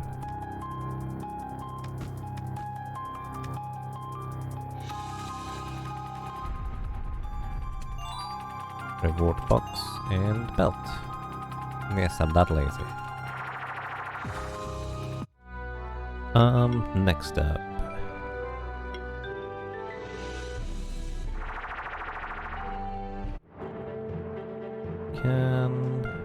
Where was that? Mysterious room? We already did that. Small passage. Did this. We did this. And then didn't go back to the anchor in the magma room yet. But I didn't remove the marker.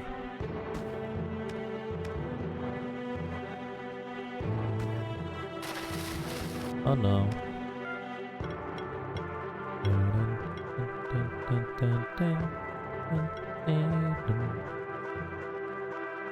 Too many friends.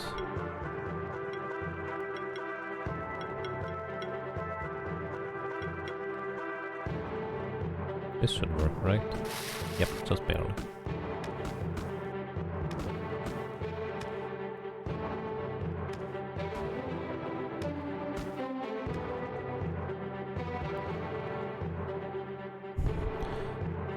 I liked Worms as a kid, but I actually never got to play anything but the demo. I already fought you guys.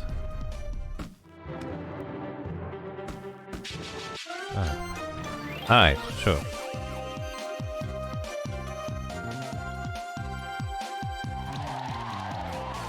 You really want to get knocked out?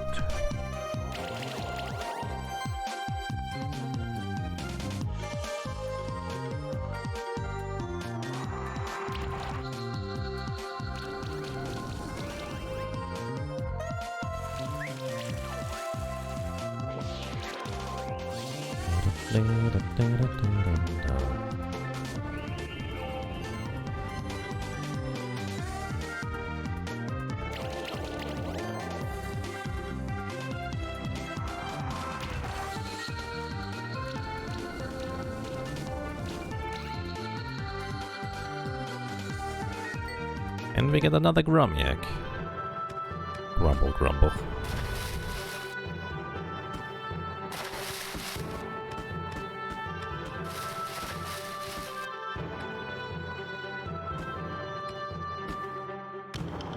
Alrighty, now. Let's go Sabletooth. The reward box and tome. Okay.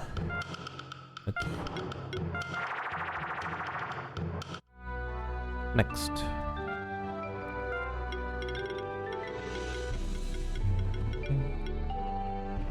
Apparently there's another small place here. Wait, no, I literally just was there.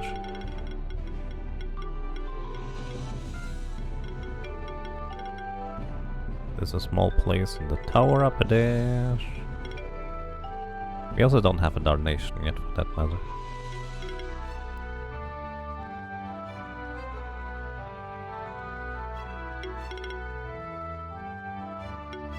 Okay, we also did this. Plus? What was the plus about? I don't remember. I did not write any text to it. Pretty sure I only set that up today.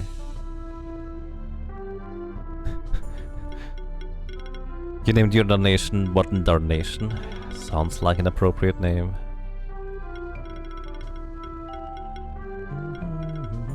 Let's go up to the tower. Did we get all the monsters from Blob? I think so. I think there's just 3.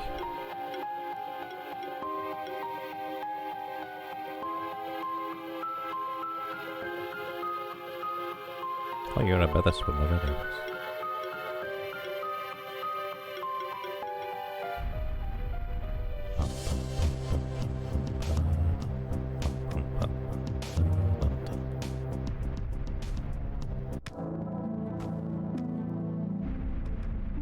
Wait, the Scorched Eye is there? Oh, I actually did not even register that. I'll come back there later.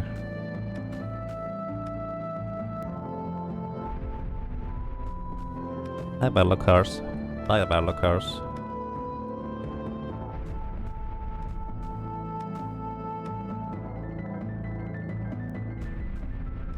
Do we have one of these? I think it's a boss monster anyway, so we can always do the boss monster one. It almost feels like there would be an opening to the left here. Because that would kind of complete the room. Ah, I was right. Mega potions. Fifth stone. Because I think the tower is entirely, like, filled out. They are Yanas. Valakar is Bat. Kiki. Right. That sounds about right. Phoenix Serum. Craft box. Anything more up there? Yes. There is the thing that you literally need a Griff Phoenix for. I don't think I got a Kirin yet. Also. Oh yeah.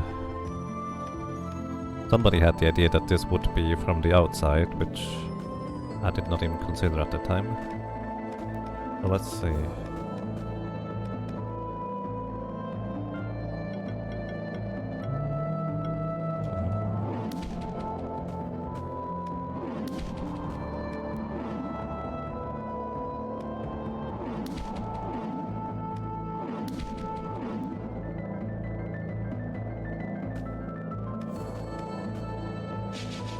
I did not mean to fight you, but more experience for us.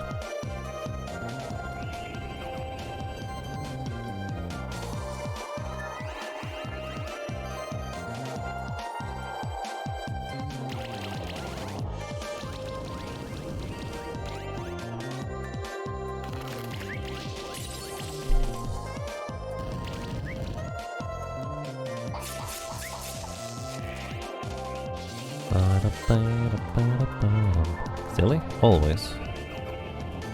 Hey, what's that? Oh, because you're shapeshifter, right? I remember.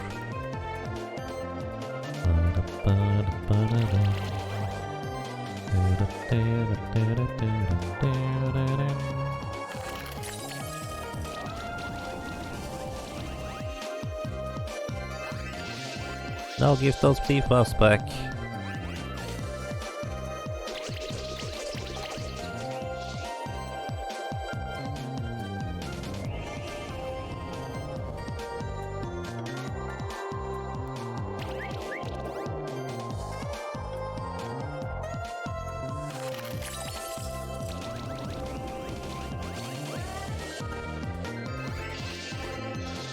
My debuffs.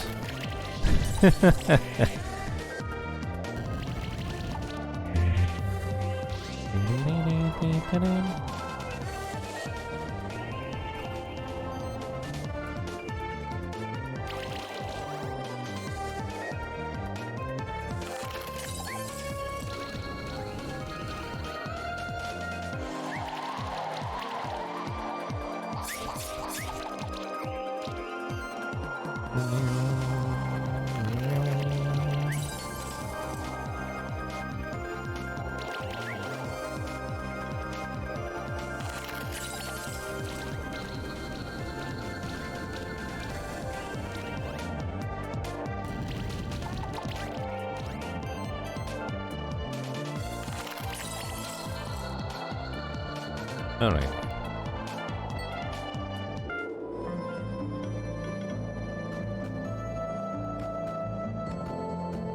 You guys are silly. I know, I just don't know why. This case in particular.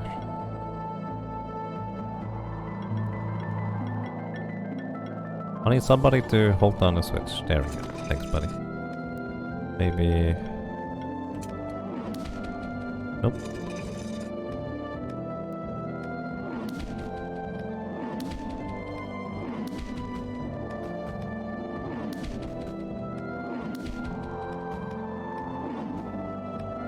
Most interesting part to me is that I have been in that room before.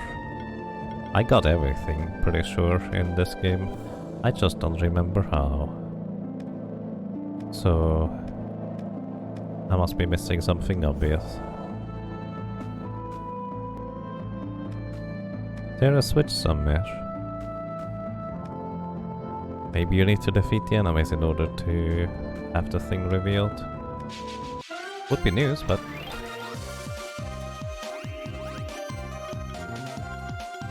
I guess it's technically possible to.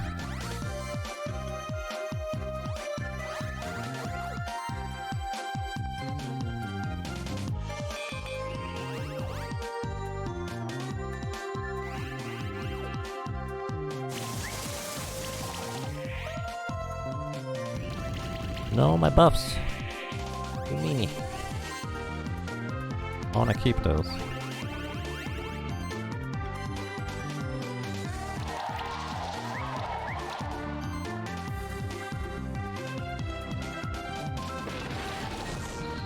Nice. No more buff stealing.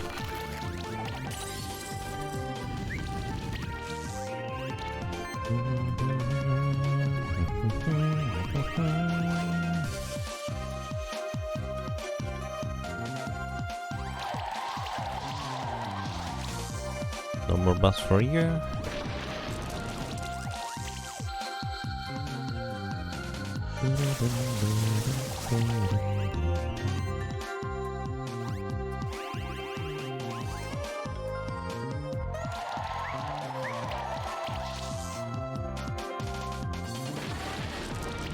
Didn't mess with the 20%. Okay. Let's see. This switch opened the gate from this side. Oh.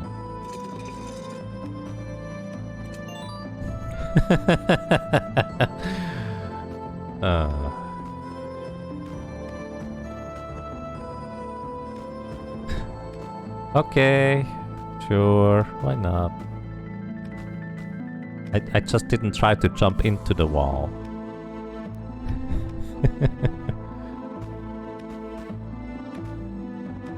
There's one donation. I think there's a spawn of 3 donations up top. And here we get a buckler. Sidekick barrier. Last this monster get we get an additional sidekick and barrier. Additional stacks are only half as strong. For defense and crit chance.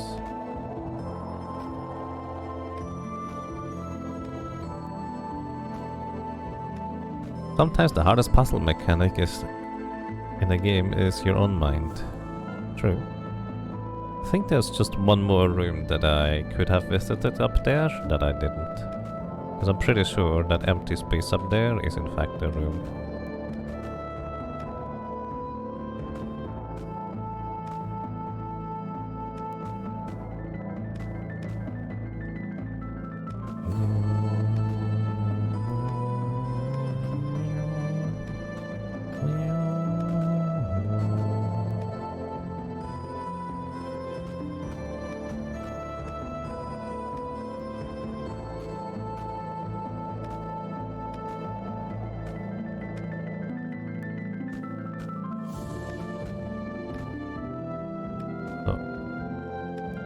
I did have a Zutsune for this one already. Maybe I missed the entrance from this side. Okay, there's also 3 donations here. I like my lightning charge team at this point way better, because at this point it is strong enough to be a lot more efficient to just defeat the enemies quickly.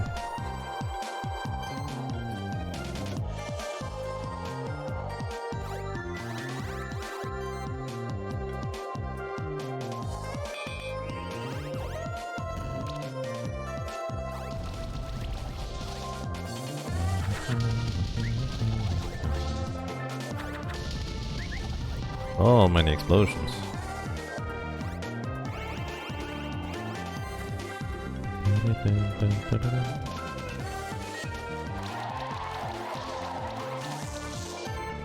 Remove all your buffs. And zap. Almost.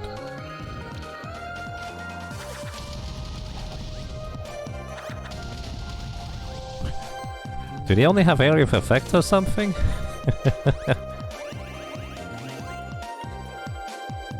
They seem to be weak against magic in particular, rather than anything else.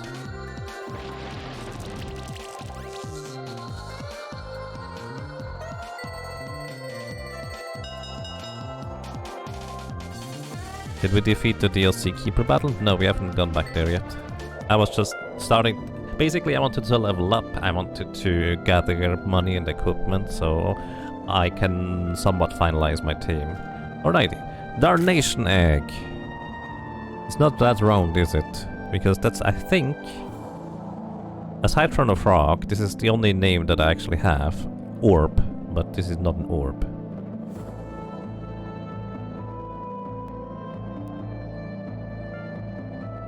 You know what? You're probably gonna be as round as I'm gonna get, so you're now orb. This is fine. Alrighty, Darnation, what do you do? Apply armor break with attacks. So you have multi-armor break, multi-might, elemental break. Armor break debuff increases enemies' weakness by an additional 10% and the resistance by as well. Increase damage against shielded enemies by 25%. Adaptive evolution. Whenever an attack of this monster gets resisted, gain might and armor break on the enemy. Oh. Actually kind of useful to attack into the resistances. You have cleansing attacks, hard shell. Insects and warriors receive less damage and have a chance to reduce chance to get critical hits against them. Heal. Shake off debuffs with this one. Aging stacks as well as heal with aging stacks.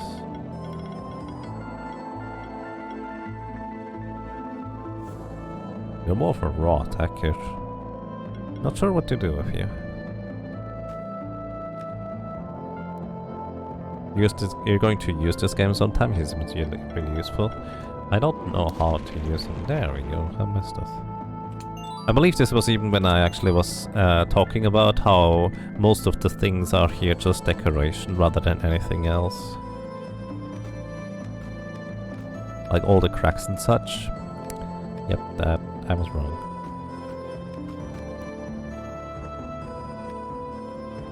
Hello. And the reward box. You saw this probably during the cutscene that there was a vault open there. But... well, this was the closest we have been. Okay, this area is now also pretty much complete. Let's just open the reward boxes. Totem, Ice Stone, Ornithopter Egg, Wizard Hat +5, Summon Sword. Oh! Summon Sword, that's interesting. Can I just open multiple craft boxes at the same time?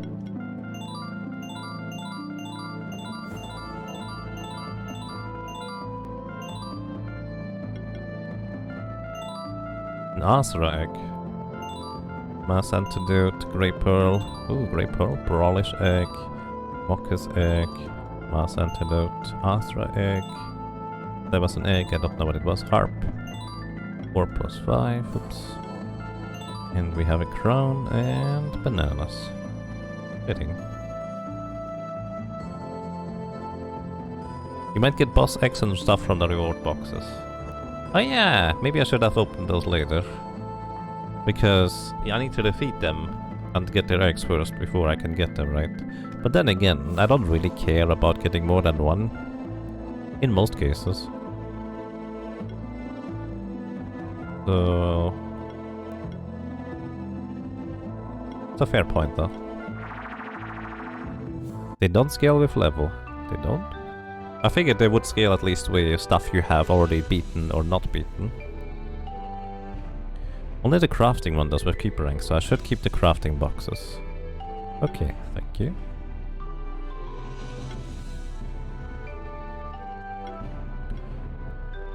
Alrighty, level 41. Is it time to team build? I think it might be time to team build at this point. I think it is time to team build. And I would like to get this team to work here. So that means we're gonna open a Vasuki egg. Do we have a shifted Vasuki egg by chance? Would be cheaper. Whatever. Alright, Vasuki. You're gonna be medic pack still. Basically it just leveled you up in a twisted side dimension kind of way. Don't worry about it too much. Asra has been a mainstay on your team. Asra seems really strong if you try to use it. Or build around it. You can get extra monsters you never defeated in boxes. Can you? Oh yeah, we have an Elder Geo egg. Huh. We didn't have that before. Also, Sutsune. We do have a dark shifted Sutsune egg. Which is good. Because I would want to get dark shifted anyways. Now the problem is I forgot the name of the Sutsune that we had. Cookie. Give me a second. You were Nikki.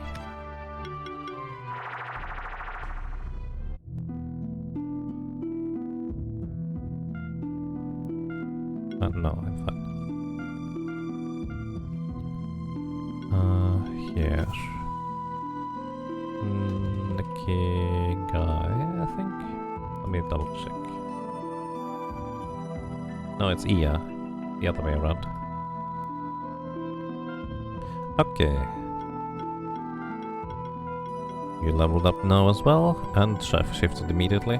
Probably gonna keep you with the Grey Pearl. Occult buff steal and their dark shift is so good.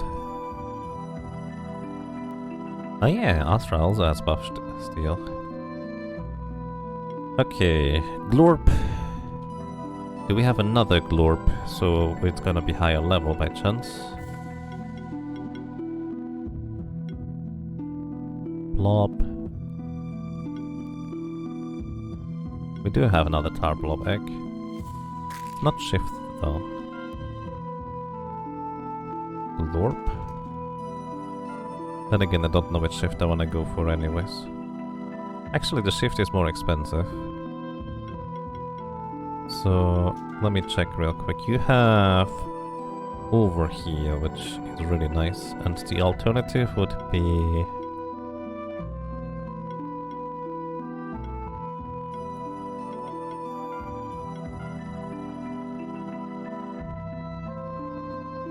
taking less damage, which actually would be more useful for us.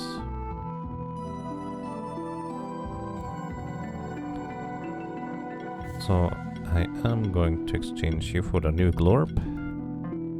Gonna shift you to then. No, actually, you know what? I'm gonna level up the other one.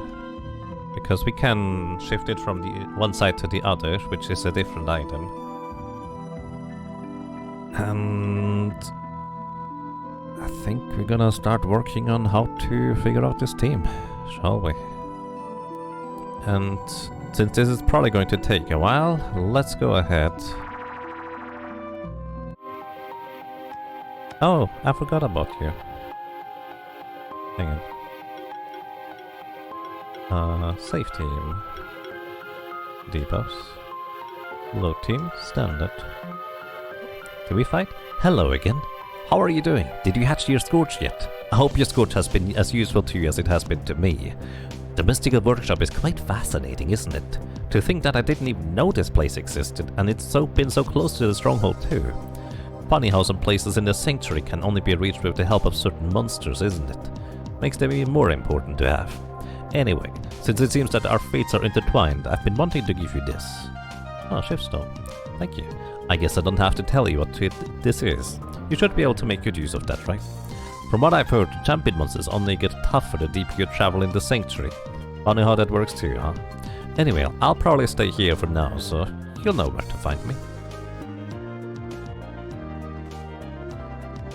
Oops, wrong place. I wasn't sure whether he was gonna fight me, which is why I reverted my team briefly back. Alrighty. Team building time. I do not know whether this team is going to work whatsoever. Let's first of all get the shifts in order. So we get a switch stone for you, because I want our team to take less damage from enemies that are debuffed, because our team is going to literally revolve around debuffs to begin with. So we're gonna give you a light shift instead. You are dark shifted, which is good. The dark shift gives you bleed out, which means bleed stacks do not get removed. Normally bleed stacks, half of them rounded up get removed whenever they take bleed damage. Then we want to shift. We actually keep Kumoko as a standard to be able to use the Grey Pearl. Maybe that's a bad idea. All healing skills give a charge stack for each heal. That could be really good if we go for charge. Or increased damage. We're not really planning on dealing any direct damage with these. Let's see. Oh, Magus. I think Curse Chain maybe? Whenever this monster applies a debuff to an enemy, 35% chance to spread that debuff to another enemy.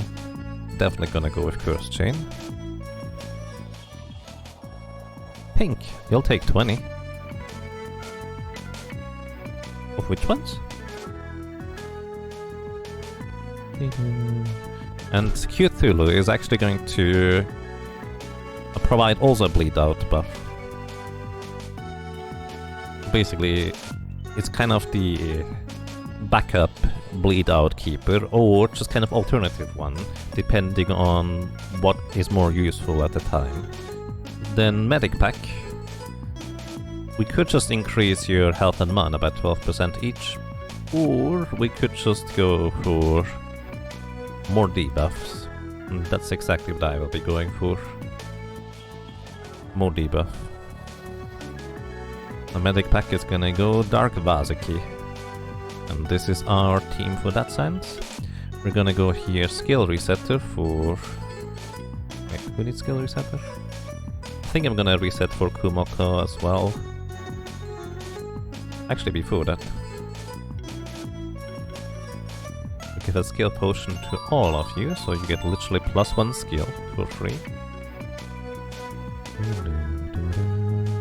And we're gonna level batch all of you up to the max. Which I think we just need a bunch of level batches. Hi! How many do we need? I don't know. It's by 20.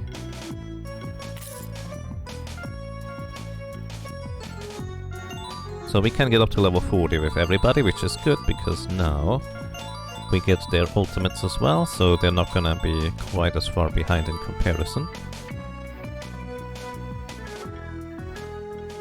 So Cthulhu, Glorb, Almagus, Kumoko needs their skills reset.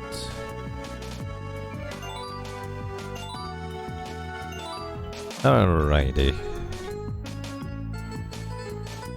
Why do you have less skill points, dude? Oh! Oh, that's interesting. By default, they come with 2 skills already learned, but skill reset, you can even reset those if you want to. I never actually realized that. Forgot to reset your skills, didn't I? Alrighty.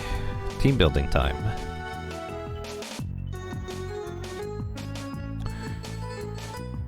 Oh boy, I feel like I'm gonna goof this up quite a bit. But let's see. We want to definitely have Burning Desire. Apply shield to the party whenever the enemy receives burn damage. We want to have anti-toxins, so you just heal a random debuff every turn. Then we want to get Fire Shield, so we apply 2 fire burn debuffs to enemies whenever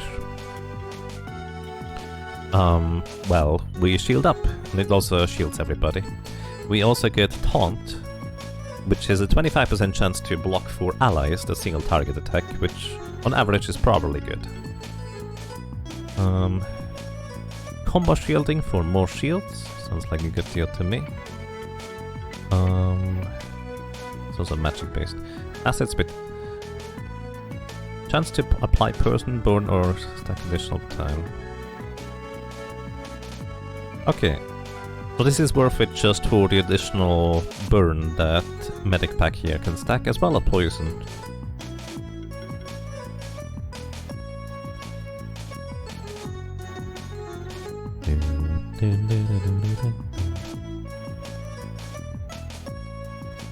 What does the randomizer randomize again? Just where the monsters appear?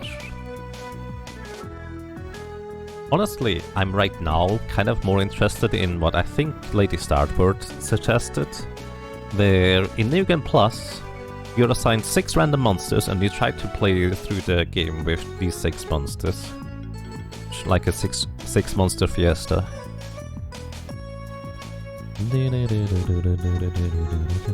So you definitely get Restoration, Initial Burn, burn an enemy at the beginning of combat, Fatal Upkeep, so Poison Burn Congeal damage to enemies is increased by 20%, it's gonna hit quite a bit. Whenever this monster spends a turn without attacking an enemy, apply a random debuff to a random enemy, which definitely helps as well. We're gonna invest quite heavily into maximum health, so 1.5% of max health for defense sounds good to me.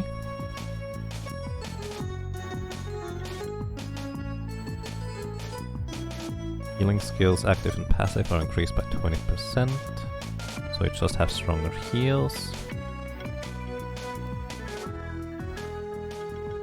Life Overload, increase attack and magic. Magic would help for better shields. All monsters and champions are randomized. I guess the champions being randomized could be fascinating. Alright, we get Poison Glands.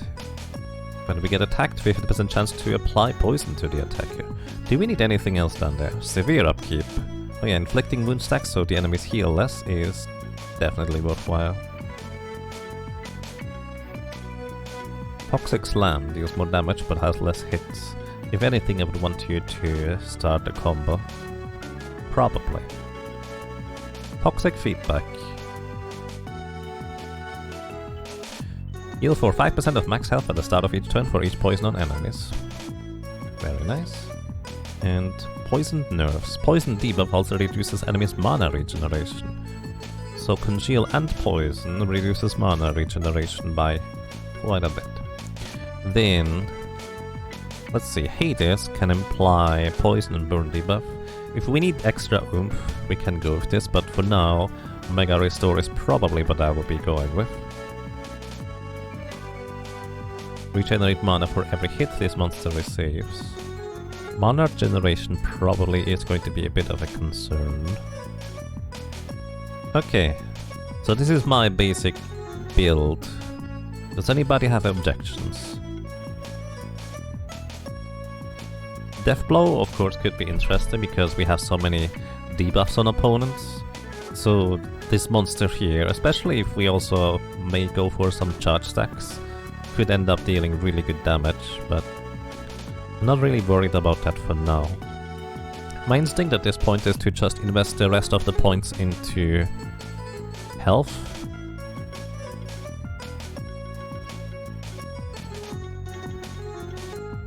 Maybe weaken. Actually, we don't have a way to apply weakness. Otherwise, so get this one too. If we attack, we can have a chance to apply weakness. Attack or magic could be useful to make stronger shields. So maybe that, as well as maybe more magic. How much magic is this? 25. I think this is actually 25 as well, but also gives us attack. Double attack has 30%. It's 10%.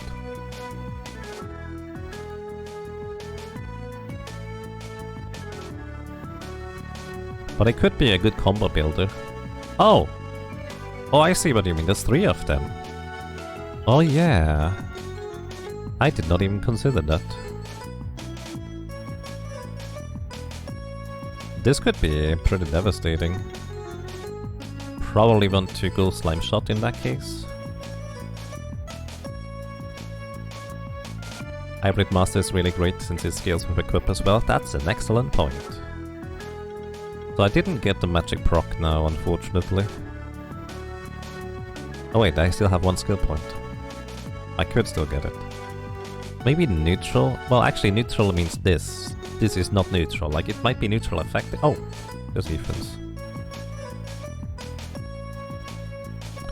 Health into attack and magic.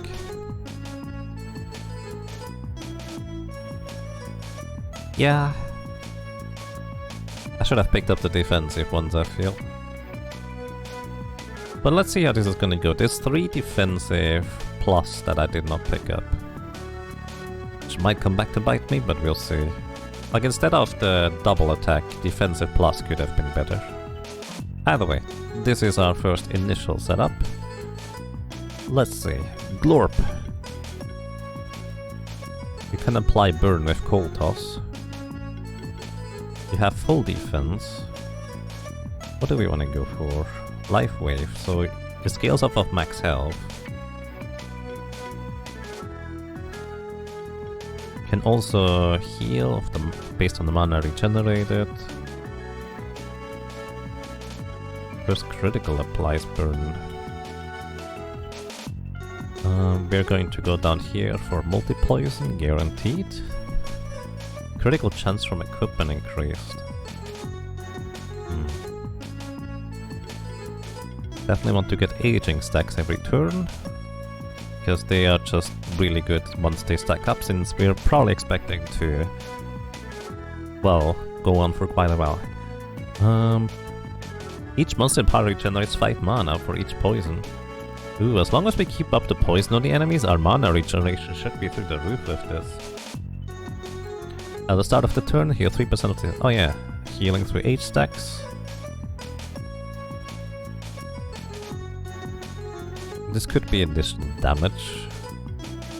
I didn't really plan on building you damage, but then again, I don't really plan that much. Apply a stack of Tether and Wound on everybody.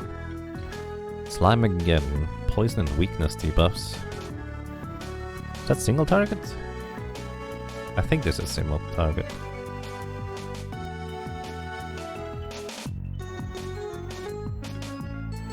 Give Mega Restore for now. Definitely going to go to Restore. Regenerate 10 mana whenever enemy takes burn damage, as well as multi-burn, of course. For every heal applied, there's a 10% chance to apply burn, chill, or poison to enemies. Seems pretty good to me. And also critical heal, as well as blood drive. This is one of the main reasons why you're in the team to begin with. Remove 4 debuffs. So you kind of would like to have crit chance, wouldn't you? Because you can critically heal. Or maybe we could just consider it to be like a small bonus to healing. Don't know how valuable your passive health regen is, so definitely get full defense here. Well as full heal. Also increase attack and magic by max health. Which definitely helps for Restore to be stronger. Wait with this for now. apply a stack of tether. Tether could be nice to not miss, but at the same time, we're not really directly attacking most of the time. Most of the time. Stuck tight. Attacks that target tethered enemies have a 5% increased critical chance for each stack of tether on the enemy.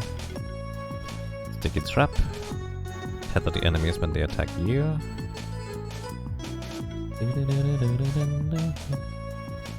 You have 2 skill points left with your next level. Right, I actually forgot about that. You are correct. Alrighty, do invest into health nodes for now. Just do this. Hybridization. We have 2 critical chances, so we can get up to 20% baseline. Not really planning on attacking too much, are we?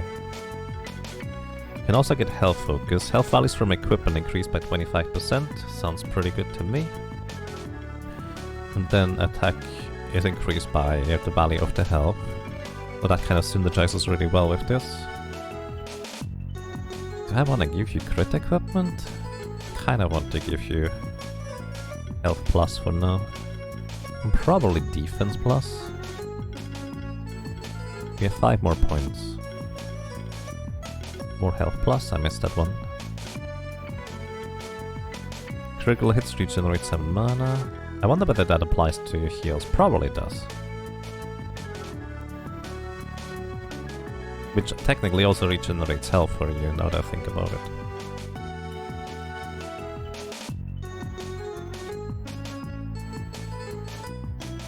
Mana rec into heal is pretty decent.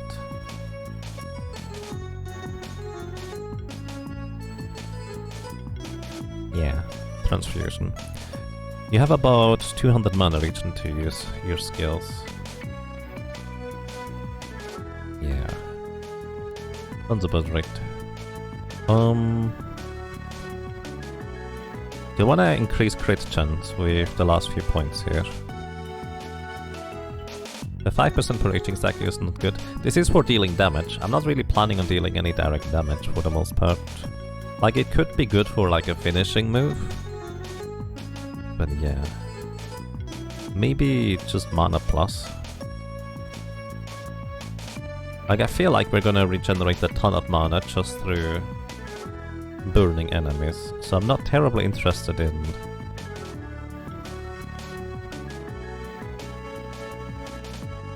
investing into mana regen right now, which we may have to change up. I like the crit chance just because heal is going to... well, heal can crit too. Maybe more tether. I guess it also helps allies, because it's an aura, right? Let's go with this for now. Alrighty. Cthulhu. Definitely want to get mana bolster. Multi-weakness. Do we need multi-glory? I guess the critical chance for the healing is really good, huh? Then Sprawl. Each nature monster in the party gains a random buff after each action. A non-damaging action even apply debuffs. Yeah, exactly. If you have allies attacking, the damage for tether is nice. I agree. Apply bleed whenever you get hit. And we definitely want to have weakening shield on you. Without attacking, shield enemy or allies of 50% of this monster's defense, so we probably want to invest more heavily into defense for Cthulhu here.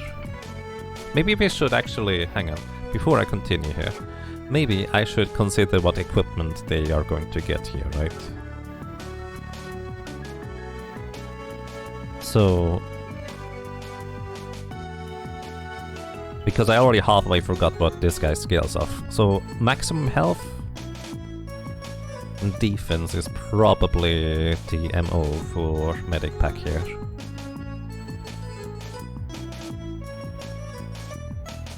Only has 138 mana regen. Which might be too little. Yeah,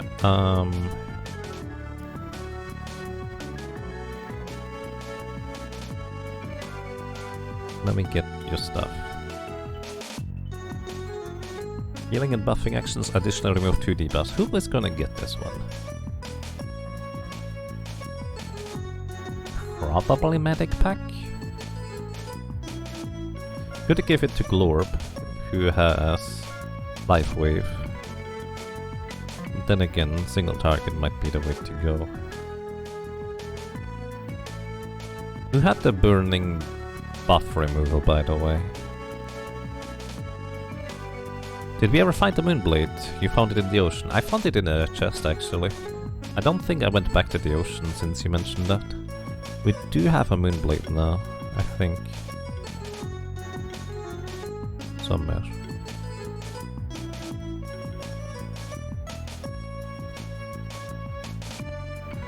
%200% of monster crit damage.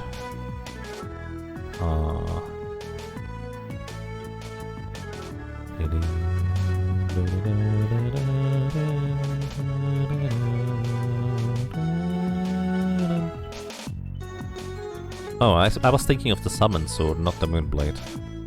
But never mind.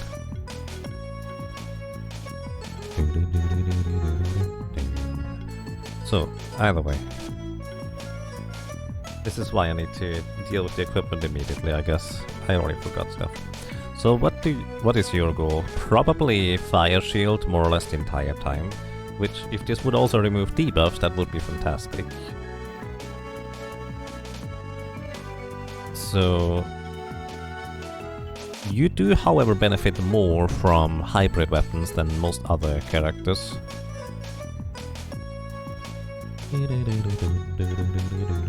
Let's actually take a look at the special weapons. Scepter is mana regeneration and mana and magic power. Abyssal Sword is hybrid. Change to gain a random buff or apply a random buff. That actually could be really good for us, so that's the first consideration.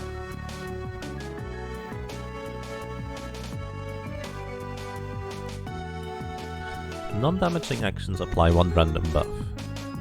That could be really good too. Actions by this monster remove 1 harmful stack from each ally. And it's hybrid, so I actually like the Purifying Mace the most so far.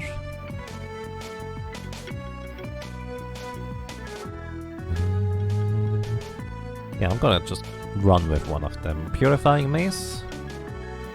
Defense and health. Mana. Sounds like a good deal to me. What's the Ocarina do? I think that's the heal.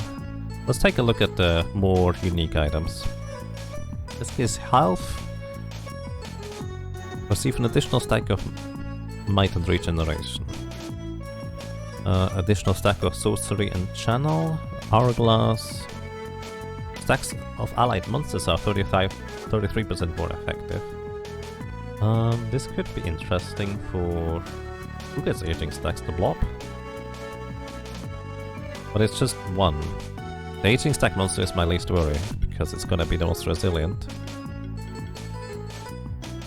Crit chance, mana regen. Random buff when landing a critical hit. This could be for you, actually. Lucky Clover here. In random buffs. Actually, I would rather have random debuffs, to be fair. Let's just give this to you for now. Because I'm gonna change my mind about hundreds of things anyways. Attack increase, damage. Cauldron. Debuffs are 5% more effective against enemies. Well, I think that's amazing. But we should not put this on you because you're the tank. So you need more defensive stuff. Omni Ring does everything. Spark. Defense mana regen. Chance to apply burn on the attacker when getting attacked. Unfortunately no health on this one. Frozen Tear is health, mana and crit damage. Not for you useful is this. Beat Chain. Health and crit chance, mana regen, blood vessel. Regenerate 2 mana whenever an allied monster applies bleed. That's a lot of mana regen, that's probably all the mana regen you'll ever need. Hey Meru, welcome, how are you doing today? Lightning Sphere. Can always apply shock and debuff. Charging Sphere. In 1 charge stack at the start of every turn. It does give you health, but I'd rather have health and defense on you. Let's see, Thermal Reactor. Every hit has a chance for burn or chill. Attack, magic and health. This could be good for you.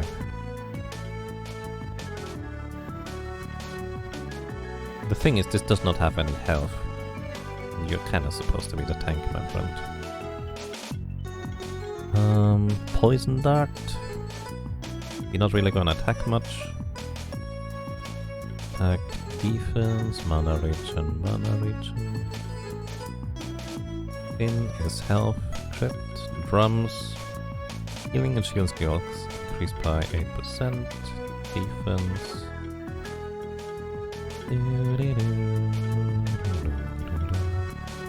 Coat is health and crit chance. Bracelet is defense and regen. Maybe a hide +5, just straight up defense and health for you. I like that actually better. Doing great on vacation from work this and next week. Nice. I hope you're enjoying your vacation. That's pretty awesome. Alrighty, next up. Glorp. Let's see. You do get aging stacks.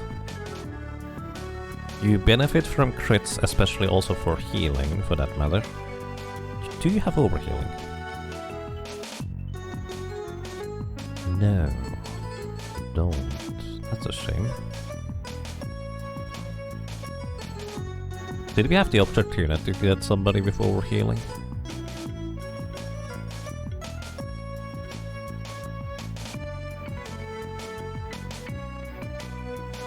Ooh, maybe overheal would be better on you. We'll need to try. You can always shift it easily. Okay, so you want crit chance, specifically chance. Which this one would help with too. Crit chance. Let's see. More specifically, use benefit from crit chance.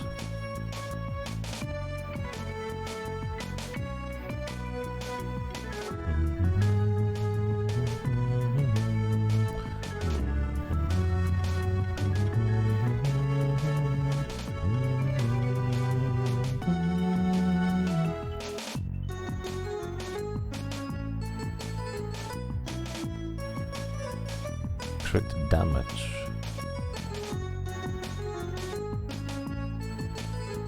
I guess the heal would also be increased by the crit damage. Technically this is kind of something for you-ish. Let's see what else we can get.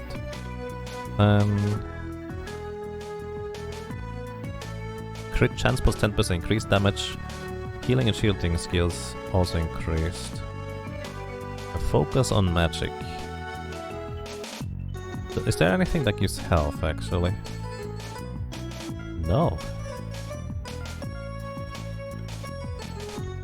No weapon gives health, it looks like.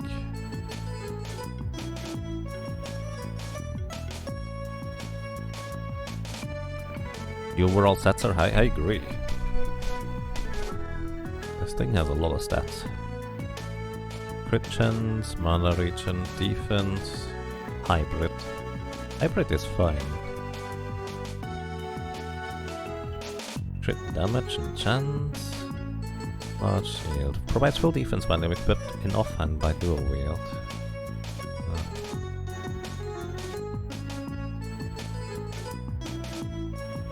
Healing and buffing and shielding actions also apply a random debuff to a random enemy. Who gets this one? Somebody who has the weakness shield.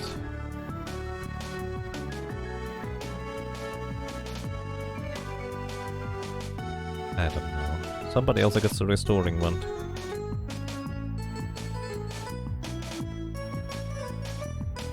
You get the restoring one.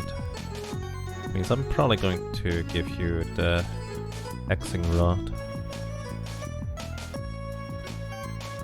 Alright, Lucky Clover gives you crit chance. Mana region. Let's see crit chance items. Don't need attack. Bandana is mana and crit chance.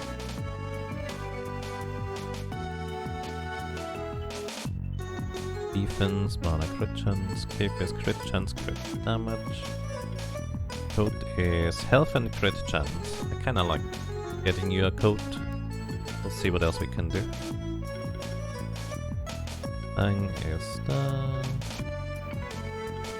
Scepter is crit chance, mana region. Fin is health, crit chance and crit damage. Sun pendant. Shield self when receiving a buff. With a bit of crit chance and defense. Maybe. Bead chain. Health, crit chance, mana regeneration.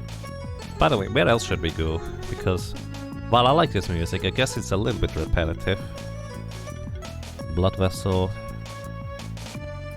For regenerating mana. Wait, do we have two of those? Oh, Vazuki doesn't have the blood vessel anymore.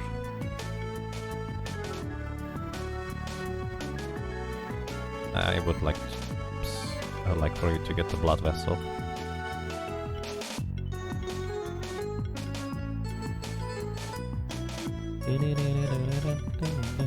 So that way we should probably be rid of all the trouble for mana. On you. Alright. We're not health. Crit chance. It's kind of as a priority.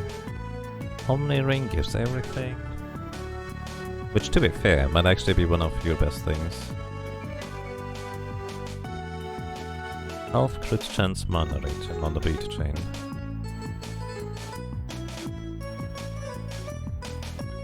The flute. Doing 2 benefit from hybrid, a little bit more than others.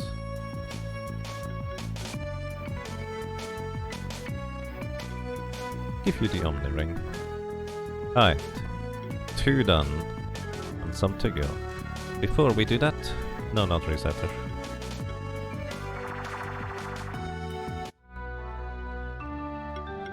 Let's go and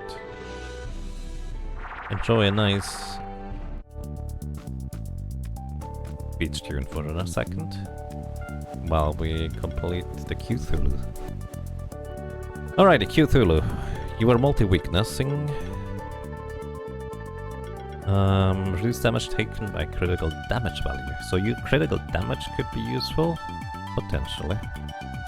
You have critical heal. You don't even have any heal, so never mind about that. Aura. All the shields effects are increased by 10%. We definitely will rely a lot on shields. Combo shielding. Combo shielding too. Probably want restoring shield all the way. Could always change my mind later. Curse of Weakness. Apply a random debuff when a monster in the party applies a weakness debuff. Or chance to anyways. Shield when applying buffs. That's good to me. Also, about ultimate, are you gonna get armor up for barrier and glory buffs to the whole party? That's probably the way to go for now.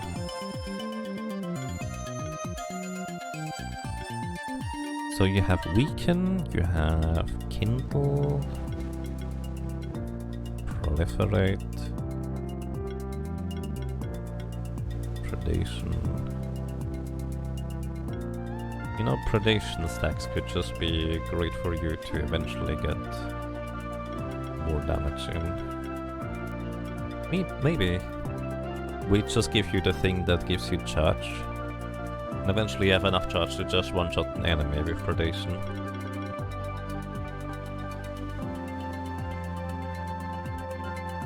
Then again, it doesn't increase the damage, it increases the critical chance.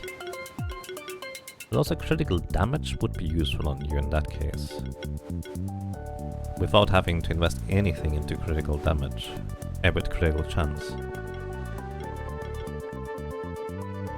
Critical hits apply bleed. Crit chance don't care.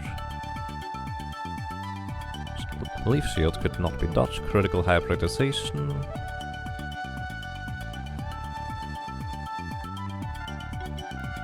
If you attack, this is probably going to be useful. Yeah, we're actually not gonna give you any crit chance equipment.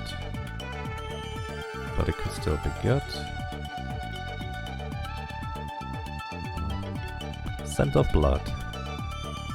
Deal 10% more damage when we do attack. And you get leaf slash, which cannot be dodged. I think critical damage would potentially be useful, but also Spore Cloud to apply weakness to all enemies. Hitting twice would probably be very helpful. Then we only have 5 more points to spend. Can't get to the bleed down here really. Only could.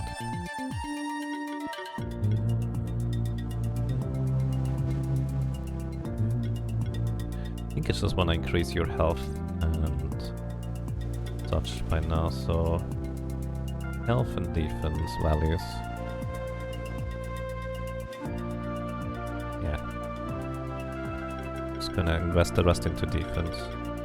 We also have another critical damage on the right side, but I'm not terribly worried about trying to deal damage for now. Because this entire thing might just not work out to begin with. So you want critical damage without critical equipment. So defense, critical damage, that's cute. Cape gives critical damage and chance. Don't want the chance. Frozen Tear. Health, mana, crit damage? Sure. Probably doesn't really fit on too many other people. Medallion is defense, crit damage, and mana regen. Might as well, I guess. Alright, the rest we just go with whatever. Biospark, thank you! Thank you so much, Biospark. I do really appreciate that. Thank you so much for 24 months of support. Welcome back, and I'm glad you enjoy your stay.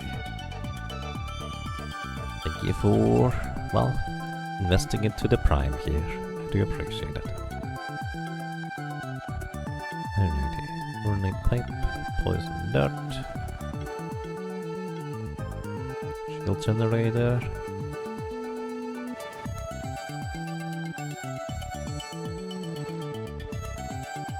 Health and receiving a buff. Maybe some more maximum health would be good for you.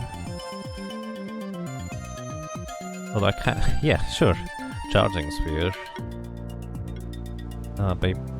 Then we probably don't want to necessarily give you the Hexing Rod.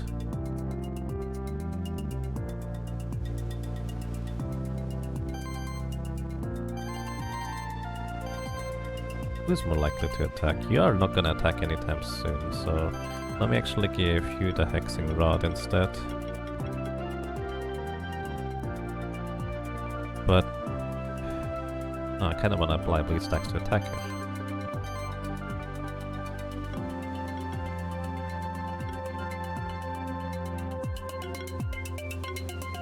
Who's gonna get the Hexing Rod then? Ah, you get it, it's fine. Alrighty. 3 done for now. Let's see. Magus. Or let's go Nikki actually first.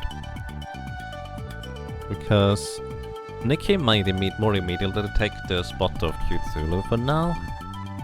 Mainly because the next opponent has a lot of buffs going on, and Nikki is going to be probably the person to remove buffs. Although, let me check something here. Monster Sanctuary,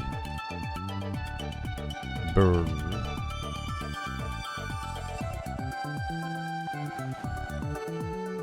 And burn is affected by...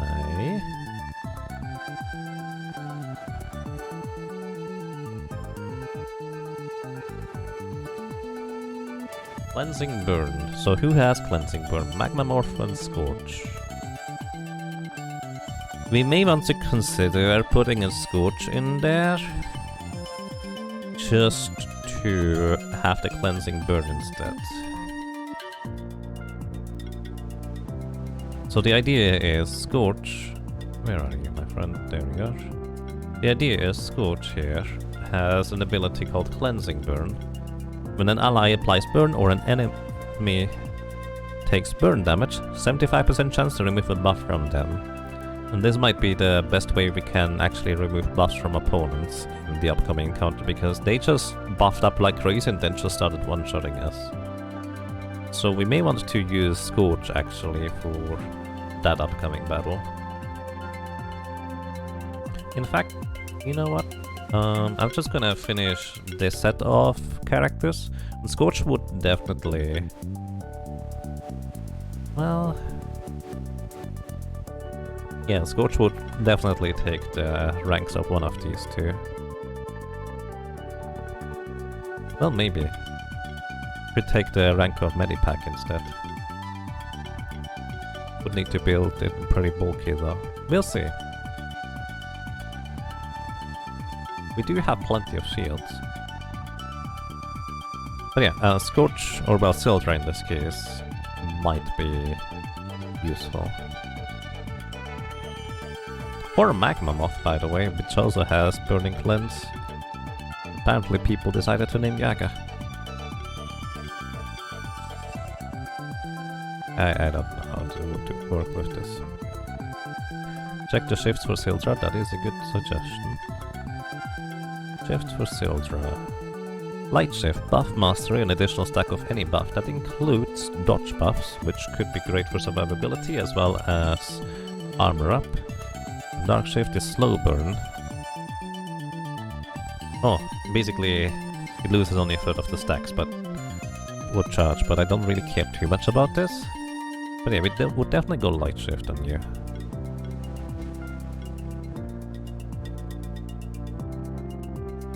We're going to see whether this is going to work with just this setup, and then, well, let's see something else. Alrighty. Magus, your job is to basically be tanky support. Which actually is kind of a similar deal as Kumoko. Because I'm gonna build you as a tanky support as well. With multi-chill, and you would get multi-weakness. I guess multi-weakness is really, really nice. Any of you have weakness? Oh, none of you have weakness. Oh no, you do have multi-weakness. Never mind. Sildra has fuel stack charge at warp speed though.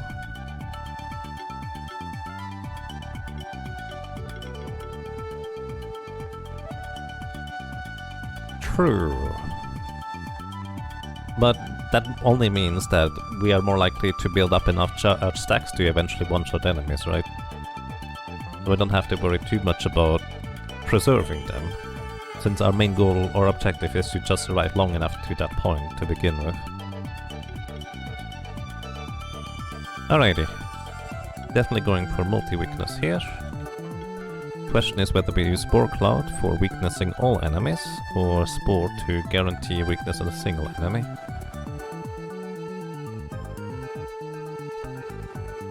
Kind of want to have Poisoning Shell. I think we go for Spore Cloud, because single enemy weakness not that great, so we get 2 hits with Spore Cloud level 2. Increase attack and magic by 50% of this monster's maximum mana. Your attack too. Apply shield when debuffing. Recover at the beginning of every turn. Okay. Recovery shield. Shield effects are increased by 10%. Hexing support. Generate a debuff when not attacking. Increase defense by maximum mana. It's actually quite a lot of defense right there. Twice. Then we definitely get Weakening Shield. Primal Hex. Every damaging hit, heal nature and mage monster in the party has a 4% chance to apply a random buff. Basically everything you do.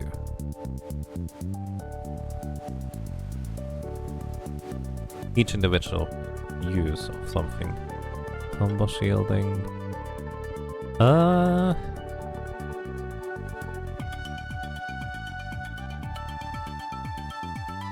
Nature and Mage. How many of these do we have in the team right now? No, you stay. That is. You are Reptile, Ancient Slime, Nature, so this would apply to you. Nature Mage, you're a Mage. A Mage. Okay, actually 4 out of 6 it is going to affect here. So that is actually very good. Well, I say that, but I assume it's very good. Alrighty. So Encapsulate is incredibly powerful for healing and shielding at the same time. Initial weakness on an enemy, but Mass Restore removes debuffs from multiple allies. Is really good too. Healing skills, apply a shield. I really want to go for Encapsulate on you, however, to be honest. We'll see whether we have enough left over for recovery or restore as well. Oh, mana healing. Okay. Mana healing. Additional heal. Other allies. You have 13 skill points remaining. Where do we want to go? Oh yeah, definitely. You also have the ability to remove buffs from targets, so we absolutely want that. Shield self. Apply weakness to all enemies. Remove 2 debuffs from allies. I like the weakness on enemies. Convert all neutral elements into earth. What's the benefit of using earth? Okay. Weakness reduces power of buffs on enemies.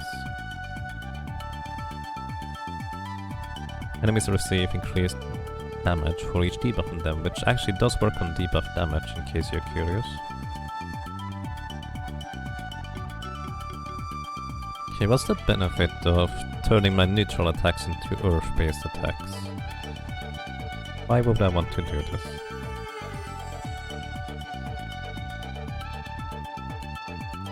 Your maximum mana is going to be pretty important, huh?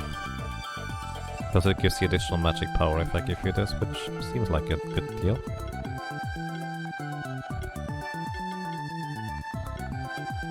Mana focus. Regeneration from mana equipment increased. Probably good. I don't know what I'm doing.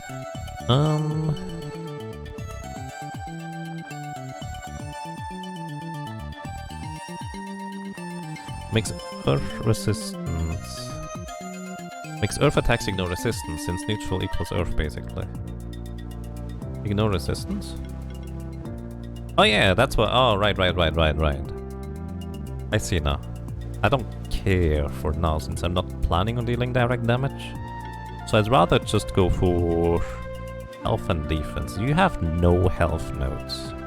So I'm just gonna... Oh no, you do have one. I'm going to invest the rest into defense for now. Unless I'm missing or overlooking something.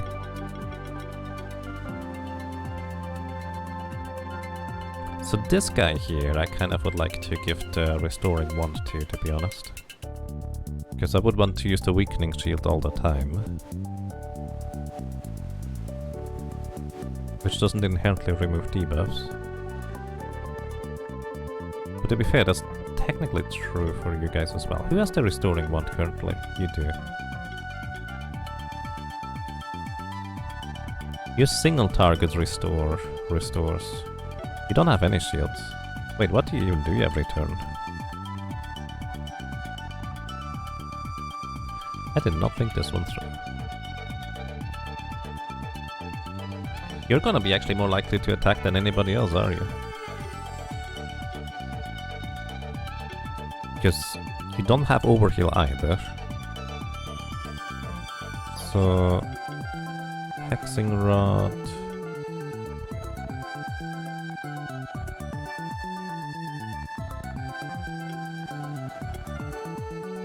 Crit damage.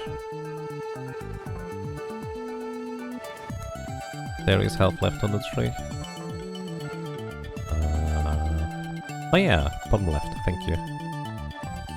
I don't know what is better, health or defense, honestly. I have absolutely no concept. But thank you for telling me, I appreciate it. Yeah, you're the most likely person to attack. So maybe instead of the restoring one, you get something that is more offensive. Chance to gain random buff or apply random debuff.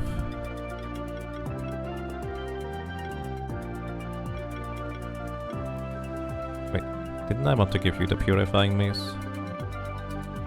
Oh my goodness.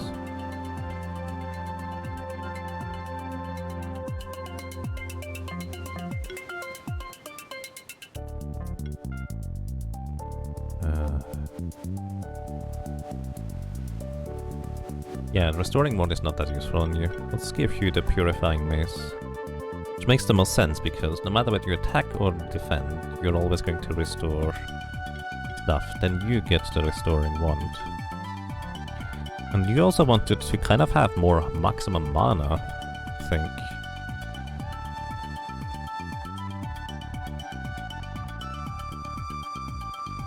Because some things scale off of maximum mana. Let's see what we can give you. Mana and mana regeneration. Sure, we give you the Ocarina. That's only 60. I don't think that's a whole lot, is it? Maybe I'm just used to the health numbers. What else? I would like to give you defenses. Let's actually give you hide. I feel like everybody should just get a +5 hide. And drum. Healing and shielding skills increased by 10% in the end, as well as defense.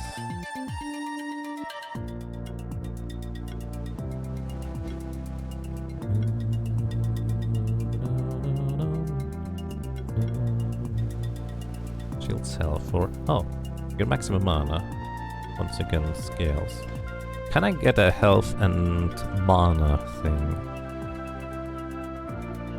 This is health and magic, health and mana regeneration. Let's read up health, health and mana regeneration, health. Let's actually look for mana.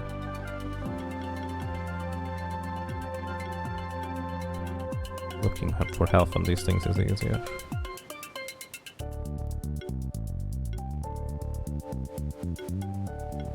Health and mana, so a ribbon would do the trick for you.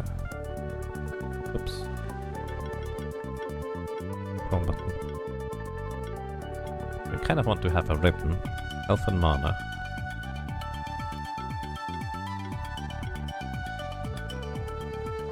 Sure. Alrighty. We will also focus on upgrading all those equipment pieces once we are done with the setup here. You'd say try to stay under 7 health pips or go more than a little over it. At 7, an enemy targeting you with Giant Spin does 20% instead of 5% bonus damage. Oh, thank you, Beeler. That is... yeah, that's a lot more than 7 here. Then again, the Dark Shift gives more than 7 to begin with. This one also has 8 baseline. Oh, and you actually did not want to have that 1 in health in this case. Oh wait, those are not... No, they are multiples of 5, so you do not want to get any more health. So you're good. Okay. Thank you very much. That is a really good point actually about the Giant Spain. Because I kind of didn't even process that one. There's so many things to think about. Alright, you get Phoenix Affinity, Necromancy. Give people each stacks when you revive them. Probably go all the way in Encapsulate and Healing shield, shield aura, hexing support. Then we definitely get initial chill as well as multi-chill. Do we go Ice Storm instead? Try to apply chill on all enemies. Try to get lucky maybe. Apply shield equal to 50% on defense when applying a debuff. I like more shields. Because we can try to... Oh, I should not have invested into this. We can try to go with shield burst. Because we have enough shield, that is really strong. Arc Flick? Yep. This thing is really good. Alrighty, this is hitting all enemies for 1 stack of blind. First hit cannot be dodged. Heal self. Critical hex. You don't have critical heal unfortunately, so this is not going to work if we don't attack with it.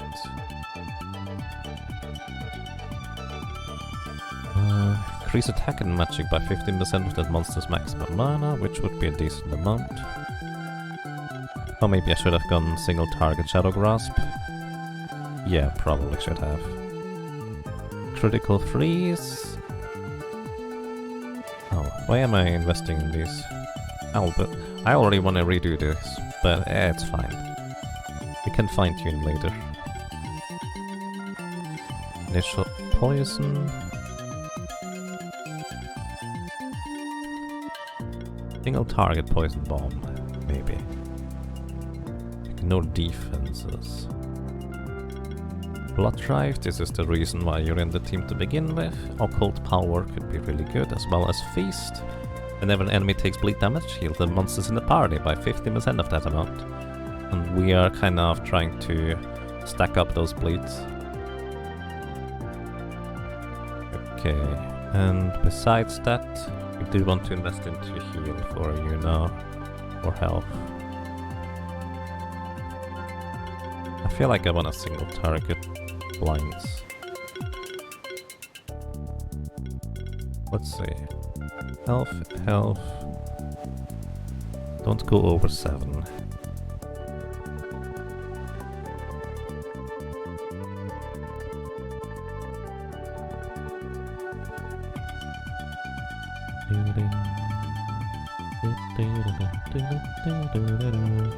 Probably the rest of defense still. More health.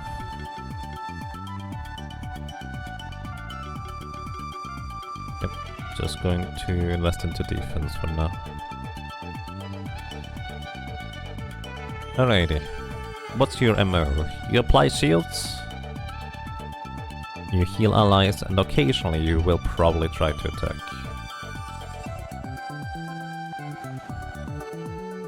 The mushroom is at 7 enemies, so might as well put some into him. Oh, wait, 7 is... I need to see under 7?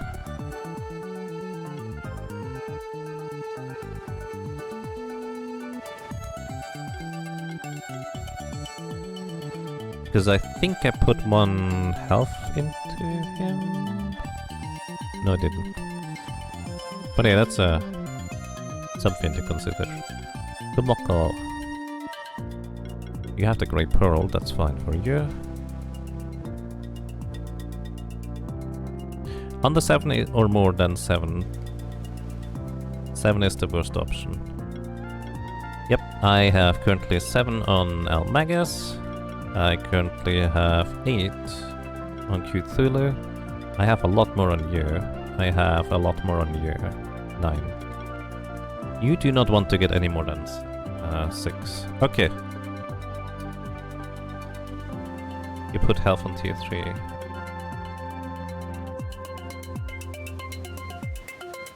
Oh my goodness, I'm blind. Yes, so I should have not done that, the short version. Again, I'm just going to not worry about that for now, but it's definitely something that I need to keep in mind. I do appreciate your insight. Let's see.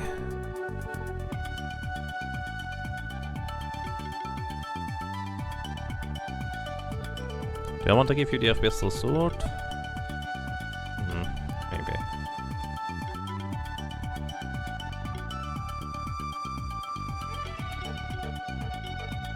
Crit chance, crit damage, summon sword, non-critical damage increased by 10%. Not really.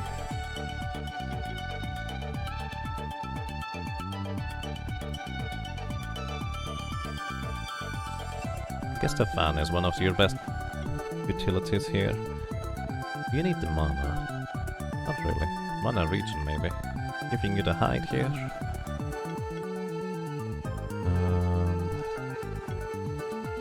Let's see, mana regeneration and defense maybe. Actually, let's see, Cauldron.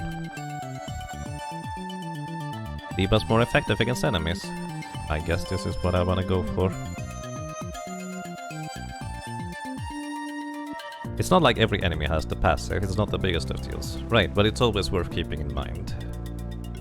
Like, it's a good rule of thumb, I suppose you could say, which is good to know.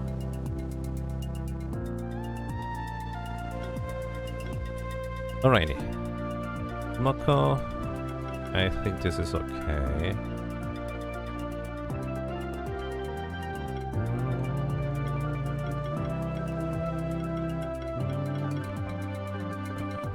Alrighty, Nikki. Nikki Duya. So one of your main tasks, Nikki, is to provide us with agility buffs and cleanse the buffs of enemies. Give sidekicks to everybody, which means also sidekick can remove enemy buffs on top of it. Bleed damage heals as an aura for everybody. Heal also shields. Also shields.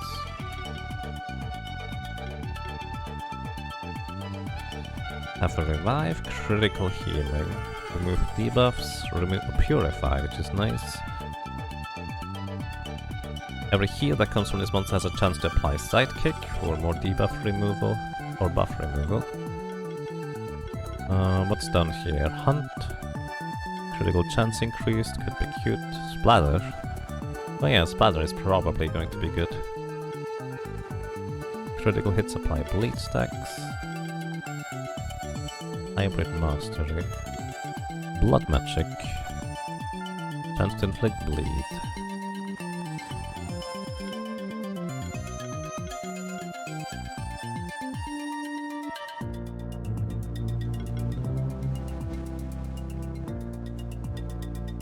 Critical hit chance increases dodge chance.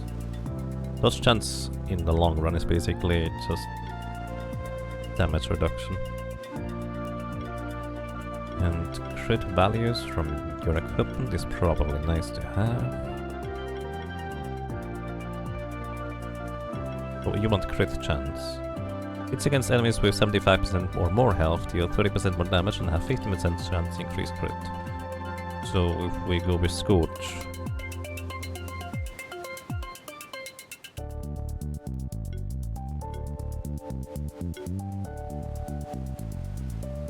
You wish you knew how to keep Sutsune alive.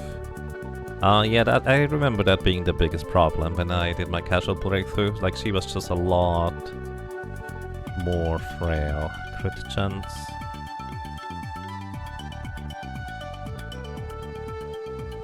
On a critical hit, grant a random boon. Critical hybridization is not that interesting. Crit chance. Critical buffs.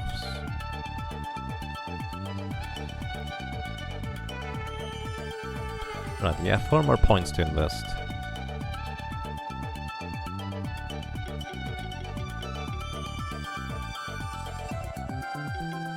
What's up?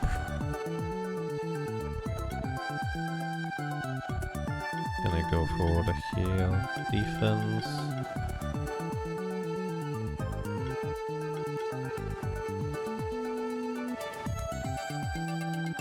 And probably mana, I guess. If we do attack, backstab could be really good, but I'm not gonna worry about that for now. We still have 2 levels.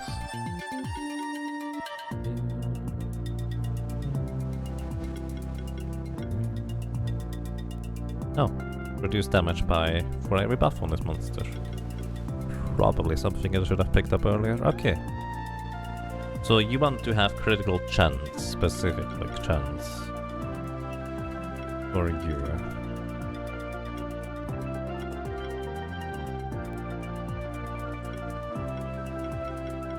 You're okay with hybrid. In fact, you prefer hybrid. Defense crit chance. Hammer is interesting for you.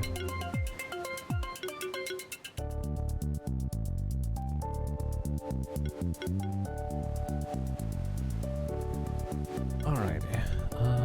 What's crit chance? Hurricane for hybrid is kind of straightforward. I think the scythe it is for you. Kind of thematically fitting. Crit chance would be brooch for defense mana. You need mana regen, you probably need a bit of mana regen. Let's see, Finn gives crit chance in damage as well as health. Let's give you the Finn. The health is probably worthwhile for you.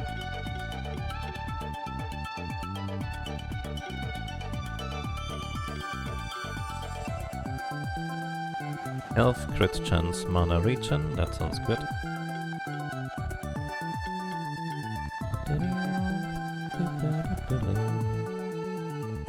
And I kind of want to give you a hide as well. Because it feels like everybody in my team should have a hide. It's so much health on top of it. But I'm not sure that's the best choice. In fact, I have no idea what's the best choice. But it's a good chunk of defense. Alrighty. This is my team for now. I don't know how much time I spent on this, but probably quite a bit. Now, next order of operation is, first of all, very importantly, we have pretty low equipment, and that means we should go ahead. Oh, wrong guy. That means we should change up our equipment, right?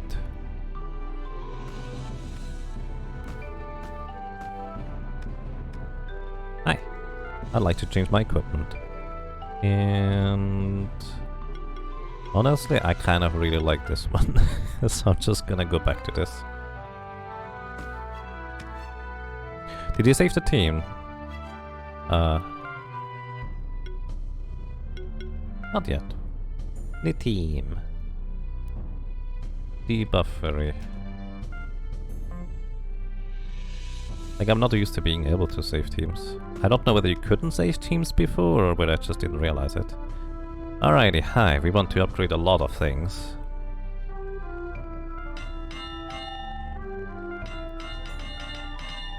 Oh, you can just upgrade the Thorn Tendril all the way.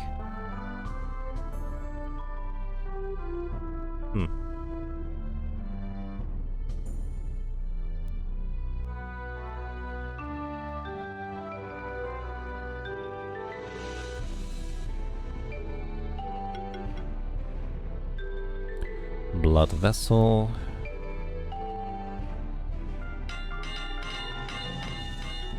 Purifying Mace.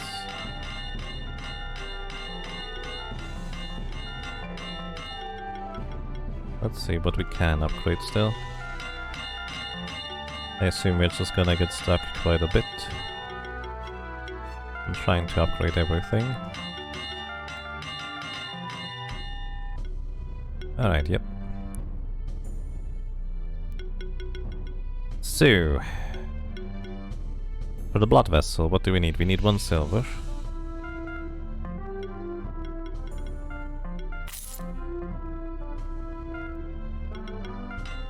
That is that done. Lucky Clover requires 1 silk, 1 silver.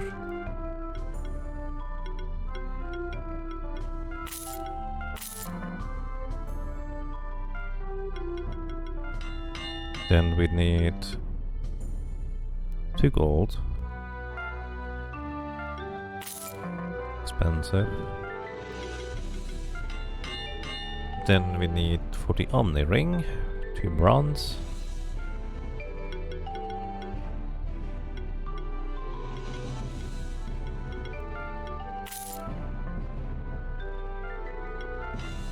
Then we have the next step, 2 silver, and probably 2 gold afterwards.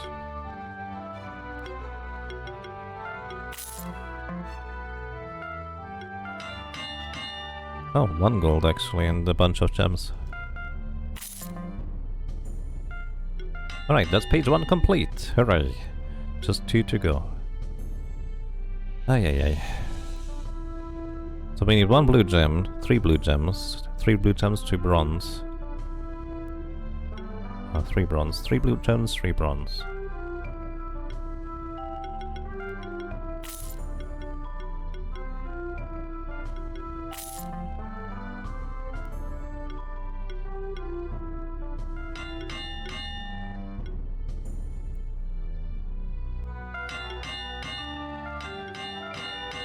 Alright, charging sphere goes further.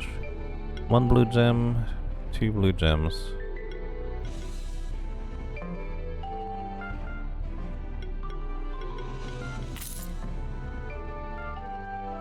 Oh wait, we also need more stuff? No. Oh, also bronze. Oops. I think the first tiers are usually bronze, I guess. Then, what do you need? Oh, we already have that stuff, apparently. Medallion requires 1 azure and 1 verdant gem.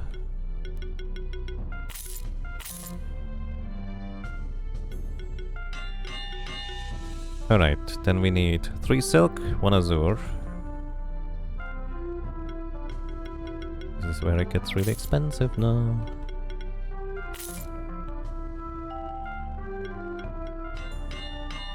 This is why we need to have a method of money making. And Hexing Rod is actually all the way now. 1 to 2 debuffs on enemies. Such a good item. Alright, Frozen Tier. 1 azure gem, 1 silver.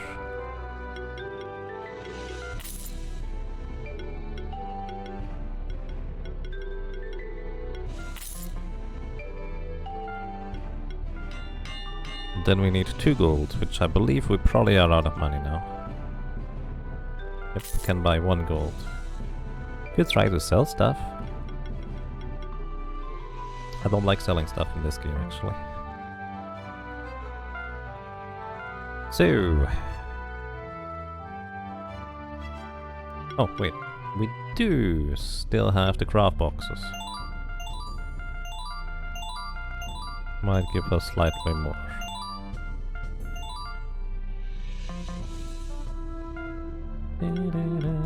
Hey, actually, this gave us the frozen tier right here. Medallions, we need 1 silver. We can just barely afford. We have 61 gold remaining. Alrighty. So we are 1 level shy. Actually, just a sapphire and 3 gold shy. For you. Oh, we are actually done with the mushroom? I'm a bit surprised. Thinking about it, by the way, the shield generator might be best suited for... no, never mind. Beat chain. Alright, there's a lot to upgrade here still.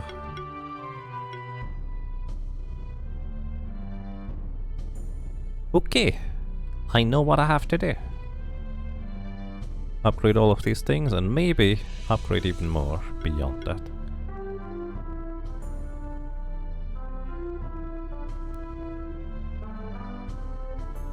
But I also kind of really want to test this team. Because we are missing just a tiny little bit of the medallion and charging sphere, but it could actually give us information on whether this team is even functional.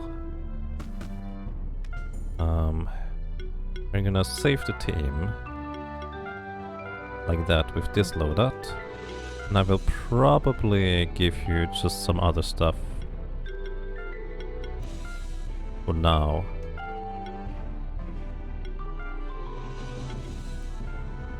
I hope it says the loadout too. Does it? Defense.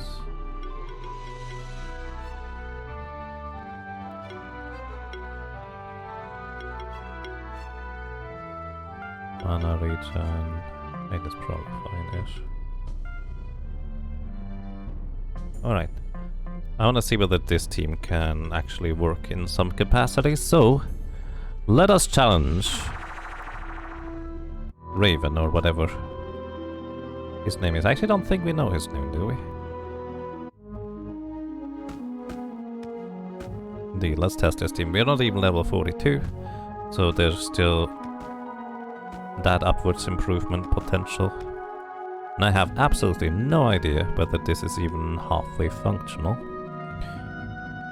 I just hope it is. So we'll see.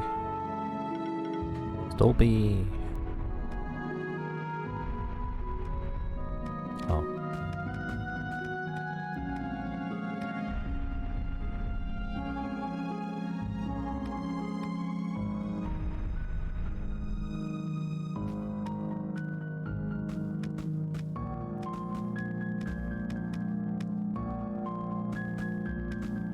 Alrighty. Let's take a look.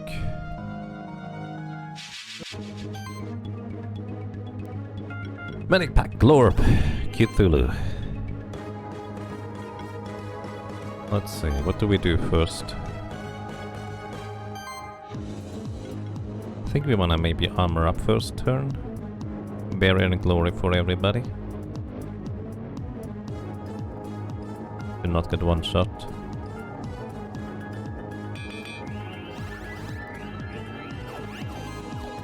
And they get a bunch of debuffs on top of it. Fire shield or... I think we go fire shield here.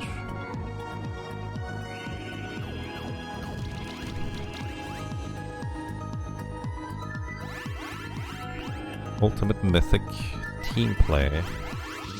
And there they have the ridiculous amount of buffs.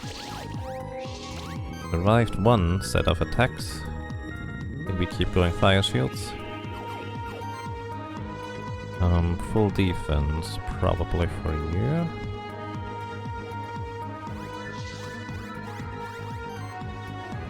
And weakening shields at this point. Can we get multi-defense? The weakening shield.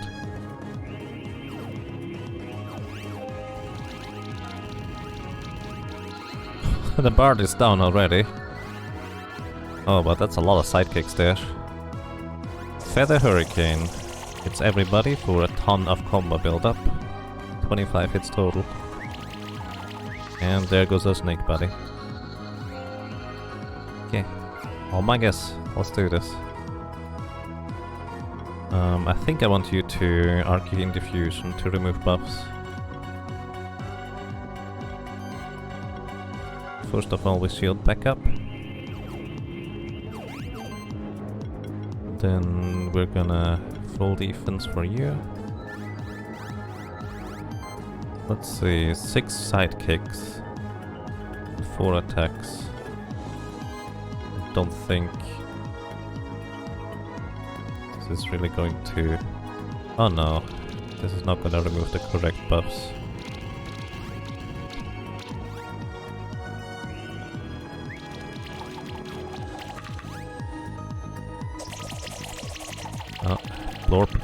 Blob is down already. Yep, it's a problem.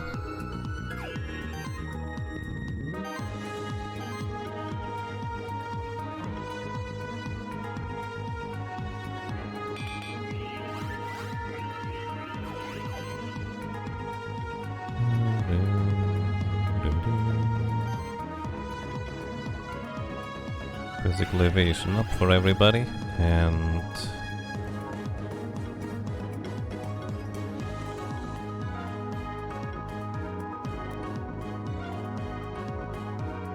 Shield Burst never misses.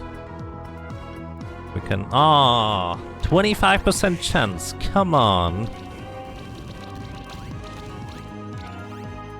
Oh, and he has Revive anyway, so it probably wouldn't have mattered.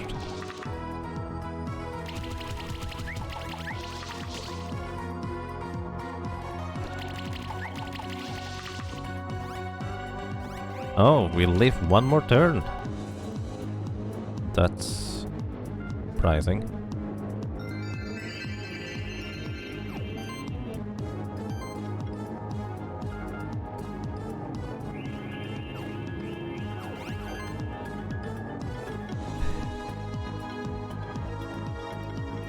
Mass Restore.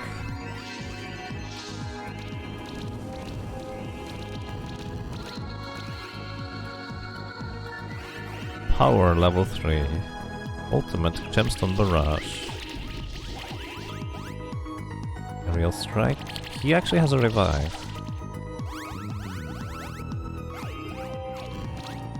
Welcome back.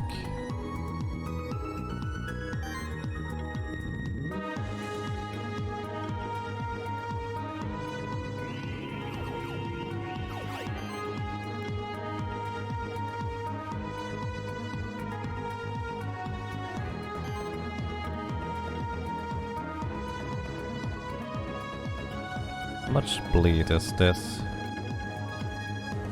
Oh, you're dead to bleed. So we don't need to worry about you. Who has the most buffs after that? Dude on the right? Probably, so I might want to Cleansing Flame him. Actually, full heal probably makes more sense.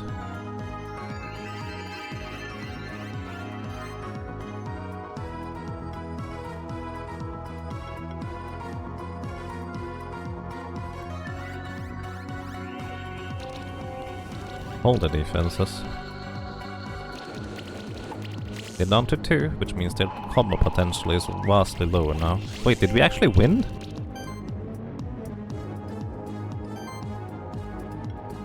I think we may have actually won this one. I'm shocked.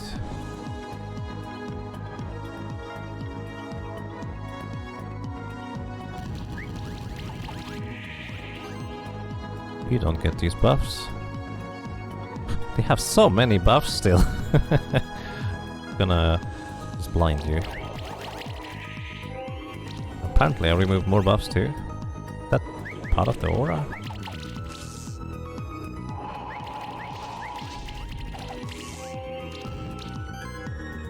Okay, I think I'm gonna encapsulate to heal and shield up.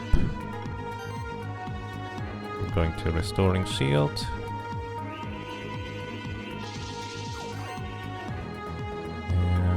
Cleansing Flame some more.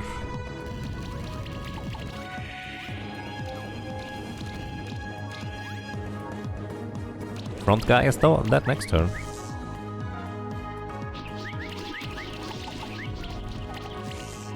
Alrighty. Wow. I did not expect to win this after the initial mess. But I guess this does tell us that the team is in fact functional. How many more buffs do you have still? I removed so many of you. Do you just automatically get them back? What's that crazy stuff? Gonna shield burst, which cannot miss.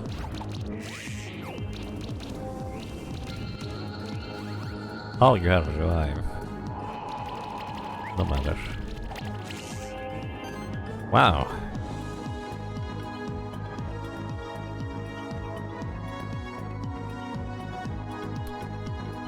Yep, somehow that worked out. Do you have a good attack here? You have a lot of predatory stacks, so you're pretty much guaranteed to crit, I think. Resist Leaf Slash, Spore Cloud. I'm actually curious, does it really crit? Just straight up. Yep, just straight up crit.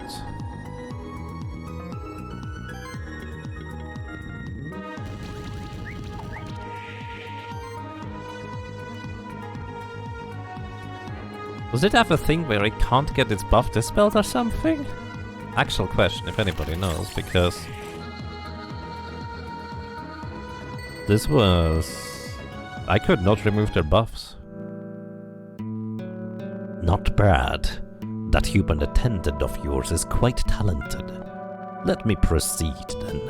I was about to tell more about the Celestials of old. I, myself, was the loyal attendant of the Celestial Raven. You may call me Wanderer. You might have come across the world's tree, a gigantic tree unlike any other on this world, not far from here. That tree was planted on this world millions of years ago. At that point in time, the only living beings were the Celestials.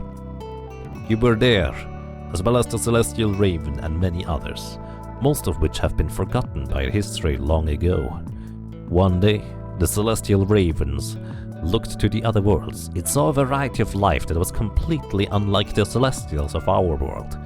So the Celestial Raven traveled to one of those worlds and used its beak to steal away a single seed. It brought this seed back and planted it in our world. The Celestials nurtured the seed until it grew into a majestic tree. It became the World's Tree. The World's Tree had a miraculous effect on our world. All the life as we know it, it evolved thanks to this World Tree. Not only did it lead to the creation of simple organisms and animals, but also to the evolution of monsters and humans. All of the magic used by monsters and spell-wielding humans also springs from the World's Tree, although there might be very few humans left who know how to tap into this ancient magic. The Tree of Evolution was grown from one of the World Tree's seeds. As I understand it, its magic was used during the creation of the Sanctuary. The Sanctuary was created around the Tree of Evolution, which happened to be above the World Tree itself. The earth shifted during the Sanctuary's creation, opening a passage to this area, which had been sealed by one of the World Tree tenders. She believed that she could protect the World Tree from the outside influences by sealing this area away. That was around 2,000 years ago. The World Tree tenders were a group of humans who tended to the World Tree. I'm sorry, but real quick, how do you have such a clear sense of time when you were kind of in a crystal like that? You said it's 200 years ago, but it's probably more like, you know, 1,000 since you were in a crystal for that long? Either way, sorry, tangent. I was somewhat of a leader to them. After I was sealed away in this ice, they abandoned their duties. Over many generations, all knowledge of the World Tree seems to have vanished from this world, forgotten by humankind. The World Tree is still central to our world. However, if the World Tree ceased to be, all of life would wilt with it. Bard, my loyal companion, has scoured the world for centuries to find a way to undo the curse of ice that had befallen me. You know, it was not too difficult to get these feathers. Like, it literally was part of the journal. Either way, it only recently found the passage to this area that had opened when the monster sanctuary was created on top of it. Okay, that's fair. It awaited the arrival of someone who would aid it in undoing the curse of ice. That happened to be you and your human attendant. You're the first of outsiders to step foot here in 2,000 years. We need to make haste. Monsters, mindless as most of them are, have been gnawing at the World Tree's bark and roots. I will tend to its trunk. The magic hasn't left me yet, I should be able to heal it. I task you as well as your human attendant with the elimination of dangerous monster that is presently gnawing at the World Tree's roots. You can find the roots underneath the World Tree itself, of course.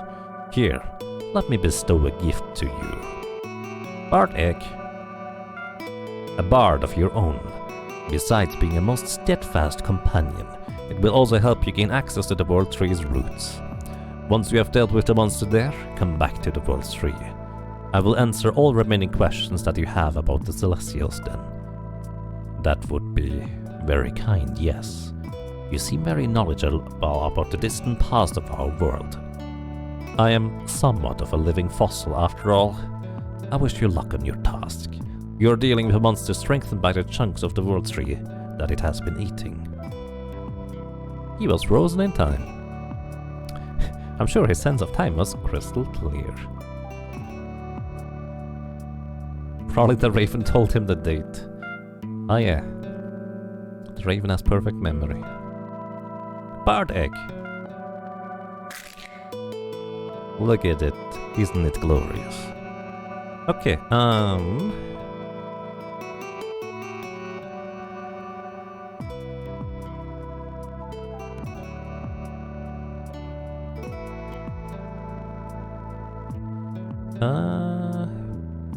Frog is the only thing remaining at this point. But we kind of have... Let's see. We kind of wanted a small bard. I mean, do we have a choice? Really? Welcome to the Team Spoonie. Let's see what you can do with shifts first. Shift stone on Bard, the Spoonie. Light shift is Curse Breaker. Nice, remove a debuff each turn. Shadow proc. Basically everything has just kind of like that additional thing to it. Poonie for Bard, retroactively. Poonie? Why Poonie instead of Spoonie? I mean, there's poo already in the spoon. That did not sound right. Alright. Either way, he is weak.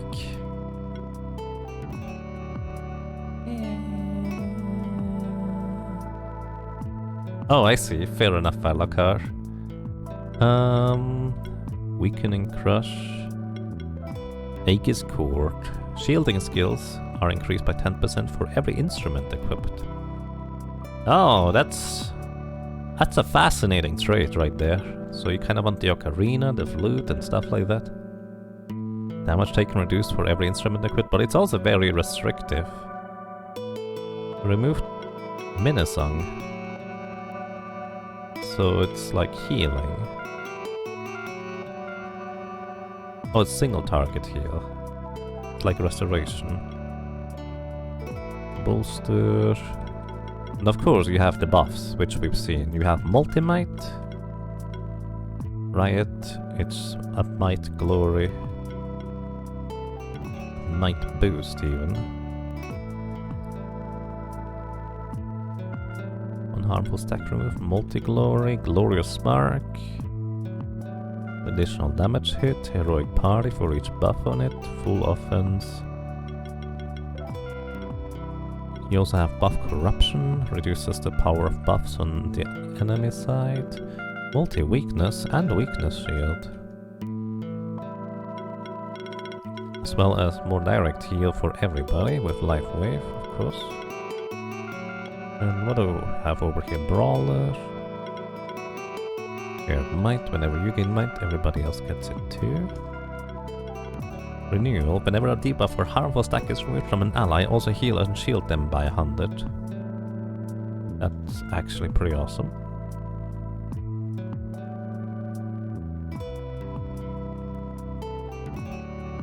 He's a bard in every sense, full support. Yep. I mean, I usually tend to lean towards bard in that sense myself, I guess. Interesting. Very high attack but low durability. True. That's kind of most of my team, to be fair. Well, actually not entirely accurate. Okay. How you doing, bud?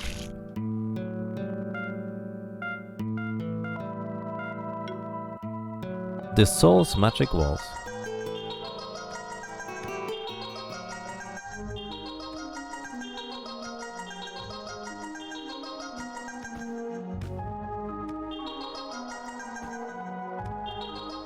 Okay, I'm gonna stop. We could just use not a skill resetter, Crystal Shard. But his basic stats are abysmal. Well, I guess it happens. I wonder whether somebody can make him work anyways. But hey, you know that annoying chest on the left side here? I mean, I just assume it's some crafting material, but I just have to know.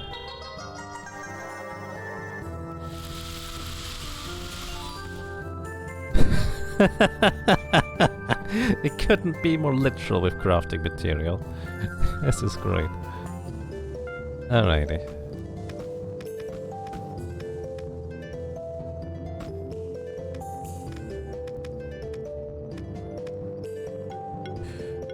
I kind of want to fight some more monster keepers.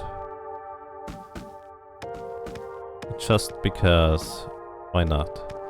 Alrighty, which one should we fight, everybody? Somebody just say a number between 1 and 20.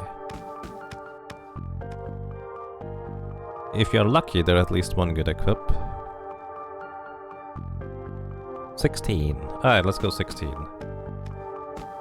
So we have 1, 2, 3, 4, 5, 6, 7, 8. So probably far right on the second floor. The frolicking animation on the board is so cute. I agree. It's really neat. Alrighty, let's see. Serge, Grand Architect of the Monster Sanctuary. Yeah, let's challenge him.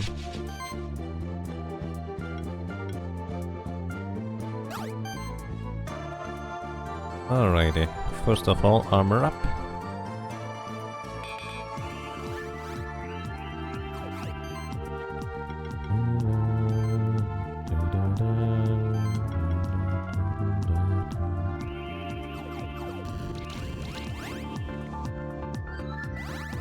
Apprentice. Elemental strikes on turn 2? Are you just setting up for the wolf? With area of effects. Oh my goodness.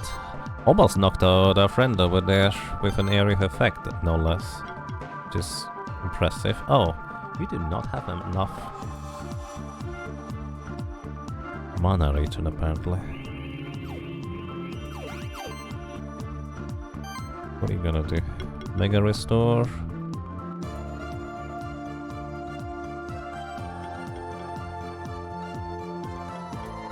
You're the only one who really needs help.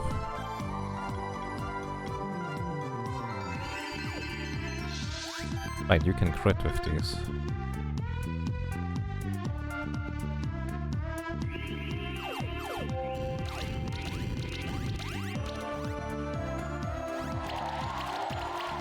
Whirlwind, combo builder, flurry of blows, more combo builder. And the Blizzard ultimate. Still alive, somehow. Mega restore.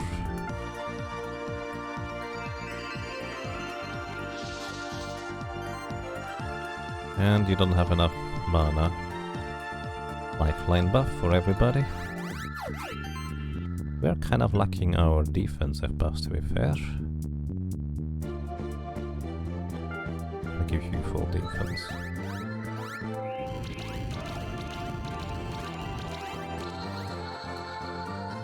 One down. Ultimate Arcane Obliteration. There go all our buffs.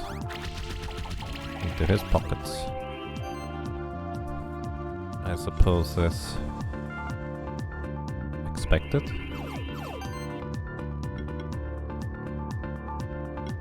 Full defense yourself. Well, actually.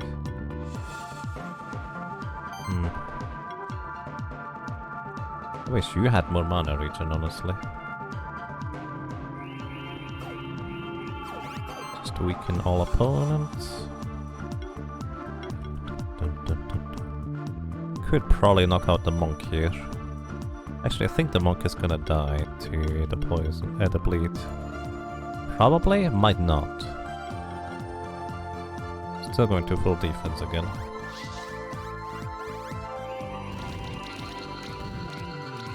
Oh, the Ascendant went down as well. Did not even consider that part. Gale. Ultimate Fire Breath. Ooh, stealing all the buffs still. Don't really have too many debuffs on us, so I'm not too worried about that part. Yeah, you need more mana regen, buddy.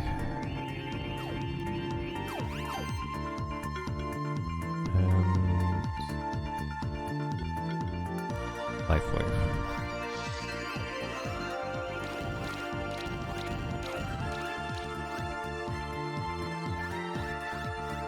Did you just full offense yourself? I think you did. Did I feed them? Oh, I did not actually. I forgot about that part. No, they do not have food. What should I feed them?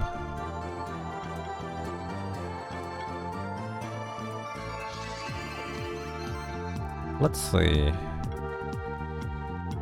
Good Leaf Slash. You should knock this guy out because you should guarantee crit right now, right?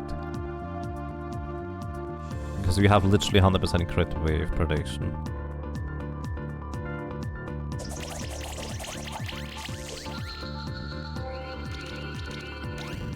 That's kind of the power of predation stacks like that, I think.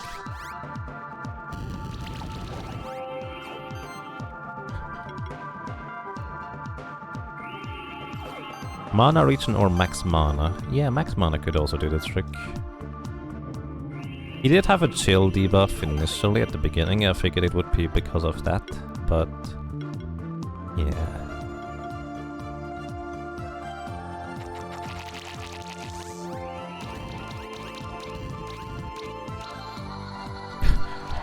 That guy basically went down from full health through the bleed.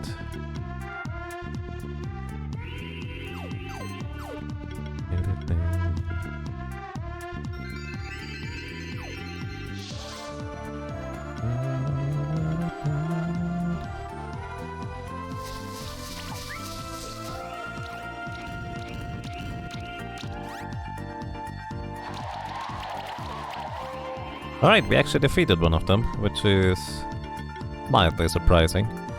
So the team concept works. We did not even need any of our backup guys, which is nice.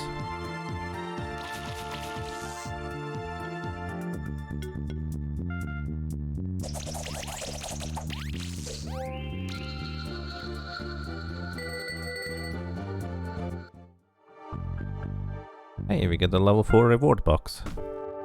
Nice. Maybe our team is ready. Okay, but I think we're gonna continue with this next time. What I will try to do is I will try to grind enough money. So actually I'm just gonna try and upgrade all equipment that seems useful, as well as the ones that I wanted to have equipped. Before I go, crit damage, you have a bit of... Oh yeah, medallion will get upgraded, as well as this thing.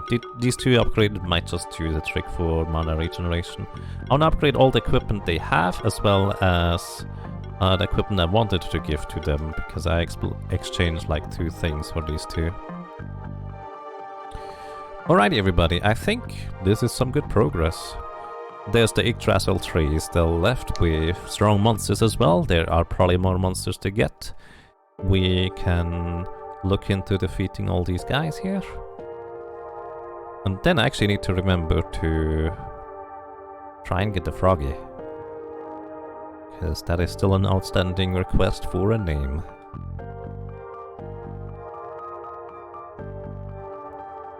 Exactly, I'm not using the equipment that I wanted to give to them. Also, did I just give cookie mushrooms to everybody? Literally, this guy has health plus. That's it. Defense or whatever. More shielding. Maybe just give all of them health. What do we need? Bananas? You want to give all of them peanuts or bananas?